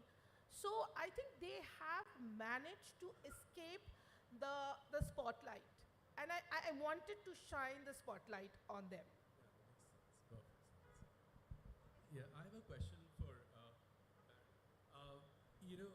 there's been a lot of interest in the language used by Anglo-Indians, and by the way, all the different categories within which we put, like Eurasians, East Asians also. I've encountered the word East Asia when I was working on my book on Edward Lear. The word used for Anglo-Indians was not Anglo-Indians or Eurasians, but East Indian. So do you explain the different registers and the different terms that are used to actually refer to this community? Yes, actually I opened with it in the sense that we are the only community who has had many names and no names. At some stages in history, we were nothing. There were no names for us. And then at some stage we were called East Indians, presumably because we worked for the East India Company. That's the reason why, because there's no other. And Eurasians, etc. So that's explained over there. But if I may just take a minute, Yael, I just wanted to just tell you, if I was you, I would have asked, are there any Anglo-Indians around? That's the question actually. So yes, many have gone away. I can't put a number to it, to Australia and Canada and the UK, etc. They are not going anymore and haven't gone for the last 30 years. Those who go for the same reason that Bengalis go and Gujaratis go. But please do not be misled by anyone, including the Law Minister of the land, who said there are 296 Anglo-Indians in India. There aren't. There are about 4 lakh Anglo-Indians, give or take 20,000-30,000, because there's no census. The thing is, we are chorano. We are spread thin all over. So therefore, we don't make up a major number. Not more than 4 lakhs, I mean, around about 4 lakhs is the number that we're looking at. But let me tell you, and people who are wondering, will the community last? Some people ask me, as the leader of the community, you tell me, how long will the Anglo-Indians last? I said, I don't know. Do you know how long you're going to live? You don't know, na? So neither do I. Our community does not know. But if you go anywhere on social media, you will see Anglo-Indians praying together, singing together, writing stories together, criticizing each other, praising each other. So we are there now. There's no McCluskey Ganj. There is no any Ganj. There is now Zuckerberg Ganj. They're all on social media. What Mark Zuckerberg has done, the rest of the Anglo-Indians couldn't do. They are all very much present on social media. I just want to leave one last thought with your permission, Yael. You've been so sporting. Is that if we were to turn back the clock, okay, to 1947, would we have done it a bit differently? Ami jodi thaktam, definitely differently. What? And I've written all these little juicy stuff over here so that you can imagine. I think Anglo-Indians we needed our little Sikkim or our little Goa. Within the state of India, Turaja, if you want to go, go. And many others would have come, many of you would have come. Either you would have sent your children for education, or you would have come to relax or a honeymoon or whatever.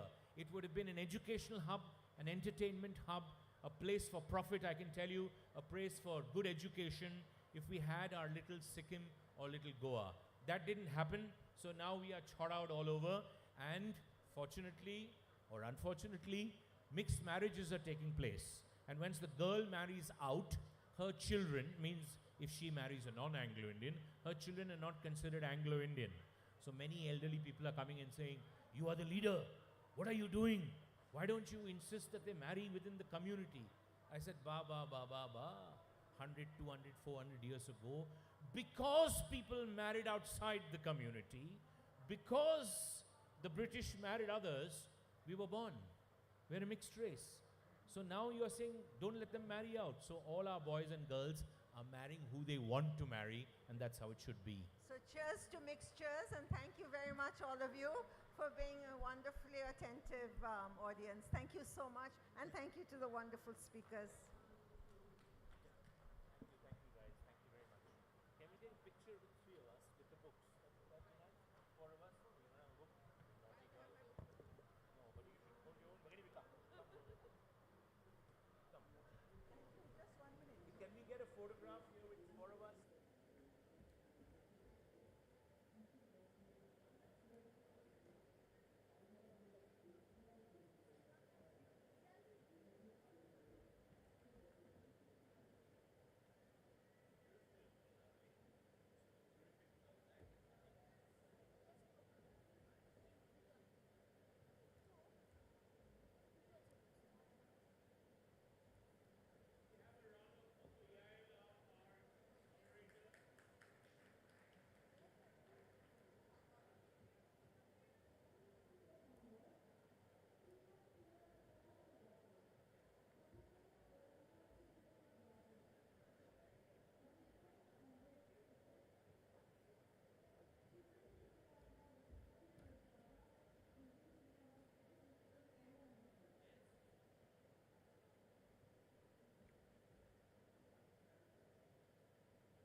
দেশভাগ।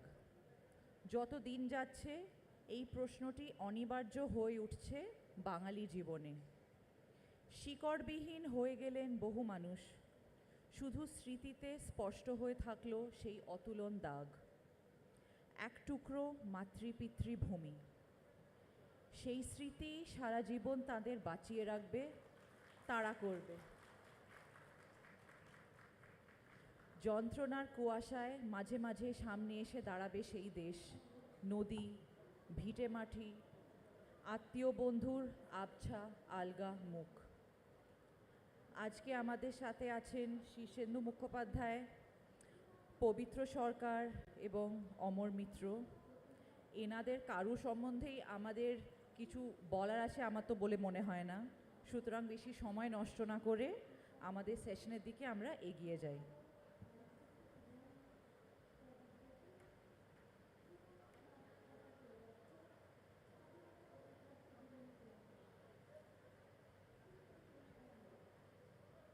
দাঁড়িয়েই বলি।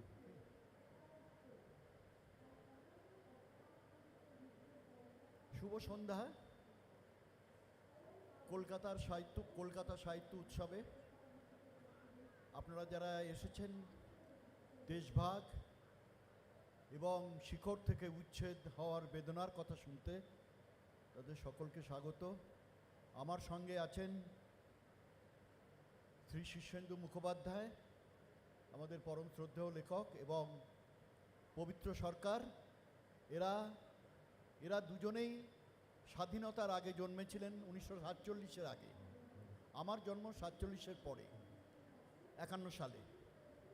এরা সেই দেশভাগের পরে সে তদানীন্তন নতুন নবগঠিত পূর্ব পাকিস্তান থেকে উচ্ছেদ হয়ে বা বাধ্য হয়ে, অথবা সবাই চলে যাচ্ছে, আমরাও চলে যাই, দেশটা আলাদা হয়ে গেছে, এই পাকিস্তানটা মুসলমানের দেশ হয়ে গেছে, আমরা ওপারে যাই, ওপারে গিয়ে থাকবো, এই দেশটা হয়তো আমাদের থাকবে না। আমাদের পিতৃপুরুষের ভেতরে এরকম অনেক কথাবার্তা, এরকম অনেক ভাবনার উদয় হয়েছিল, ফলে চলে আসতে হয়েছিল। যাই হোক, কিন্তু স্বাধীনতার 75 বছর আমরা পূর্ণ করেছি এই গত 15ই আগস্ট। স্বাধীনতার অমৃত মহোৎসব হচ্ছে সারা ভারত জুড়ে। বাংলাদেশও ওই সময় স্বাধীনতার 50 বছরে পা দিয়েছে। পাকিস্তান জন্মেরও স্বাধীনতার 75 বছর হয়েছে। এই স্বাধীনতার 75 বছর, যে কোনো দেশের মানুষ তো স্বাধীনতাহীনতায় থাকতে চায় না। যে কোনো মানুষেরই, যে কোনো পরিবারের মানুষেরই একটা স্বাধীন দেশে জন্মানো, স্বাধীন দেশে থাকার একটা আকাঙ্ক্ষা থাকেই। আমরাও তাই আছি, এত বছর কাটিয়েছি, কিন্তু আমরা শেষ অবধি কোথায় ভালো আছি কি নেই, আমাদের ভেতরে সেই শেকড় ছেঁড়ার সেই উদ্বেগ, সেই বেদনা রয়ে গেছে কিনা, তাই নিয়েই আমরা একটু খোঁজ খবর করবার। আমার যদিও জন্ম হয়নি স্বাধীনতার আগে, কিন্তু আমার বাবা মা, আমার পিতৃপুরুষ তো ওপার থেকে এপারে চলে এসেছিলেন। তাদের কাছে তাদের বেদনার কথা শুনেছি। আমার ভেতরে আমার যেটা মনে হয়, আমি সেই বেদনার উত্তরাধিকার নিয়েই এত বছর কাটিয়েছি। আমি এবার শীর্ষেন্দুদার কাছে যাচ্ছি। আমি শীর্ষেন্দুদাকে বলছি, আপনার সেই ময়মনসিংহের কথা, আপনার সেই শৈশবের কথা, সেখান থেকে যে চলে আসা, তারপর এই কিছুদিন আগে, এই কয়েক বছরের মধ্যে আমাদের এখন যেটা সারা ভারতে চলছে, তোমরা এদেশের নাগরিক কি নাগরিক নও, এই নিয়ে শীর্ষেন্দুদা একটা সাংঘাতিক একটা বক্তব্য রেখেছিলেন। আবার তাহলে উচ্ছেদ হব, আবার চলে যাব কোথাও, এনআরসি বিষয়ে। এইটা সব মিলিয়ে এই 75 বছর আপনার শৈশব, এটা এই নিয়ে আপনার যা মনে হয়েছে সেটা আপনি একটু বলুন, সবাই শুনবেন।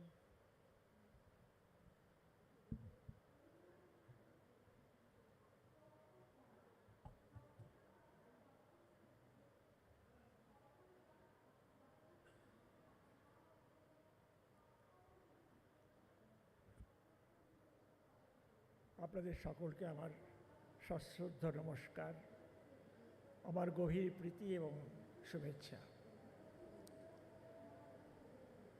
আজকে যে বিষয়টি নিয়ে এখানে কথা বলতে হবে,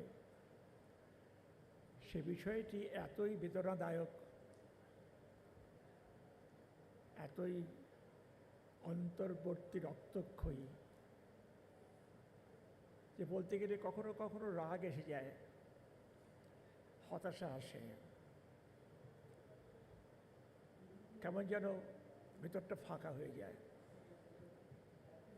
দেশ কাকে বলে এটা সব মানুষ বোঝে না, কিছু মানুষ বোঝে। দেশ হারিয়ে গেলে বোঝা যায় যে সেটা কতখানি মূল্যবান ছিল। এমনিতে আছি, বেশ আছি, কোনো গণ্ডগোল নেই, হঠাৎ করে হুকুম হলো যে তোমাকে এখান থেকে চলে যেতে হবে। আমাদের যে খুব একটা বেশি কিছু ছিল তা নয়। আমরা ময়মনসিংহ শহরে থাকতাম, যদিও আমার দেশ ময়মনসিংহ নয়, আমার দেশ ঢাকা, বিক্রমপুর। আমার দাদু ময়মনসিংহে প্র্যাকটিস করতেন, আইনজ্ঞ ছিলেন। সেই সূত্রে আমরা ময়মনসিংহে বসবাস করতাম। ব্রহ্মপুত্রের ধারে আমাদের খুবই সাধারণ ঘরবাড়ি ছিল, পাকা বাড়ি নয়, টিনের ঘর, উঠোন, পুকুর, বাইরে একটা মাঠ, কাছারি ঘর, গাছপালা, সামনে নদী। তৈজসপত্র যে খুব বেশি ছিল এমন নয়, কিন্তু কি মায়া ছিল সেইটা আপনাদের কি করে বোঝাই। ওইখানে আমার জন্ম হয়েছিল। ওই আকাশ, ওই রেল ব্রিজ, ওই নদী, ওই নদীর ধার, এই সমস্তই আমার ছেলেবেলাকে রচনা করেছে। তারপরে আমরা সেখান থেকে চলে আসি, আবার ফিরে যাই। আমার বাবার রেলের চাকরি ছিল, সেই জন্য বারবার আমরা বাইরে চলে যেতাম, আবার ফিরে আসতাম। কিন্তু আমার স্থির ভূমি ছিল ওই ময়মনসিংহের ওই বাড়িটি, যেটা খুব সম্পন্ন বাড়ি নয়, কিন্তু সম্পন্ন কাকে বলে, সম্পন্নতা কাকে বলে তা তো জানি না। এখনো মনে হয় যে সেইখানে ফিরে যেতে পারতাম, ওই অল্প নিয়ে থাকতাম, অল্প কিছু নিয়ে থাকতাম, বড় ভালো থাকতাম। হঠাৎ একদিন হুকুম হলো যে তোমাকে, এ আর তোমার দেশ নয়, তোমাকে চলে যেতে হবে। তখন আমি ছোট, 11 বছরের মতো বয়স, ময়মনসিংহের মৃত্যুঞ্জয় স্কুলে পড়ি। শুনে হাঁ হয়ে গেলাম, সেই বিস্ময়ে ফুরোতে চায় না।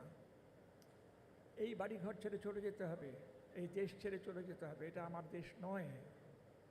কিছু মানুষ দিল্লিতে বসে বা অন্য জায়গায় বসে তারা নিজেদের মধ্যে সলা পরামর্শ করে ঠিক করে দিল যে এই দেশ ভাগ করে দিলাম আমরা। আর তাইতেই আমাদের সব ভাগ্য বদলে গেল। এই ঝাঁটি পাটি নিয়ে, বিছানা মাদুর, ট্রাঙ্ক বাক্স নিয়ে আমাদের চলে যেতে হবে। এই বেদনা যে পেয়েছে সেই বোঝে এই বেদনা কত গভীর। একজন কাবলিওয়ালারও দেশ থাকে, তার দেশ হয়তো খুব একটা সাংঘাতিক কিছু নয়, মরুভূমি, খেজুর গাছ, উট, কষ্টের জীবন, তবু ওই জায়গা সে ছাড়তে চায় না, ওই জায়গার বড় মায়া। আমাদের সেই মায়া ত্যাগ করতে হয়েছে। এটা যে কত বড় একটা ক্ষতি মানুষের। সর্বহারা বলতে যাই, শুধু বাস্তুহারা নয়, সর্বহারা। এটা ঠিক যে আমার বাবা রেলে চাকরি করতেন বলে আমার পরিবারটিকে হয়তো খুব বেশি কষ্ট পেতে হয়নি, কিন্তু আমার অন্যান্য আত্মীয় স্বজন যারা ছিলেন তার যে দুর্মর কষ্ট পেতে হয়েছে সেটা ভাষায় বোঝানো যাবে না। কি অনিশ্চিত জীবন, সম্পূর্ণ নূতন জায়গায় এসে তাদের মধ্যে সকলেই তো অল্প বয়সী নন, অনেকে বৃদ্ধাও ছিলেন। তারা কি করে আবার নতুন জীবন শুরু করবেন? অসহায়তা তাদের চোখে মুখে লেখা ছিল। আমার ঠাকুমাকে আমি কত কাঁদতে দেখেছি, পিসিমাদের কত আলুথালু হতে দেখেছি, কি অসহায় হয়ে যেতে দেখেছি। এইভাবে একটা জাতিকে, একটা জনসমষ্টিকে বাস্তুচ্যুত করা হলো যেদিন, সেদিন দেশ স্বাধীন হচ্ছে।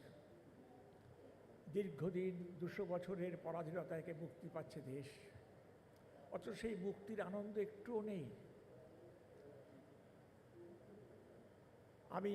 আমাকে বলা হলো যে বাড়িতে ফ্ল্যাগ তুলতে হবে, আমি তুললাম। পাকিস্তানের ফ্ল্যাগ একজন দিয়ে গেল আমাদের বাড়িতে, আমাকে বলে গেল এটা তোল। আমি বাঁশ দিয়ে সেই ফ্ল্যাগটা তুললাম। তারপর বেরোলাম, সারা শহর আনন্দে উন্মাদ, নতুন জামা কাপড় পরে সবাই বেরিয়েছে, বোম ফাটছে, কি আনন্দ। শুধু সেই ভিড়ের মধ্যে আমি একা নিরানন্দ একটি বালক ঘুরে ঘুরে বেড়াচ্ছি, চারদিক দেখছি, আমার একটু আনন্দ হচ্ছে না। দেশ মুক্ত হলো, সেটা কীরকম জিনিস, এই মুক্তির কি স্বাদ, সে আস্বাদ আমি তো পাচ্ছি না। আমার মুখে তো জিভ তো তেতো, আমার মন তো তেতো। এইভাবেই যখন চলে এলাম, আবার আমাদের বসবাস করার মাথা গোঁজার জায়গা হলো, সব কিছুই হলো। আস্তে আস্তে জীবন আমার অন্য খাতে বইল, কিন্তু জীবন থেকে কি একটা যেন সরে গেল। জন্মভূমি, এই জন্মভূমি হারানোর যে শোক, সেটা এই বয়সে আজও আমি বহন করছি। আজও মনে হয় যদি সুযোগ পাই, যদি আবার ভাগ্যে লেখা হয়, তাহলে আবার সেখানে ফিরে যাব, ওই ব্রহ্মপুত্রের ধারে। আবার সেই ছোট্ট 11 বছরের বালকটিকে খুঁজে বেড়াবো। তার সঙ্গে যদি দেখা হয়, তাহলে বলবো যে আমি এসেছি। কিন্তু সে তো হয় না, তো রূপকথা, বাস্তব জীবনে তো হয় না। কিন্তু যাই হোক, রাজনীতিবিদরা তাদের সিদ্ধান্ত এক জায়গায় বসে নেন, আর তার ফল ভোগ করি আমরা আম জনতা, সাধারণ মানুষ। শুধু বেদনার কথাই বলতে পারি, আনন্দের কথা তো এর মধ্যে নেই। 75 বছরে অমৃত মহোৎসব পালিত হচ্ছে, দেশ জুড়ে কত আনন্দ। কিন্তু আমরা কিছু মানুষ যারা সেই সময় বাস্তুচ্যুত হয়েছিলাম, কিছুতেই এই আনন্দের শরিক হতে পারি না। এই জন্যই আমি মার্জনা ভিক্ষা করছি, ক্ষমা চাইছি। নমস্কার। আমার পরে পবিত্র তো আছে, বলবে। ভালো থাকবেন আপনারা।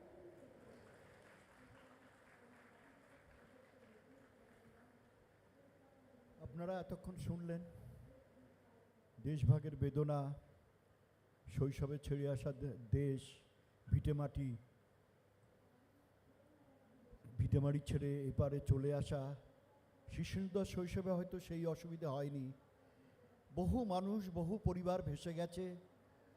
প্রভু, এই যে কলকাতা শহরের আশেপাশে যতগুলো কলোনি যে সমস্ত আছে, বাঘাযতীন বা অন্যান্য, এগুলো সবই উদ্বাস্তুরা গড়ে তুলেছিল বেঁচে থাকার জন্য। পবিত্র সরকার ঢাকা জেলায় ওর বাড়ি ছিল। উনি 37 সালে জন্ম, 10 বছর বয়সে চলে আসেন। আমি যতটা জানি, ওনার এপারে এসে খুব কষ্ট করতে হয়েছিল, এবং শৈশবটা একটা উদ্বাস্তু পরিবারের ছেলে যেভাবে কাটায়, তিনিই বলতে পারেন। আমরা মানে যারা এখনকার যুবকরা, এখনকার যারা তরুণ প্রজন্ম, তারা সেই ধারণাই করতে পারবে না। আজকের এই সভা এই তরুণ প্রজন্মকে জানিয়ে দেওয়া যে এই আমাদের এই 75 বছর স্বাধীনতার 75 বছরের পেছনে কতটা ক্রন্দন ধ্বনি আছে, কতটা বেদনা আছে। আমি এখন পবিত্র সরকারকে অনুরোধ করব, উনি ওনার কথা বলুন।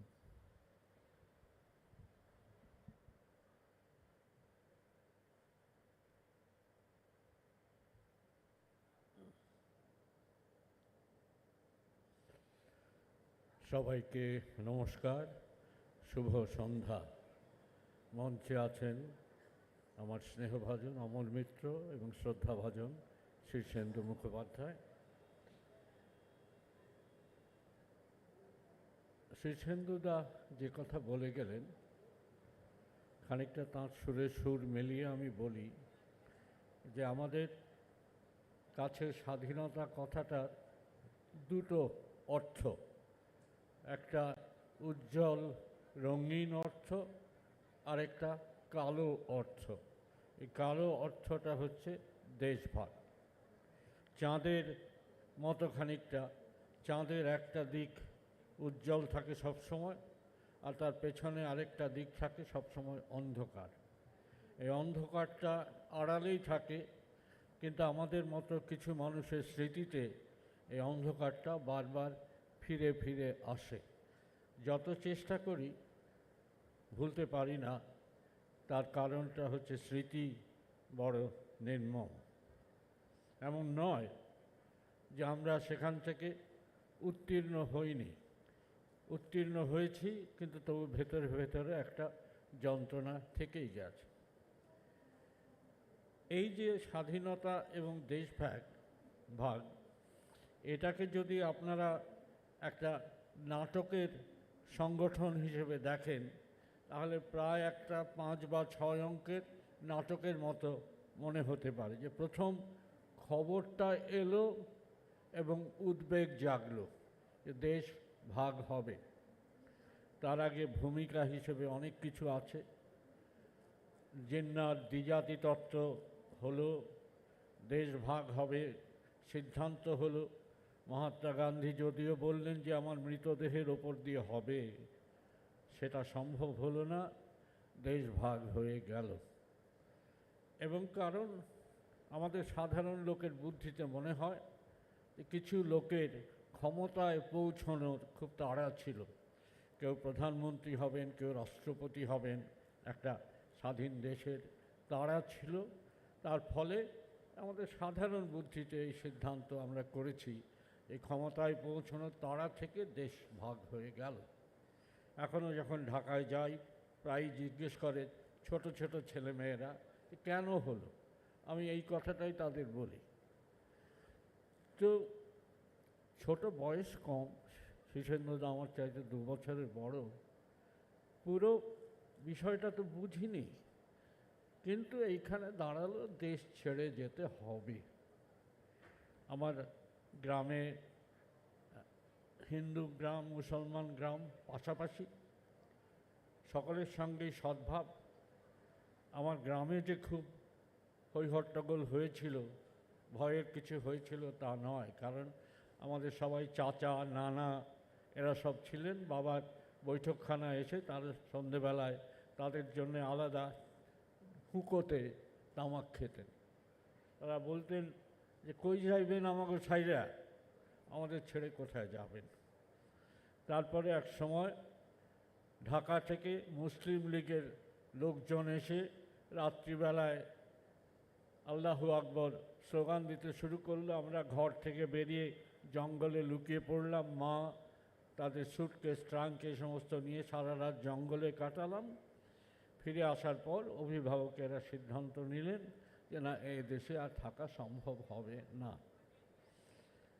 তখন উদ্যোগ নেওয়া হলো, দ্বিতীয় অঙ্ক, আমরা একদিন ওই নদী, অসাধারণ নদী ছিল একটি আমাদের ছোট্ট অন্তরঙ্গ নদী, সেই নদীতে নৌকো চড়ে আমরা বেরিয়ে পড়লাম। বেরিয়ে পড়ে আমরা গোয়ালন্দ হয়ে শিয়ালদা এসে পৌঁছলাম। এই যে জার্নিটা, এই যে ভ্রমণ, নিজের মাটি ছেড়ে অন্য একটা অজানা দেশে গিয়ে পৌঁছানো, অচেনা মানুষগুলোর মধ্যে গিয়ে পৌঁছানো, এই ভ্রমণটা আমার ওই বয়সে কিন্তু খুব খারাপ লাগেনি। মজার মজার অভিজ্ঞতা হয়েছে। আমি তো সব বুঝছি না যে একটা জন্মের মাটি ছেড়ে চিরকালের জন্য চলে যাচ্ছি, আমি ওই বয়সে বুঝিনি। তখনও ঋষি অরবিন্দের একটা কথা খুব বাতাসে ঘুরত যে হ্যাঁ, 1947-এ দেশ ভাগ হয়েছে, 1957-তে আবার দেশ এক হয়ে যাবে। এটা আমরা অনেকেই বিশ্বাস করতাম।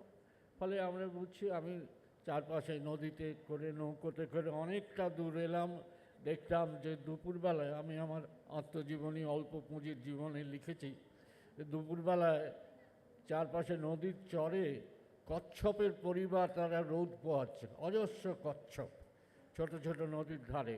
একটা কলা গাছের গুঁড়ি ভেসে যাচ্ছে, তার উপরে একটা কচ্ছপ পরিবার বসে আছে। গ্রামের মানুষ তারা নদীতে চান করতে এসছে, এইসব করতে করতে এলাম, জাহাজে চড়লাম আরিচা বলে একটা জায়গায়, সেখান থেকে গোয়ালন্দে চলে এলাম, ট্রেন ধরলাম। তার অভিজ্ঞতাও মজার, তার মধ্যে আমি যাব না। কিন্তু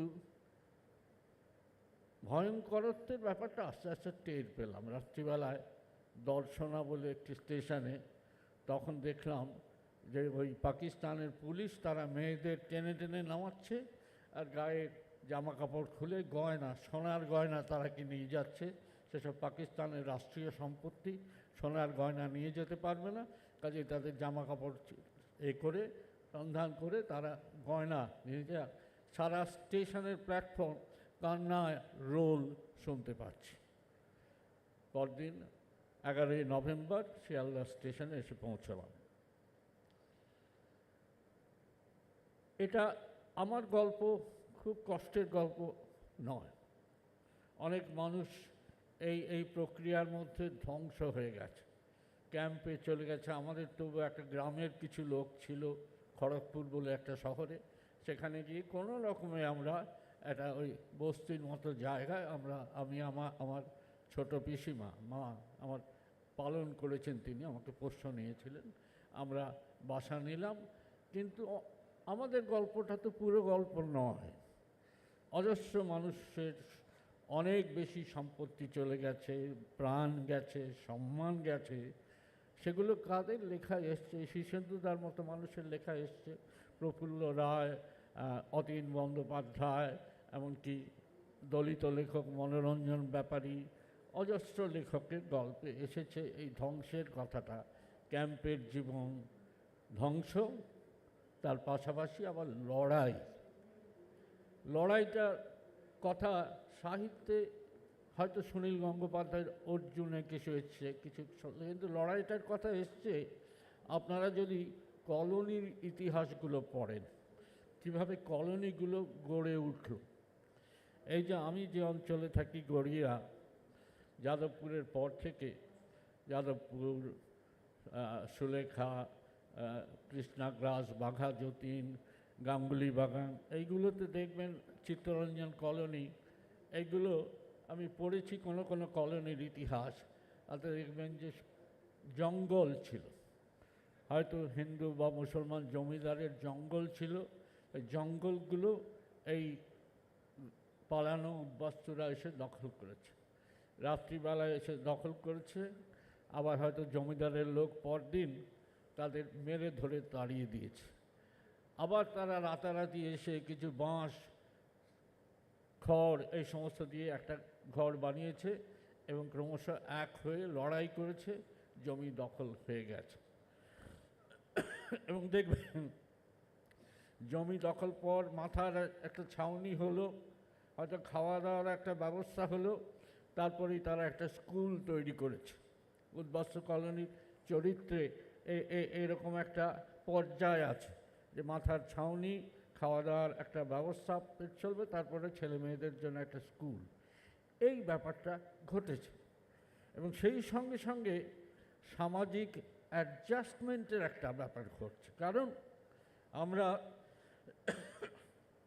এসে পৌঁছলাম যে মানুষগুলোর মধ্যে, তারা মেনে নেবে কেন? তাদের সম্পত্তি, তাদের প্রতিবেশ, তাদের চাকরি, তাদের বাজারে জিনিসের দাম চড়ে যাচ্ছে। এই আইসে খাইসে করে বাঙালগুলো এসে জিনিসপত্রের দাম চড়ে যাচ্ছে, ফলে বিদ্রূপ শুনতে হচ্ছে, খানিকটা প্রতিরোধ। বাঙাল মনুষ্য নয়, উড়ে এক জন্তু, লাফ দিয়ে গাছে চড়ে, ল্যাজ নাই কিন্তু, এই ধরনের কথাবার্তা আমাদের শুনতে হচ্ছে।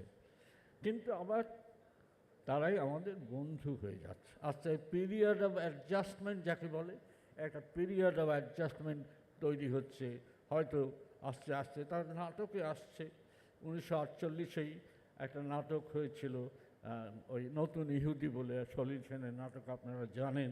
নাটকে আসছে, ফিল্মে আসছে, সব জায়গায় আস্তে আস্তে পিরিয়ড অফ অ্যাডজাস্টমেন্ট। কখনো কমেডির মতো করে ওরা থাকে ওধারে, প্রেমেন্দ্র মিত্রের ছবি।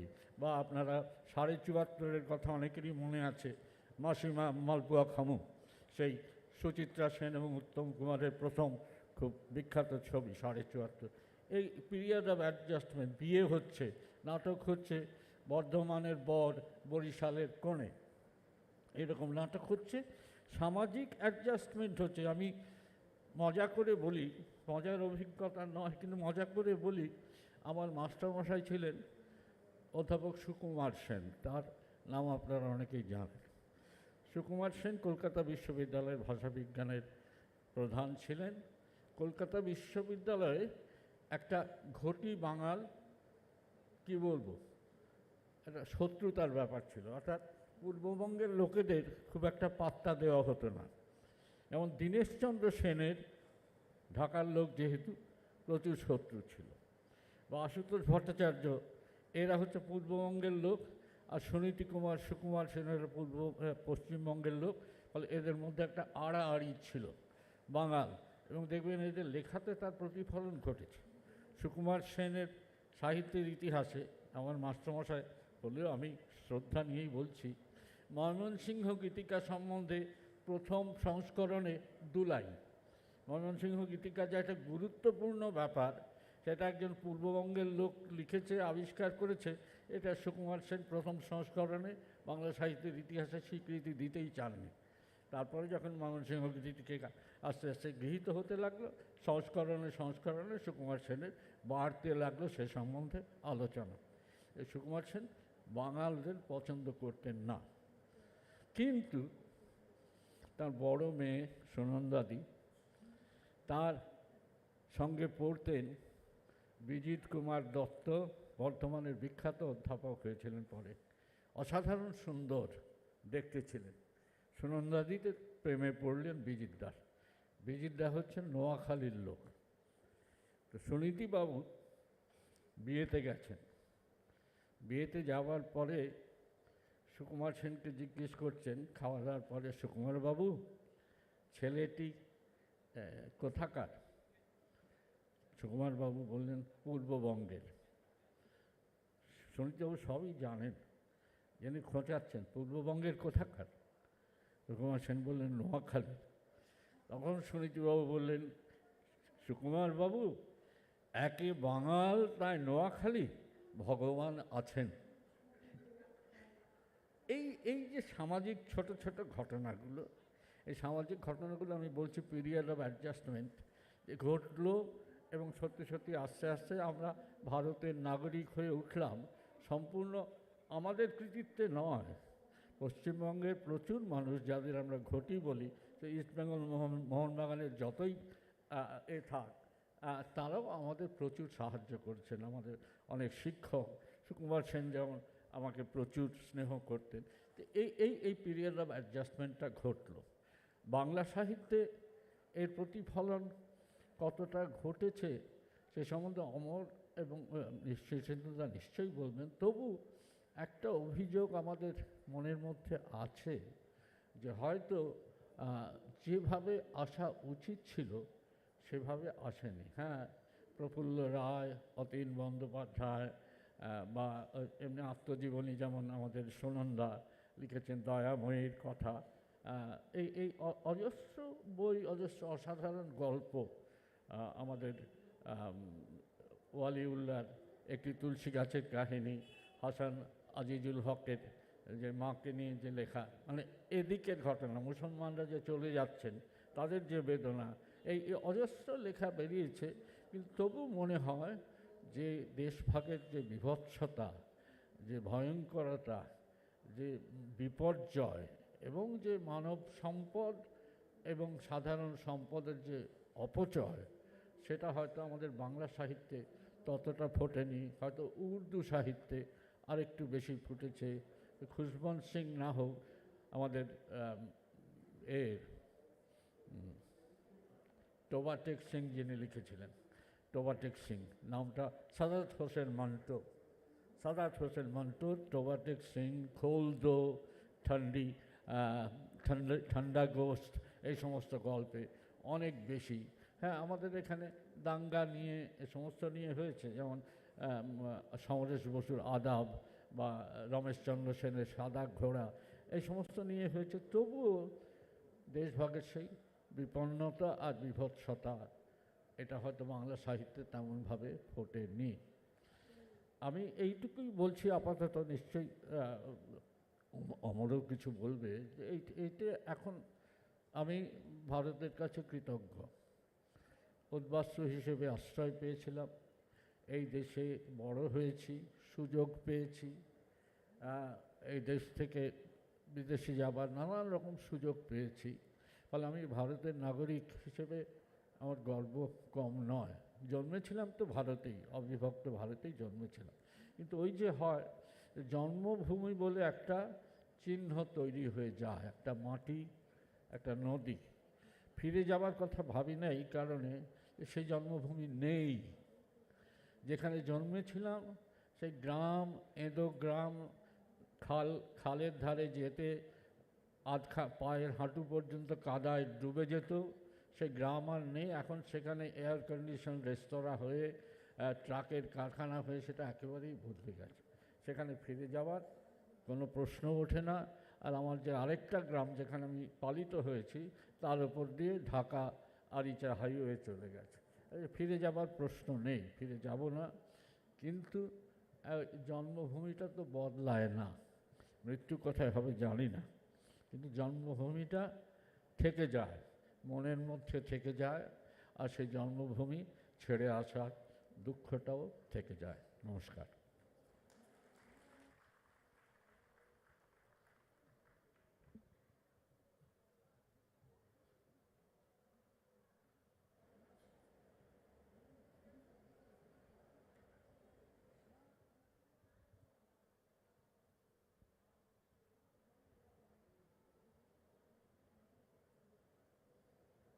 আমি কয়েকটা ঘটনার কথা বলছি, যে দেশভাগ কি করেছে। এটা একদম সত্য ঘটনা, আমার একটা লেখার মধ্যেও এটা এসেছে। হেমলতা বসু বলে একজন গায়িকা ছিলেন, অসামান্য ভাওয়াইয়া গাইতেন। উনি আব্বাস উদ্দিনের শিষ্যা ছিলেন, আব্বাস উদ্দিনের কাছে গান গাইতেন। লতায় পাতায় আমাদের সঙ্গে একটা সম্পর্কও ছিল, সেটা অন্য কথা। তা আব্বাস উদ্দিন, শ্যামবাজারে আব্বাস উদ্দিনের একটা গানের স্কুল ছিল।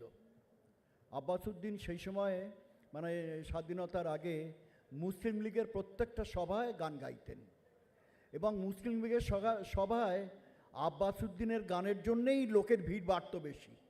কারণ একটা ঘটনার কথা আছে, একটা এই মুর্শিদাবাদের একটা জায়গায় মুসলিম লীগের একটা সভা ছিল পাকিস্তান দাবিতে। সেই সভায় জিন্না এসেছিলেন, আব্বাস উদ্দিন গাইবেন, প্রচুর লোক। জিন্না খুব শক্ত মানুষ, উঠে বললেন কোনো গান টান হবে না, নো সং নো মিউজিক। প্রথমেই তার দাবির কথা এই নিয়ে আলোচনা। জনসাধারণ যারা ছিল উপস্থিত, তারা বলেছিল গান না হলে, আব্বাসের গান না হলে আমরা কোনো কথাও শুনব না। জিন্না চুপ করে গেছিলেন। এবারে এখান থেকেই এই হেমলতা সেন, পরে বিবাহের পর তিনি বসু হন, তিনি দেশভাগের পর আব্বাস উদ্দিন যখন চলে যান পাকিস্তানে, হেমলতা সেন আর গান গাননি। এবং আকাশবাণী থেকে তার কাছে ওই গানের জন্য চিঠি এসেছিল, সেই চিঠি তিনি ছিঁড়ে ফেলেছিলেন। এ নিয়ে তার পুত্রের লেখা আমি পড়েছি, এটা একেবারেই সত্য ঘটনা। একজন গায়ক, এবং হেমলতা সেনের গান আপনারা ইউটিউবে শুনতে পাবেন। এবং অসামান্য, ইউটিউবে আব্বাস উদ্দিন এবং হেমলতা সেনের গান আছে একসঙ্গে, দ্বৈত সঙ্গীত, ভাওয়াইয়া। এরকম অসংখ্য ঘটনা আছে, যে ঘটনাগুলো দেশভাগের অভিজ্ঞতাই ঘটেছিল। অনেক পরিবার একদম শেষ হয়ে গেছে। আমাদের চেনা এক পরিবারকে দেখেছি, আমার মেসমশাই ছিলেন, তিনি অসামান্য ছবি আঁকতেন, এই কলকাতা আর্ট কলেজে ছবি আঁকা শিখতেন। তারপরে পার্টিশনের পরে এপারে চলে আসতে হলো। ওপারে তো টাকা পয়সা ছিল, এপারে লেখাপড়া, এই ছবি আঁকা শিখতেন, আঁকতেন ভালো। তারপরে আমি ছেলেবেলায় দেখেছি তাকে, তিনি কমলালয়া স্টোর্সে সেলসম্যানের চাকরি করতেন এবং জুতো ছিঁড়ে গেছে খালি পায়ে আমাদের বাড়িতে ধর্মতলা থেকে বেলগেছে, আমরা ধর্মতলা থেকে হেঁটে এসেছেন এবং তার আঁকা পোর্ট্রেট এখনও আছে। এরকম অনেক অনেক পরিবারকে দেখেছি। আমার মামার বাড়ি, আমাদের বাড়িটা ছিল হচ্ছে একটা জাংশনের, মানে বাড়িটা মানে আমাদের ফ্ল্যাটটা বেলগেছিয়ার একটা জংশনের মতো। পূর্ববঙ্গ থেকে মানুষ এলে ওখানে এসে উঠতো, বেশ কিছুদিন থেকে তারপরে এপাশে ওপাশে ঘর বাড়ি জোগাড় যন্ত্র করে, চাকরি বাকরি জোগাড় যন্ত্র করে তারা সেখানে চলে যেত। এই রকম এই যে স্বাধীনতার পশ্চিমাঞ্চলে যেটা ভারত সরকার যেটা করেছিল, যে পিপল এক্সচেঞ্জ এবং পাঞ্জাবের যারা ওপার থেকে যে শিখরা এসছে, হিন্দুরা এসছে, তাদের জন্য যেরকম সহায়তা করেছিল আমাদের পশ্চিমবঙ্গে তাই করেনি বলেই পশ্চিমবঙ্গে পবিত্র দা যেটা বললেন যে যে যে স্ট্রাগল, সেই স্ট্রাগল করতে হয়েছিল, এখনও করতে হচ্ছে। যারা দাঁড়িয়ে গেছে, অনেক পরিবার একদম মুছে গেছে, এটাও জানি। এবং আমরা ছোটোবেলায় দেখেছি তো রেল লাইনের ধারে এখানে বিভিন্ন অঞ্চলে যে এই ঝুপড়ি বেঁধে বেঁধে যারা থাকতেন তারা পূর্ববঙ্গের মানুষ। এই নেতাজি সুভাষ ওপেন ইউনিভার্সিটি দেশভাগের পরে যারা উচ্ছেদ হয়ে মানে রিফিউজি হয়ে এপারে এসেছিলেন, তাদের বহু লোকের ইন্টারভিউ নিয়ে একটা বই বার করেছে, স্মৃতিকথা।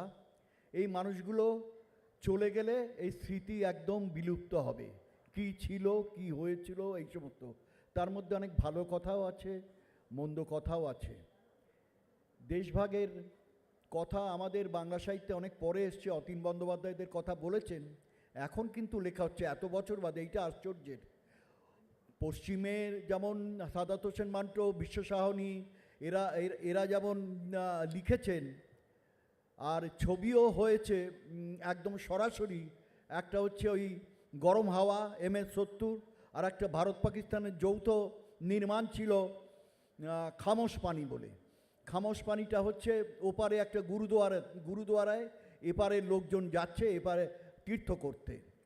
আসলে পার্টিশনের আগে মুসলিম লীগ বুঝতে পারেনি, একদমই কোনো রাজনীতিকই বুঝতে পারেনি যে ভবিষ্যৎটা কী। যখন দেশটা ভাগ হয়ে গেল, মোহাম্মদ আলী জিন্না দেখলেন দিল্লির এ সমস্ত লালকেল্লা, তাজমহল সব এপারে রেখে ওপারে চলে যেতে হচ্ছে, তারা সব এপারে থেকে গেল।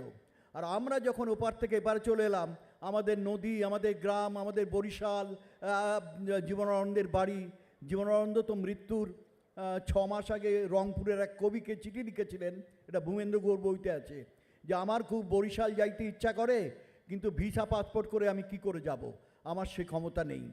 জীবনানন্দর যে বিমর্ষতা, তার পেছনেও তো পার্টিশন তো ছিলই। পার্টিশনের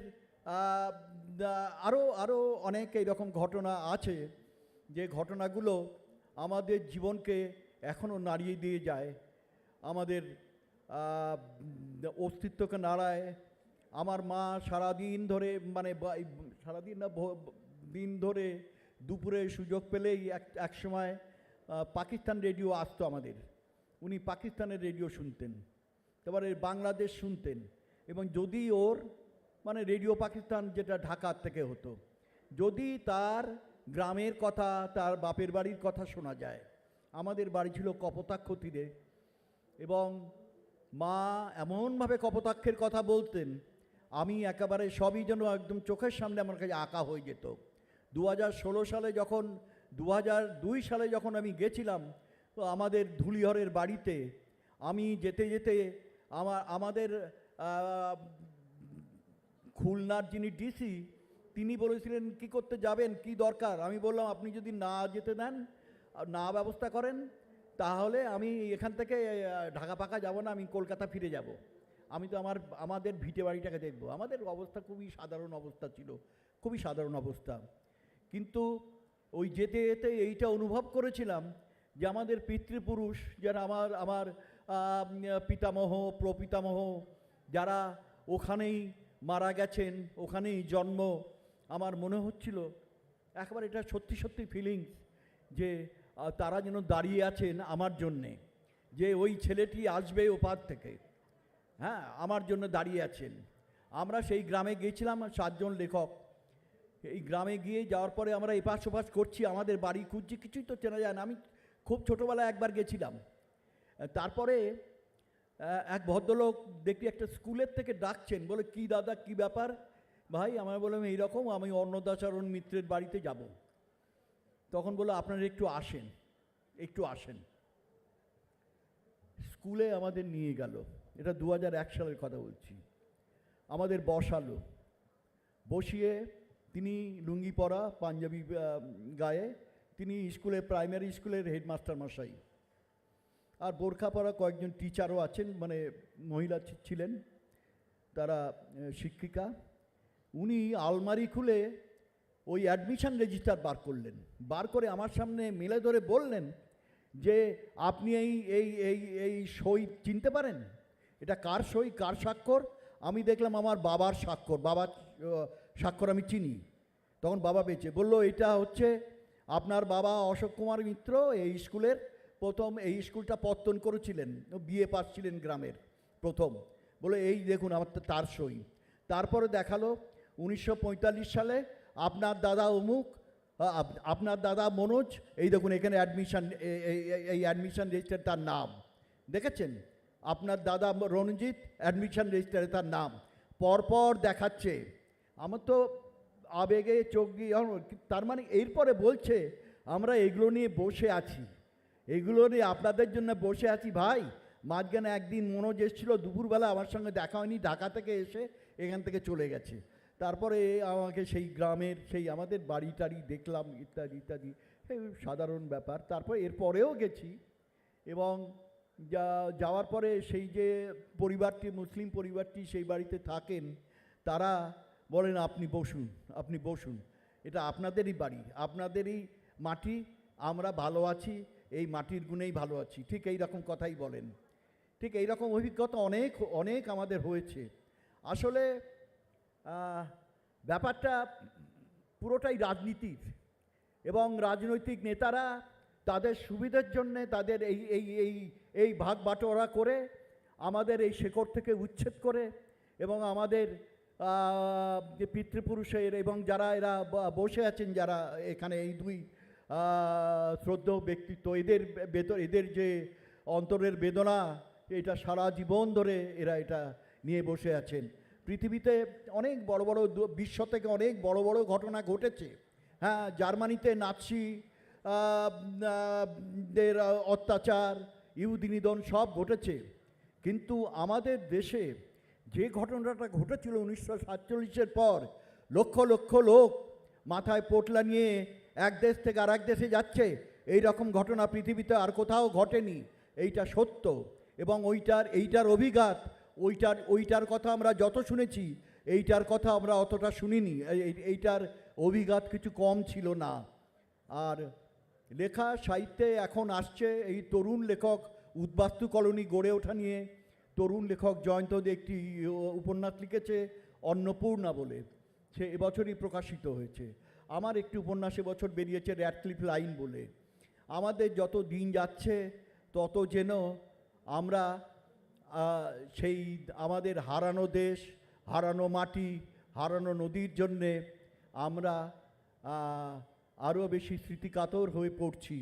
আমার এক বন্ধু, একটি লেখক, একটি পুরস্কার সভায় তিনি পুরস্কৃত হয়েছেন, তিনি বলছেন দাঁড়িয়ে, আমার একটা নদী আছে, আমার একটা গ্রাম আছে, আমি এইটা নিয়ে লিখি। আমাদের বন্ধু নলিনী বেরা, সে তার সুবর্ণরেখা নদী নিয়ে লেখে, তার গ্রাম নিয়ে লেখে। আমি ওর সঙ্গে ওর গ্রামেও গেছিলাম, তা আমি ওকে বললাম আপনার একটা নদী আছে, আপনার একটা গ্রাম আছে, আমার নিজস্ব কোনো গ্রামও নেই, নিজস্ব কোনো নদীই নেই, কিন্তু আমি তাহলে কী নিয়ে লিখব? যেটা নেই সেটা নিয়েই লিখি, এটা ছাড়া এই নাই নিয়েই লিখি, আর কি করব? আপনারা সৌভাগ্যবান, আমরা সেগুলো হারিয়ে এসেছি, আমরা আমাদের হারানো দেশ, হারানো মানুষের কথাই লিখি, সেটাই লেখা হচ্ছে, নানান লেখকরা লিখছেন। গত বছরও এই গত পুজোতেও কয়েকটা লেখা এরকম বেরিয়েছে এই পার্টিশন নিয়ে। সুতরাং এটা হচ্ছে আমার কথা। আমি এখন একবার শীর্ষেন্দুদাকে আবার জিজ্ঞেস করব, উনি তো ঢাকায় বেশ কয়েকবার গেছেন, ওনার সেই ছেলেবেলার বাড়িতে যে বাড়িতে কাটাতেন সেই বাড়িতে ময়মনসিংহ শহরে ব্রহ্মপুত্রের ধারে সেই বাড়িতে গিয়েছেন কিনা, আর গেলে ওনার কেমন লেগেছিল সেই অভিজ্ঞতার কথা।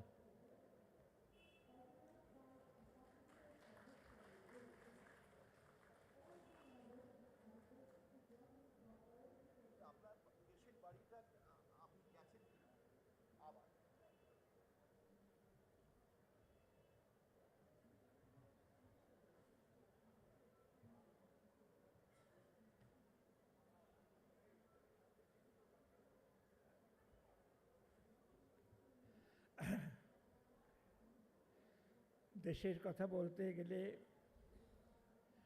কথা তো ফুরবে না, অনেক কথা। প্রশ্ন উঠতে পারে যে 11 বছর বয়স, এমনকি বেশি বয়স, কতটা সঞ্চয় ছিল আপনার তখন, কতটা অনুভূতিপ্রবণ ছিলেন তখন যে দেশকে এতটা ভালোবাসবেন। কথাটা তা নয়।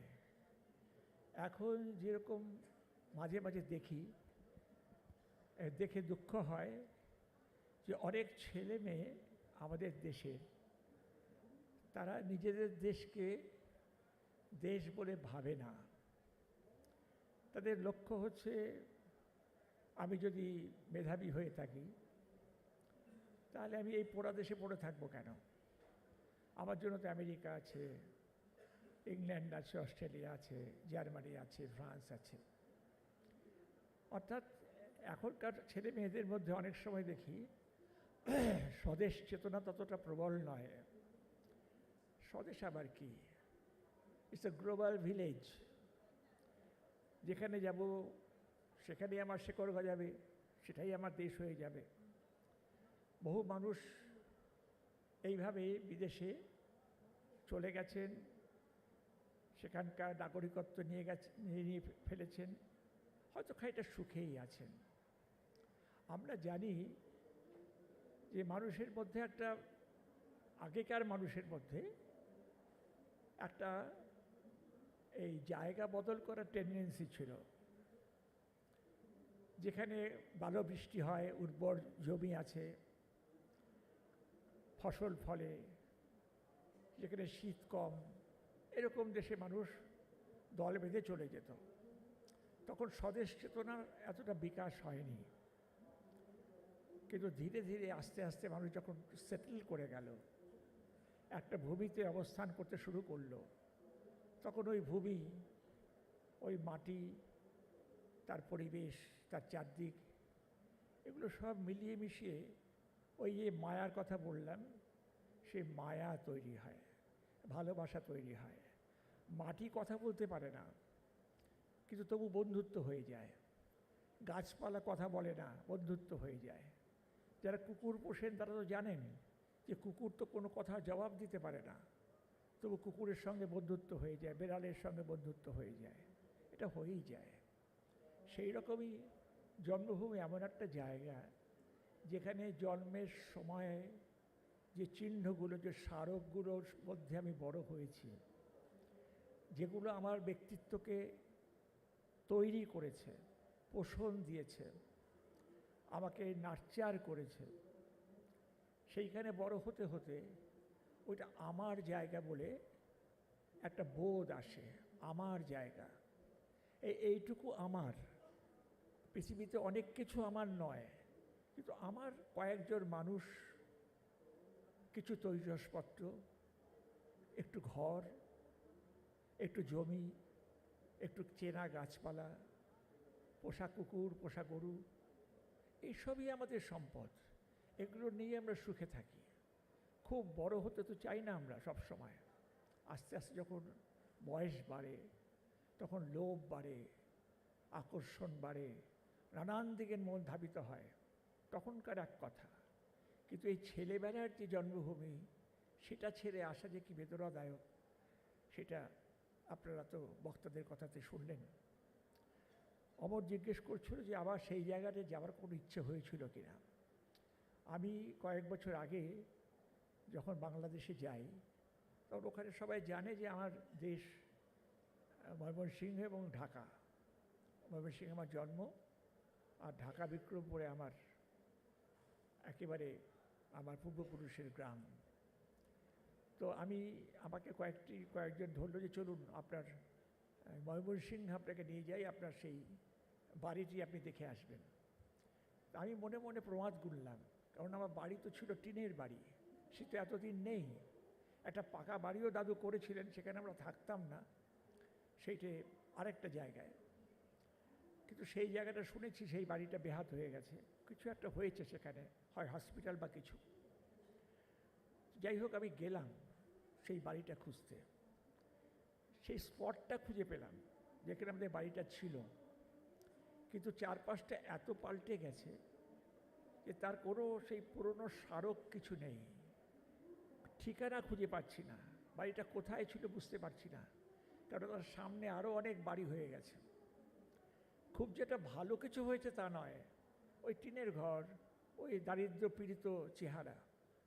কিন্তু খুঁজতে খুঁজতে অনেকটা দূর ভেতরে ঢুকেও সেই বাড়িটা খুঁজে পেলাম না। পুকুর লোপাট হয়ে গেছে, মাঠঘাট আর নেই, আর সেই পরিবেশ তো নেই। অনেক কষ্টে একটা স্কুলকে খুঁজে পেলাম, সেটাও ভালো করে দেখা যাচ্ছিল না। তার যে স্কুলের নাম লেখা যে ফলকটি, সেটি তখন কোনো রকমে মলিন হয়েও টিকে আছে। বুঝতে পারলাম এটা সেই স্কুল। আমাদের বাড়ির পাশে একটা জমিদার বাড়ি ছিল, গোলকপুরের জমিদার বাড়ি। সেই জমিদার বাড়িটা খুঁজে পাচ্ছি না। তো ওখানে একজন হোমিওপ্যাথ ডাক্তার বসে আছেন, দাড়িওয়ালা। তাকে জিজ্ঞেস করলাম যে এখানে এই জমিদার বাড়িটা ছিল, সেটা কোথায়? বলে এইটাই তো জমিদার বাড়ি, আপনি তো এখানেই দাঁড়িয়ে আছেন। আমার মনে পড়ল সেই জমিদারদের বাড়িতে আমি যেতাম, ময়ূর পেখম ধরত আর ঘুরে ঘুরে বেড়াতো, পোষা ময়ূর ছিল তাদের, তাদের দেখতে যেতাম। আর ওই পুজোর প্রসাদ পাওয়ার লোভ ছিল, যেতাম। সেসব কিচ্ছু নেই এখন আর।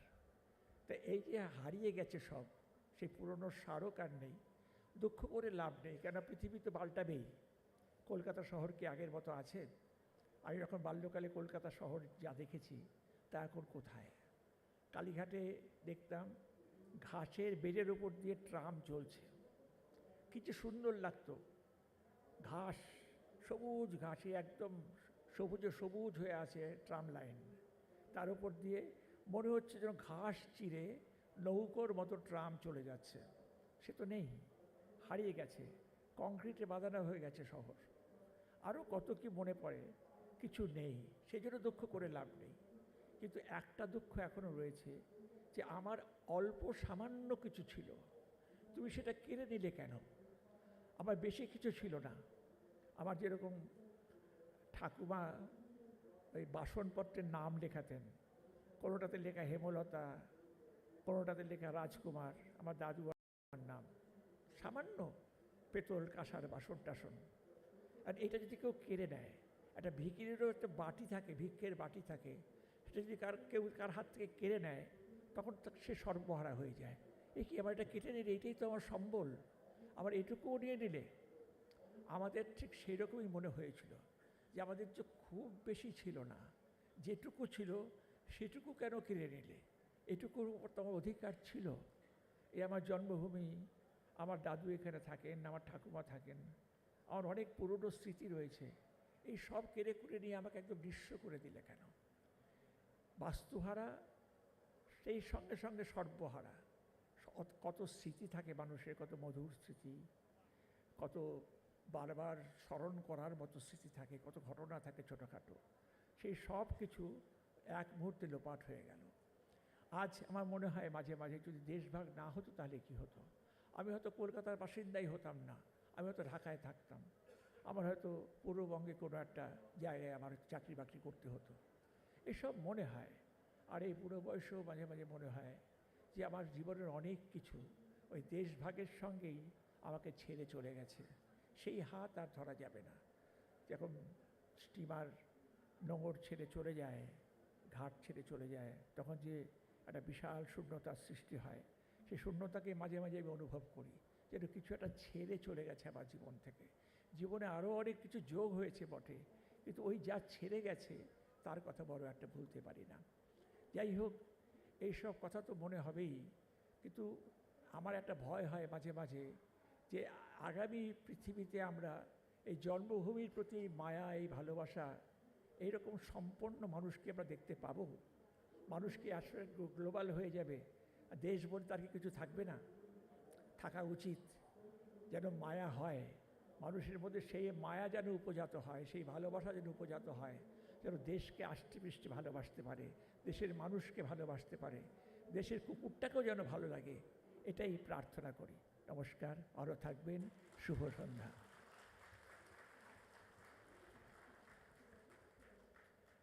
আপনিও বলুন, আপনি আপনার বাড়ির কথা যদি গিয়ে থাকেন, যা মনে হয়। আমাদের হাতে সময় আছে, আপনি বলুন।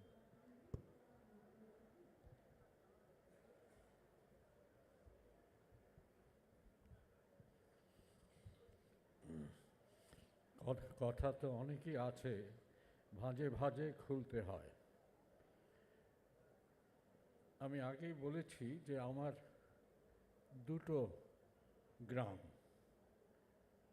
আমি জন্মেছিলাম এক জায়গায়, ঢাকা থেকে সাভারে যেতে ডান দিকে পড়ে একটা গ্রাম, তার নাম বলিয়ারপুর।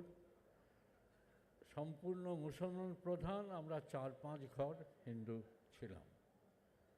আমার যিনি জন্মদাতা, তাদের একটা পারিবারিক মুদির দোকান ছিল। গ্রামটার চারপাশে জল, ওই যে বললাম যে খালে ঘেরা, খালে যেতে হাঁটু পর্যন্ত কাদায় ডুবে যেত। সেখানে আমি বেশি দিন থাকিনি, কারণ আমাকে পোষ্য নেওয়া হয়েছিল। তখনকার দিনে পোষ্যপুত্র নেওয়া হতো। আমার পরিবার থেকে আমাকে পোষ্য নিয়ে আমার পিসেমশাই, যিনি আমার 2 পিসিমাকে বিয়ে করেছিলেন, তাদের কোনো সন্তান হয়নি। আর একটু এগিয়ে গিয়ে সাভার পেরিয়ে শহীদ মিনারের ওই যে যেটা শহীদ স্মৃতি সম্ভব, সেইটা পেরিয়ে নয়ারহাট বলে পেরিয়ে ধামরাই এর ধারে ওই আরেকটা নদী ছিল। এই নদীটার অভাব শীর্ষেন্দুদার মতো আমিও খুব বোধ করি, যে নদী জীবন থেকে নদী ছিনিয়ে নিয়ে গেছে আমার দেশভাগ। সেখান থেকে আমরা চলে আসি। কিন্তু যে গল্পটা অনেকে জানেন, এটা আমি তো ঢাকাতে প্রায়ই যাই। ঢাকাতে গত অক্টোবর থেকে, মানে বাংলাদেশে আমার এ পর্যন্ত 5 বার যাওয়া হয়ে গেল। অক্টোবরের শেষ থেকে আবার এই 20 তারিখে আবার যাব ঢাকাতে, 25 তারিখ পর্যন্ত থাকব। ফলে আমার জাতীয় আইডেন্টিটি নিয়ে প্রায় প্রশ্ন ওঠে, বাংলাদেশি না ভারতীয়। এবং বাংলাদেশি বন্ধুরা, আপনারা অনেকে তার নাম জানেন না, তাদের নাম জানেন। আসাদুজ্জামান নূর মন্ত্রী ছিল, সে বলে পবিত্ররা আমাদেরই লোক, মাঝে মাঝে কলকাতায় গিয়ে থাকেন মাত্র। তো এই সব ঠিক আছে। যে গল্পটা আমি বলবো সেটা হচ্ছে আমার যমজ বোনের গল্প। আমার সঙ্গেই জন্মেছিল আরেকটি বোন। আমার জন্মের পর যখন পুত্র সন্তানকে নিয়ে সব হইচই করছে, তখন টের পাওয়া যায়নি সে জন্মেছে। আধ ঘন্টা পরে কাঁথা টাথার মধ্যে থেকে একটি কান্নার আওয়াজ পাওয়া যায়, তখন বোঝা যায় যে একটি কন্যা সন্তানও আছে তার সঙ্গে। তার নাম লীলা। সেই লীলার সঙ্গে আমার ছেলেবেলার খেলাধুলো সব কিছু। সে আমার অনেক সময় গাইডও ছিল। কোথায় পাশের সড়ক দিয়ে একটা গাড়ির শব্দ ছুটে এলো, তো আমরা দুজনে ছুটলাম। গাড়ি, মোটর গাড়ি, তখনকার দিনে আশ্চর্য, যুদ্ধ শুরু হয়েছে, দ্বিতীয় মহাযুদ্ধ। তখন গাড়ি যাচ্ছে একটা সড়ক দিয়ে, আমরা ছুটে ছুটে যেতাম দেখতে। এই সমস্ত ব্যাপার সে আমার খেলার সঙ্গী ছিল। কিন্তু তার সঙ্গে আমরা বিচ্ছেদ ঘটে গিয়েছিল, কারণ আমাকে 3 মাস বয়সে নিয়ে যাওয়া হয় অন্য গ্রামে, অন্য পরিবারে। আমার মা সঙ্গে গিয়েছিলেন দুধ দিতে, আমাকে দুধ খাওয়াতে প্রথম কয়েক মাস, যে জন্য আমার জন্মদাত্রী মাকে আমি দুধু মা বলি, দুধ খাওয়ায় যে মা। কেউ নেই এখন আর, ফলে 3টি মা আমি পেয়েছিলাম সব মিলিয়ে। তো লীলা, আমরা তো চলে এলাম 1947-এ। আমার যে পরিবার, মা বাবা মারা গিয়েছিলেন 1948-এই, ওখানেই জন্মদাতা। মা, ছোট ভাই একটি আমার চেয়ে 4 বছরের ছোট, দাদা, বড় দাদা আর 4 বছরের বড়, এরা ওখানে প্রায় মানে পাথারে পড়লেন, কিছু সহায় কেউ নেই। ঢাকার এক মামা ছিলেন, এই মামা কখনো কখনো কিছু সাহায্য করতেন, কোনো অতি কষ্টে তাদের দিন চলছিল। আমার সঙ্গে 1950-এর দাঙ্গা শুরু হলো। এই দাঙ্গাতে ওই গ্রাম থেকে তারা উৎখাত হলেন।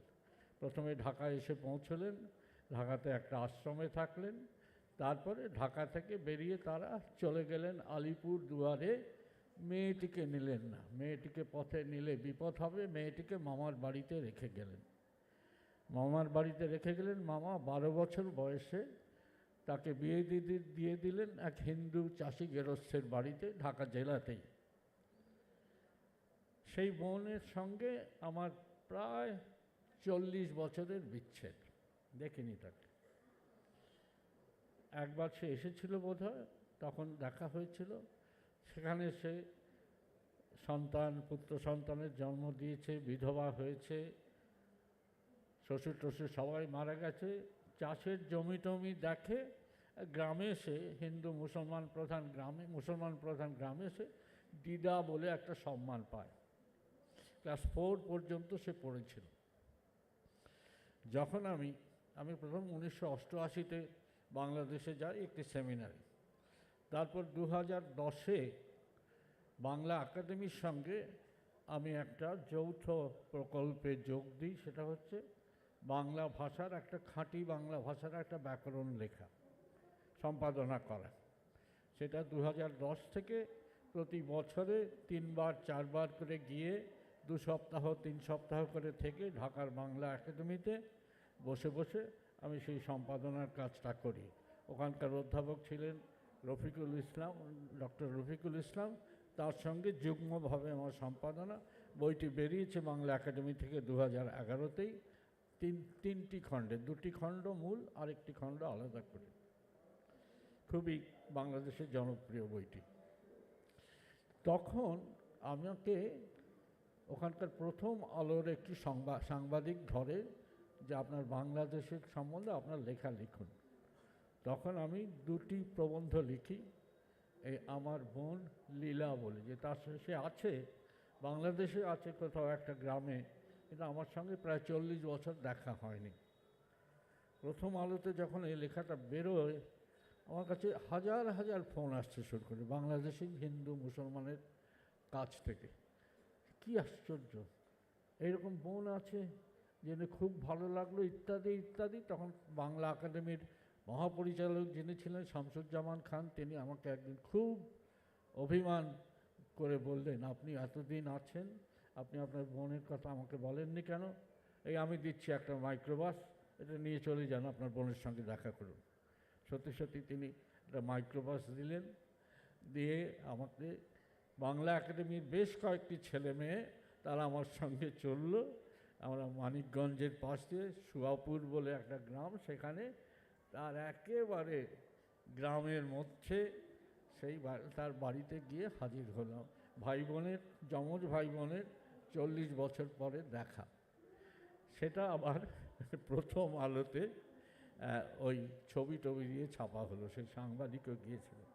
এবং বাংলাদেশের মানুষের কাছ থেকে আমি যে অনন্ত ভালোবাসা পেলাম। আবার আসছে ফোন, অচেনা মানুষ এসে আমাকে একটা ছোট উপহার দিয়ে যাচ্ছেন, কেউ একটা ডায়েরি দিচ্ছেন, কেউ বই দিচ্ছেন। না, ভাই বোনের মিলন ঘটলো, এতে আমরা সারা দেশবাসী সাক্ষী রইলাম। এবং তার ফলে বাংলাদেশের মানুষের কাছ থেকে যে ভালোবাসাটা পেয়েছি আমি ব্যক্তিগতভাবে, সেটা সত্যি সত্যি আমি জীবনে ভুলতে পারবো না। এখনও নিজের দেশ বলতে আমি মাঝে মাঝে সংশয়ে পড়ি। হ্যাঁ, ভারত আমার নিজের দেশ, ভারত আমাকে নির্মাণ করেছে, ভারত আমাকে অনেক সুযোগ করে দিয়েছে, কিন্তু বাংলাদেশ আমার নিজের দেশ নয়, এই কথাটা বলতে আমার মনের মধ্যে কোথাও একটা দ্বিধা জেগে ওঠে। আর আপনারা সবাই জানেন, আপনারা অনেকেই বাংলাদেশে প্রায়ই যান, যে বাংলাদেশের মানুষদের আপ্যায়ন কি সাংঘাতিক। মানে প্রাণ হাতে করে তাদের নেমন্তন্ন নিতে হয়, বলবে নেমন্তন্ন করে বলবে যে অহন তো কিছুই পাওয়া যায় না, কি খাওয়াবো আপনাকে, বলে 25 রকমের আইটেম পদ টেবিলের ওপর সাজিয়ে দেবে এবং খেতে করবে 3 রকমের মাংস, তারপরে কত ভাত, পোলাও, বিরিয়ানি, সব একসঙ্গে, লুচি একসঙ্গে সব দিয়ে, অজস্র ভর্তা এইসব দিয়ে সাজিয়ে দেবে।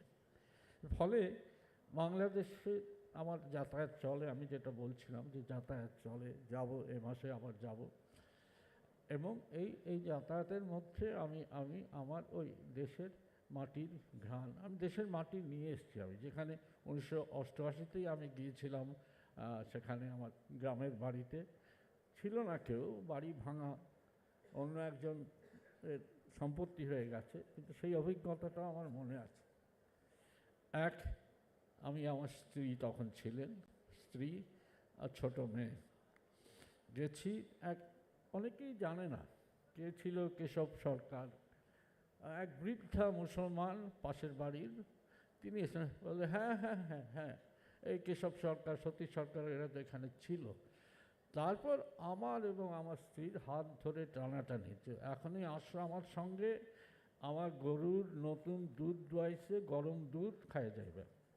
মুসলমান বৃদ্ধা আমার হাত ধরে টানাটানি করছে, ভাবতে চোখে জল এসে যায় যে সেই এমন নয় যে বাংলাদেশে সব ভালো চলছে, আপনারা সেই খবর রাখেন, যে তা সত্ত্বেও মানুষের এই আন্তরিকতা। এখন সেই জন্যে আমি যে 20 তারিখে যাব, আমার শীর্ষেন্দুদা বলছিলেন যে এই প্রজন্ম হয়তো জন্মভূমির চেতনাটা সেভাবে আত্মস্থ করে না, জানি না কেন।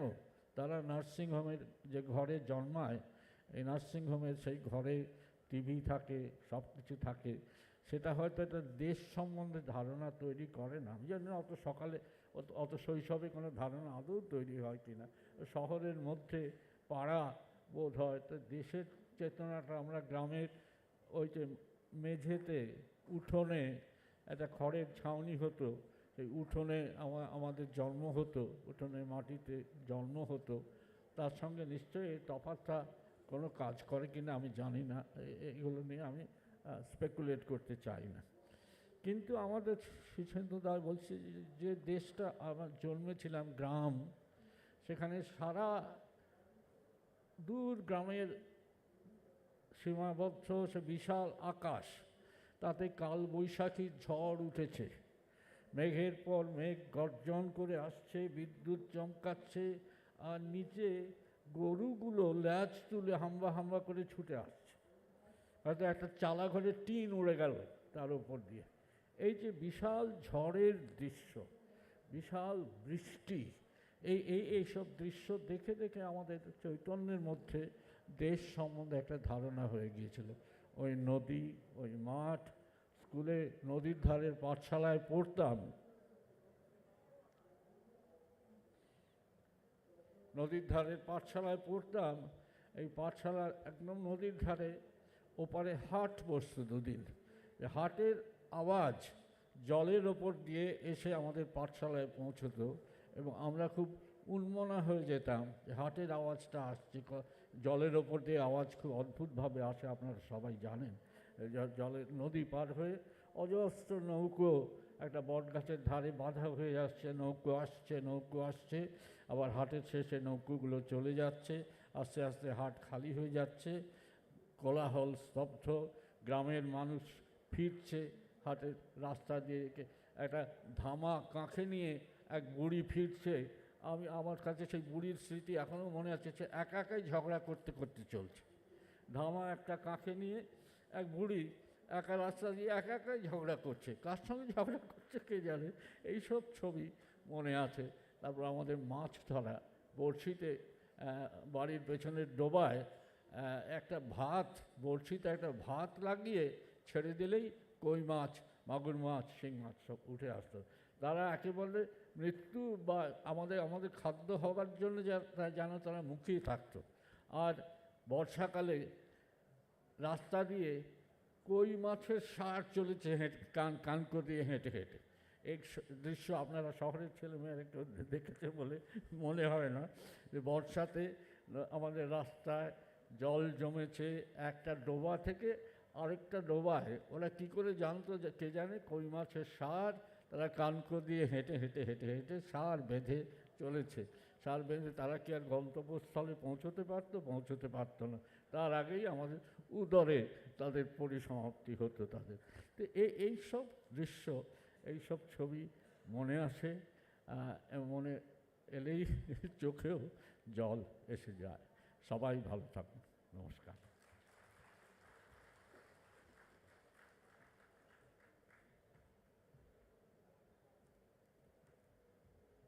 আমাদের সময়ও ফুরিয়ে গেছে, আপনারা শুনলেন। আমি শুধু একটা কথা বলছি, আমি শীর্ষেন্দুদার একটি উপন্যাস, যে ওই উজান উপন্যাসের একটা জায়গায় ছিল, সেই ভিখিরিটির হাতে একটা ওই চাল ইত্যাদি ইত্যাদি এগুলো সে ভিক্ষে করে যা পেয়েছে, বালকটি সে ধাক্কা বেড়ে সেগুলো ফেলে দিল, মাটিতে ছড়িয়ে গেছে। তখন সেই যে ভিখিরি, নিঃস্ব, দুর্বল, সে ক্রুদ্ধ হয়ে একেবারে রুখে দাঁড়িয়েছে। বালকটি তখন একটি কণা করে করে চাল সে তার বাটিতে কুড়িয়ে দিতে লাগলো। এই দৃশ্য শীর্ষেন্দুদার উপন্যাসে ছিল, আবার মনে পড়ছিল। ফলে এই যে দেশটা ভাগ হয়েছে, আমরা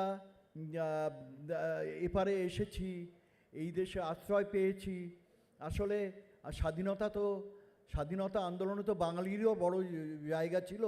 দেশটা আমাদেরই, আমরা এক জায়গার থেকে আর এক জায়গায় এসছি।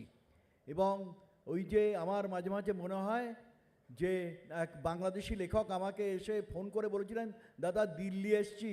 আমি বললাম, তুমি তাজমহল, দিল্লির যা যা দেখার দেখে নাও, দেশ তো তোমরা ভাগ করতে ভোট দাওনি, এতে মনে করো তোমারও আত্মিক অধিকার আছে। তেমনি বরিশালের ওই জনানন্দের বাড়ির অধিকারও আমাদেরও আছে। এইভাবেই আমরা মনে মনে দেশভাগটাকে প্রত্যাখ্যান করি এবং বাংলাদেশে গিয়ে, ময়মনসিংহে গিয়ে, নেত্রকোনাতে গিয়ে, একদম ভেতরে গারো পাহাড়ের করে গিয়ে আমি একটা উপন্যাসের উপাদান সংগ্রহ করতে গিয়েছিলাম এবং মোমেন শাহী উপাখ্যান নামে একটি উপন্যাস লিখেছিলাম। এটাও হচ্ছে দেশভাগটাকে প্রত্যাখ্যান করো। ওইটাও আমার দেশ, এটাও আমার দেশ, এইটুকু যেন আমরা মনে রাখি। আপনাদের সকলকে নমস্কার, দুই শ্রদ্ধেয় জনকে আবার আন্তরিক প্রণাম। আজকের মতো অনুষ্ঠান এখানে শেষ হলো।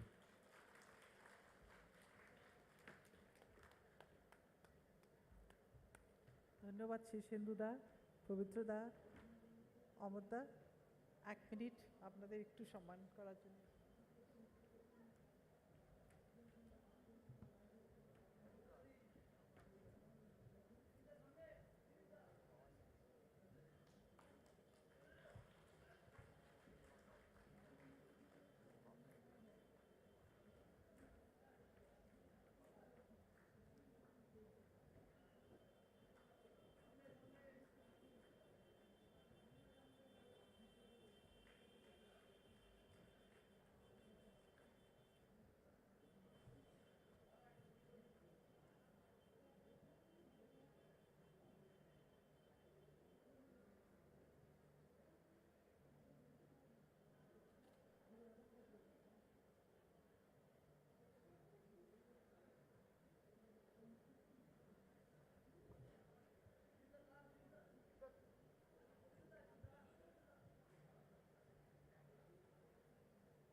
final event for the first day of KLF will start shortly.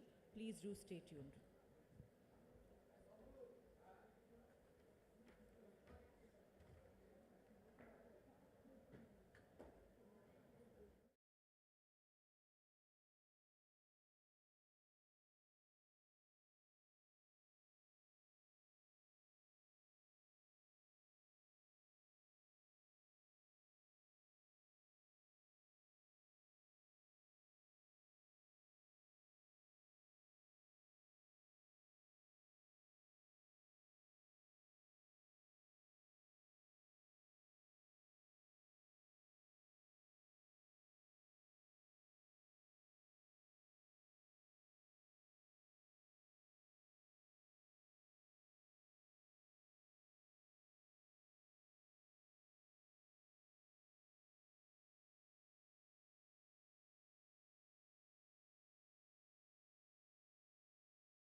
Sudarshan Chakravarti. Sapphire Scope by Sapphire Creations Dance Company, Kolkata.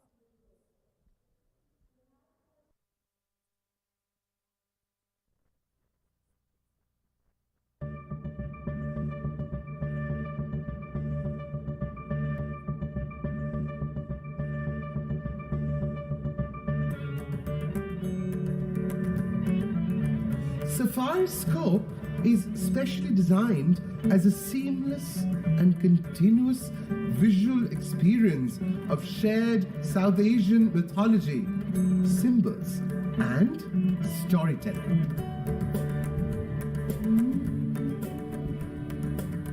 We open with cultures. Culture is our way of life. It includes our values, beliefs, customs, languages, and traditions. Our culture measures our quality of life, our vitality, and the health of our society. Through our culture, we develop a sense of belonging, personal and cognitive growth, and the ability to empathize and relate to each other. And this performance, ladies and gentlemen, is a tribute to our shared cultures. Let us begin this journey of discovery, reckoning, and celebration.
takite nam tadim ta, nam tadim takite nam tadim ta, nam tadim takite nam tadim ta, nam tadim takite nam tadim ta, nam tadim takite nam tadim ta, nam tadim takite nam tadim ta, nam tadim takite nam tadim ta, nam tadim takite nam tadim ta.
Nam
That is what India is all about.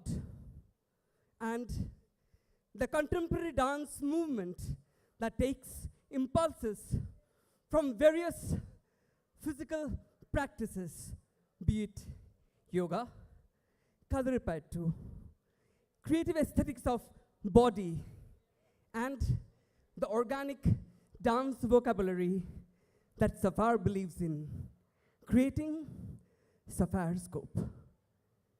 There is a white dove in the heart of each one of us.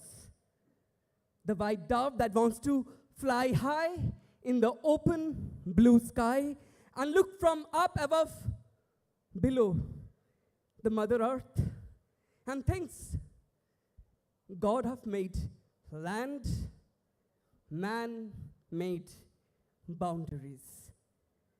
As an ode to this idea of Vasudhaiva Kutumbakam, every one of you who enters the altar of India becomes our kin. That is the idea of Indianness, brotherhood, and celebration of diversity. I see in the morning rising sun in the horizon, and I think of the vermilion mark in my mother's forehead. That vermilion mark gives me the energy to move ahead, gives me the energy to vanquish all devils and move from darkness to light. That same vermilion mark becomes the third eye of the 10-handed mother goddess, becomes my mother, your mother, who cradles not just the house, but like Mother Nature, cradles civilization across thousands of years. And that Mother Nature, that mother becomes Mother India. Bande Mataram.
Full Kusumita Drumedana Show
of the poets who not just have treasured of our culture, of Bengal, but of India.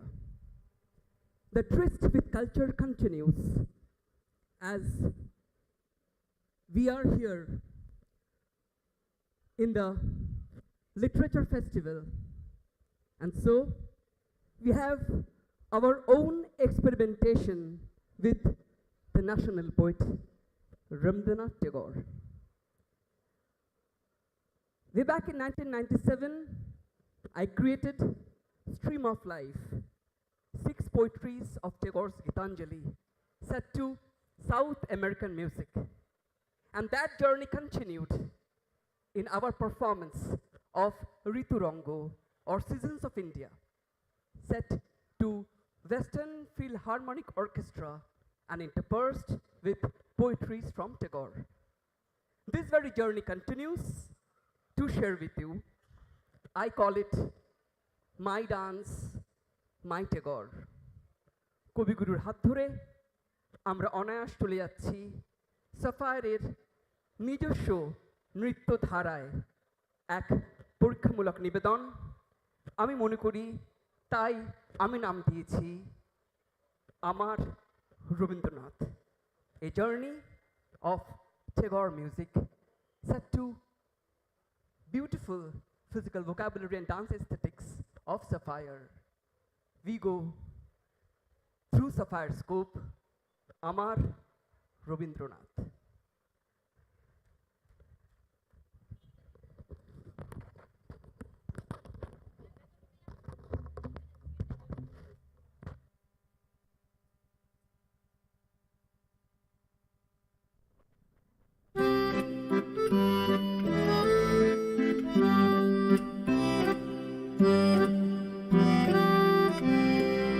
ভালোবেসে সখী নিভৃতে যতনে আমার নামটি লিখো তোমার মনের মন্দিরে।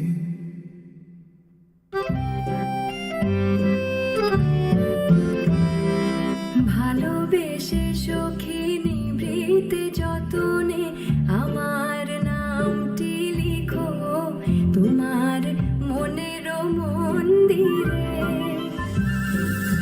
আমার পরাণে যে গান বাজিছে তাহার তালে শিখো তোমার চরণ মন্দিরে।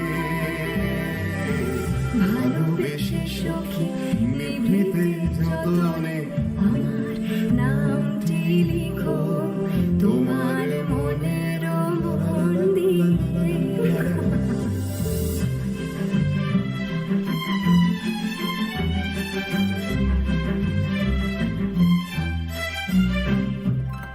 ধরিয়া রাখিও সোহাগে আদরে আমার মুখর পাখি তোমার প্রাসাদ প্রাঙ্গণে। মনে করে সখী বাঁধিয়া রাখিও আমার হাতের রাখি তোমার লা লা লা লা লা লা। ভালোবেসে সখী নিভৃতে যতনে আমার নামটি লিখো লা লা লা লা লা লা লা।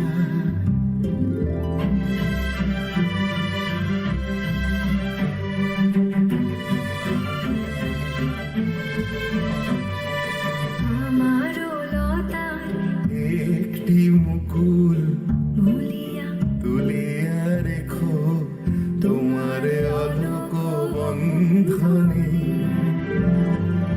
আমার শরণ শুভ সিন্দুরে একটি বিন্দু এগো তোমার ললাট চন্দনে। আমার মনে মোহের মাধুরী মাখিয়া রাখিয়া দিও তোমার অঙ্গ সৌরভে। আমারও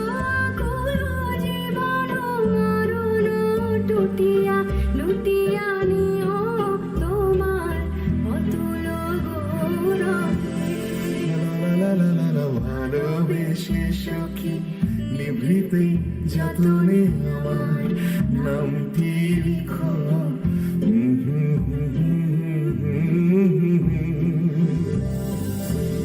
আমার পরাণে যে গান বাজে যে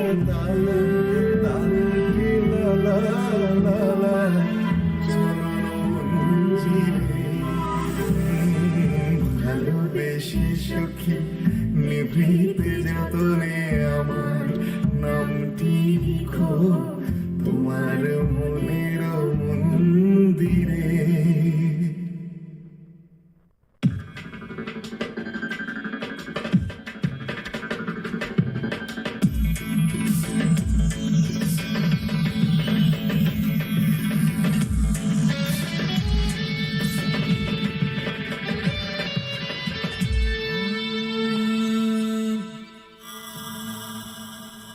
বাঁধ ভেঙে দাও, বাঁধ ভেঙে দাও, বাঁধ ভেঙে দাও না।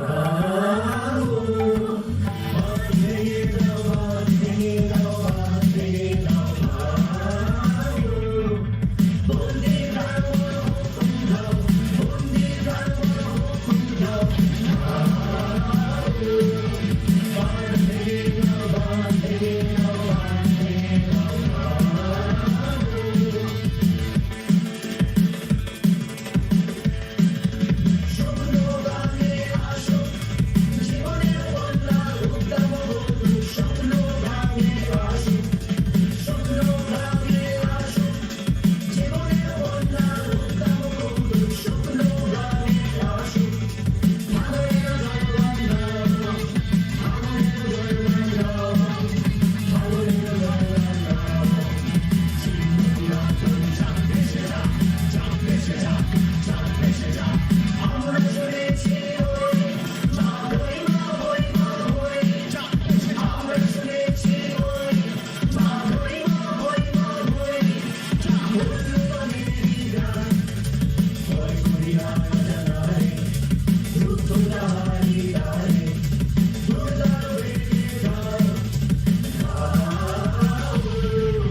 তো কেমন লাগছে আপনাদের?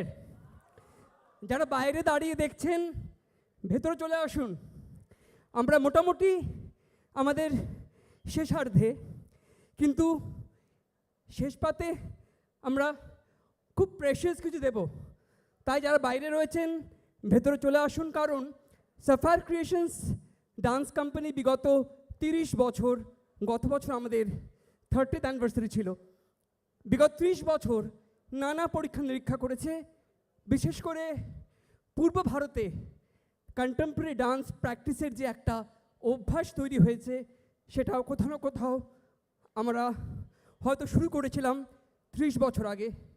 আর এই পরীক্ষা নিরীক্ষা শুধু আমাদের মধ্যে সীমিত করে রাখিনি, তাই বারবার নিয়ে এসছি বিদেশের expertise, choreographer.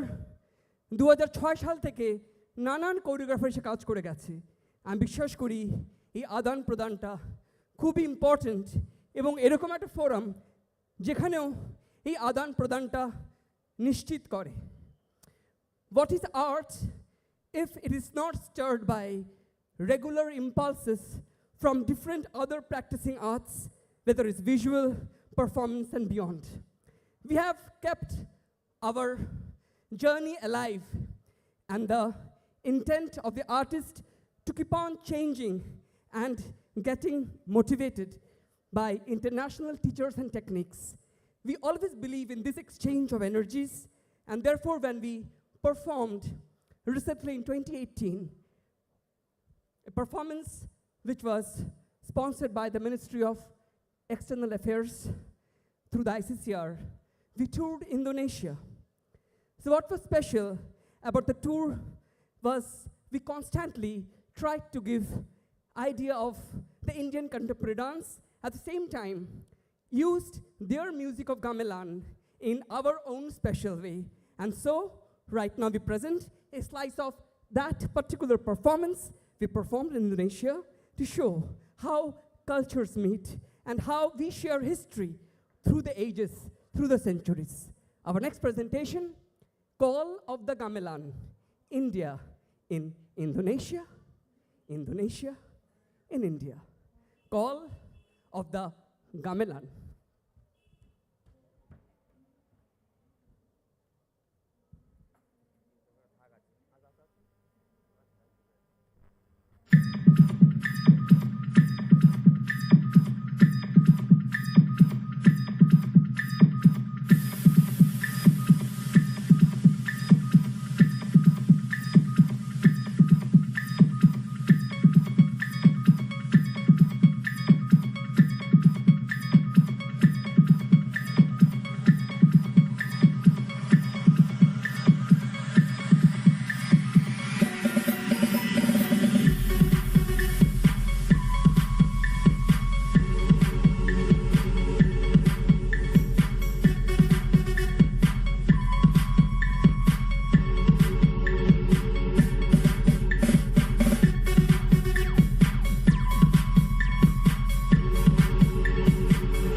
The final moment of Sapphire Scope is such stories of shared history and shared excitement that makes us not Sudarshan Chakraborty or Sapphire Creations, but makes us India. When we perform across the world, we feel how the different colors of vermilion, green and white just remain stagnant and without energy, and perhaps each with a single emotion. But when the three weaves into one, it becomes the emotion that is India. We performed in more than 22 countries, be it USA, Canada, Poland, Italy, Kazakhstan, Australia, Singapore, Malaysia, Nepal, Bangladesh, and many more. And each time we perform, we become just India. So as a final moment to cherish Sapphire Scope and this amalgam of dance, music, and visuals across India, it is time to celebrate India itself with the beautiful Oscar song. I'm sure you know it. But in this performance, it is not just us, but you and us being together as we exchange energy, and performing before a live audience is the most special emotion that an artist can share. Be it in our studios, across mirrors, nothing moves till you move, not through your lens of the mobile, but through your real hands coming together, and you give us that energy that helps us to move ahead in spite of all challenges and odds that life holds. And ladies and gentlemen, I want to thank Shujata Sen, and Raju Burman, the Kolkata Literature Festival, and this beautiful forum that gave us this opportunity to share our experiments. Because no matter how much you perform outside, it is at home that when you can share with your family, with that bonding, that makes it very special. So you and us together, making the final moment of Sapphire Scope as we perform Jai Ho.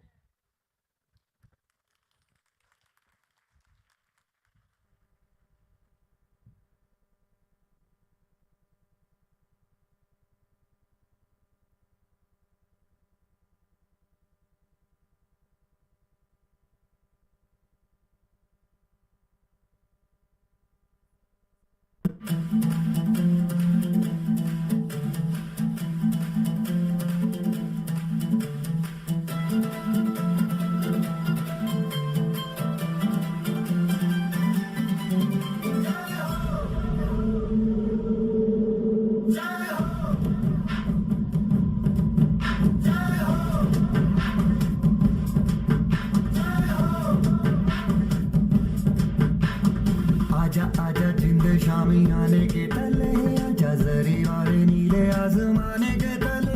जय हो, जय हो। आजा आजा जिंद शामी आने के तले, आजा जरी वाले नीले आसमाने के तले। जय हो,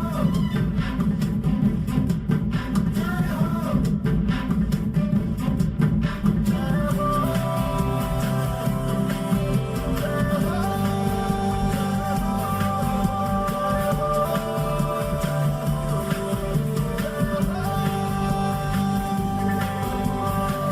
रत्ती सच्ची मैंने जान गवाई है, नच नच कोयलों पे रात बिताई है। अखियों की नींद मैंने फूकों से उड़ा दी, गिने गिने तारे मैंने उंगली जलाई है। आजा आजा जिंदे शामी आने के तले, आजा सारी तारे नीले आसमान के तले। जय हो, शुक्र हो, जय हो, गाने दे, जय हो, गाने दे, जय हो, melody।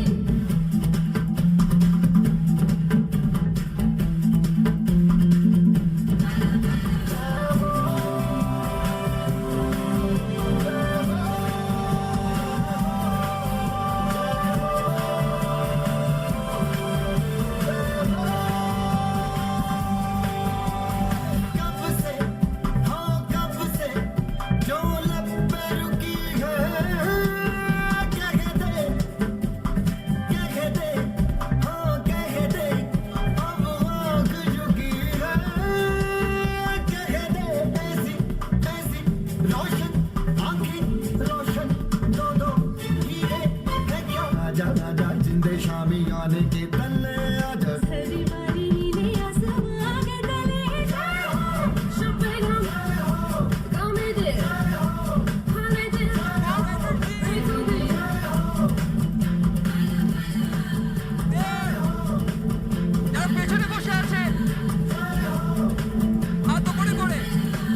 was your devotee, I was your student. You're at times my mother, at times Mother Goddess, and of course, Ma Saraswati. Pallavi Shaha, Manju Roy, Pramita Karfa, our senior dancer and associate director Ankita Dattagupta, Shahini Chaudhuri, Rima Haldar, our senior dancer Sylvester Mardi, Rothin Dash, Proshanjit Dotto, Shumitabho Shaha, senior dancer Bijoy Sharma. In the lights we have got another Bijoy and of course Dipankar Dhar. Myself, culturally ever yours, Sudarshan Chakraborty, and I'm so thankful to each one of you who could make time in a weekday to celebrate dance, celebrate arts, celebrate Sapphire. Thank you so much. Thank you, Sudarshan. What energy! What beautiful energy, beautiful choreography, beautiful concept, beautiful costumes, beautiful thinking, and of course, beautiful dancing. Thank you so much. So proud of you that we have you as dancers from Calcutta. Thank you so much. I feel that is very important because at times to retain talent in Calcutta is a big challenge. So we need encouragement from patrons, audience, economically, financially, artistically, so that we can sustain such talents and artists. Thank you, Shwetadi. Thank you, Rajuda.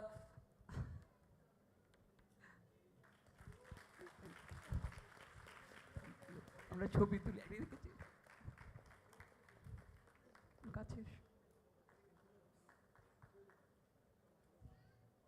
Can we all come together as a picture? রুনার ছবি তুলে দে ভালো এই কাজটা তুই ভালো করবি জানি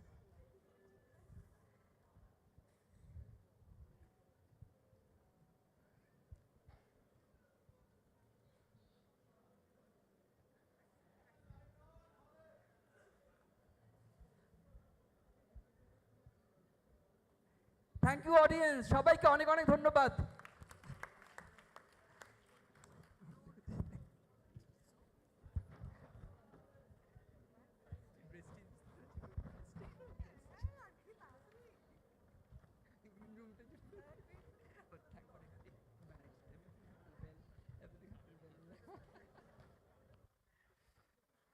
খুব ভালো অডিয়েন্স ছিল শুরুর দিকে আমাদের জয়শ্রী দিদি জানি চেনো কিনা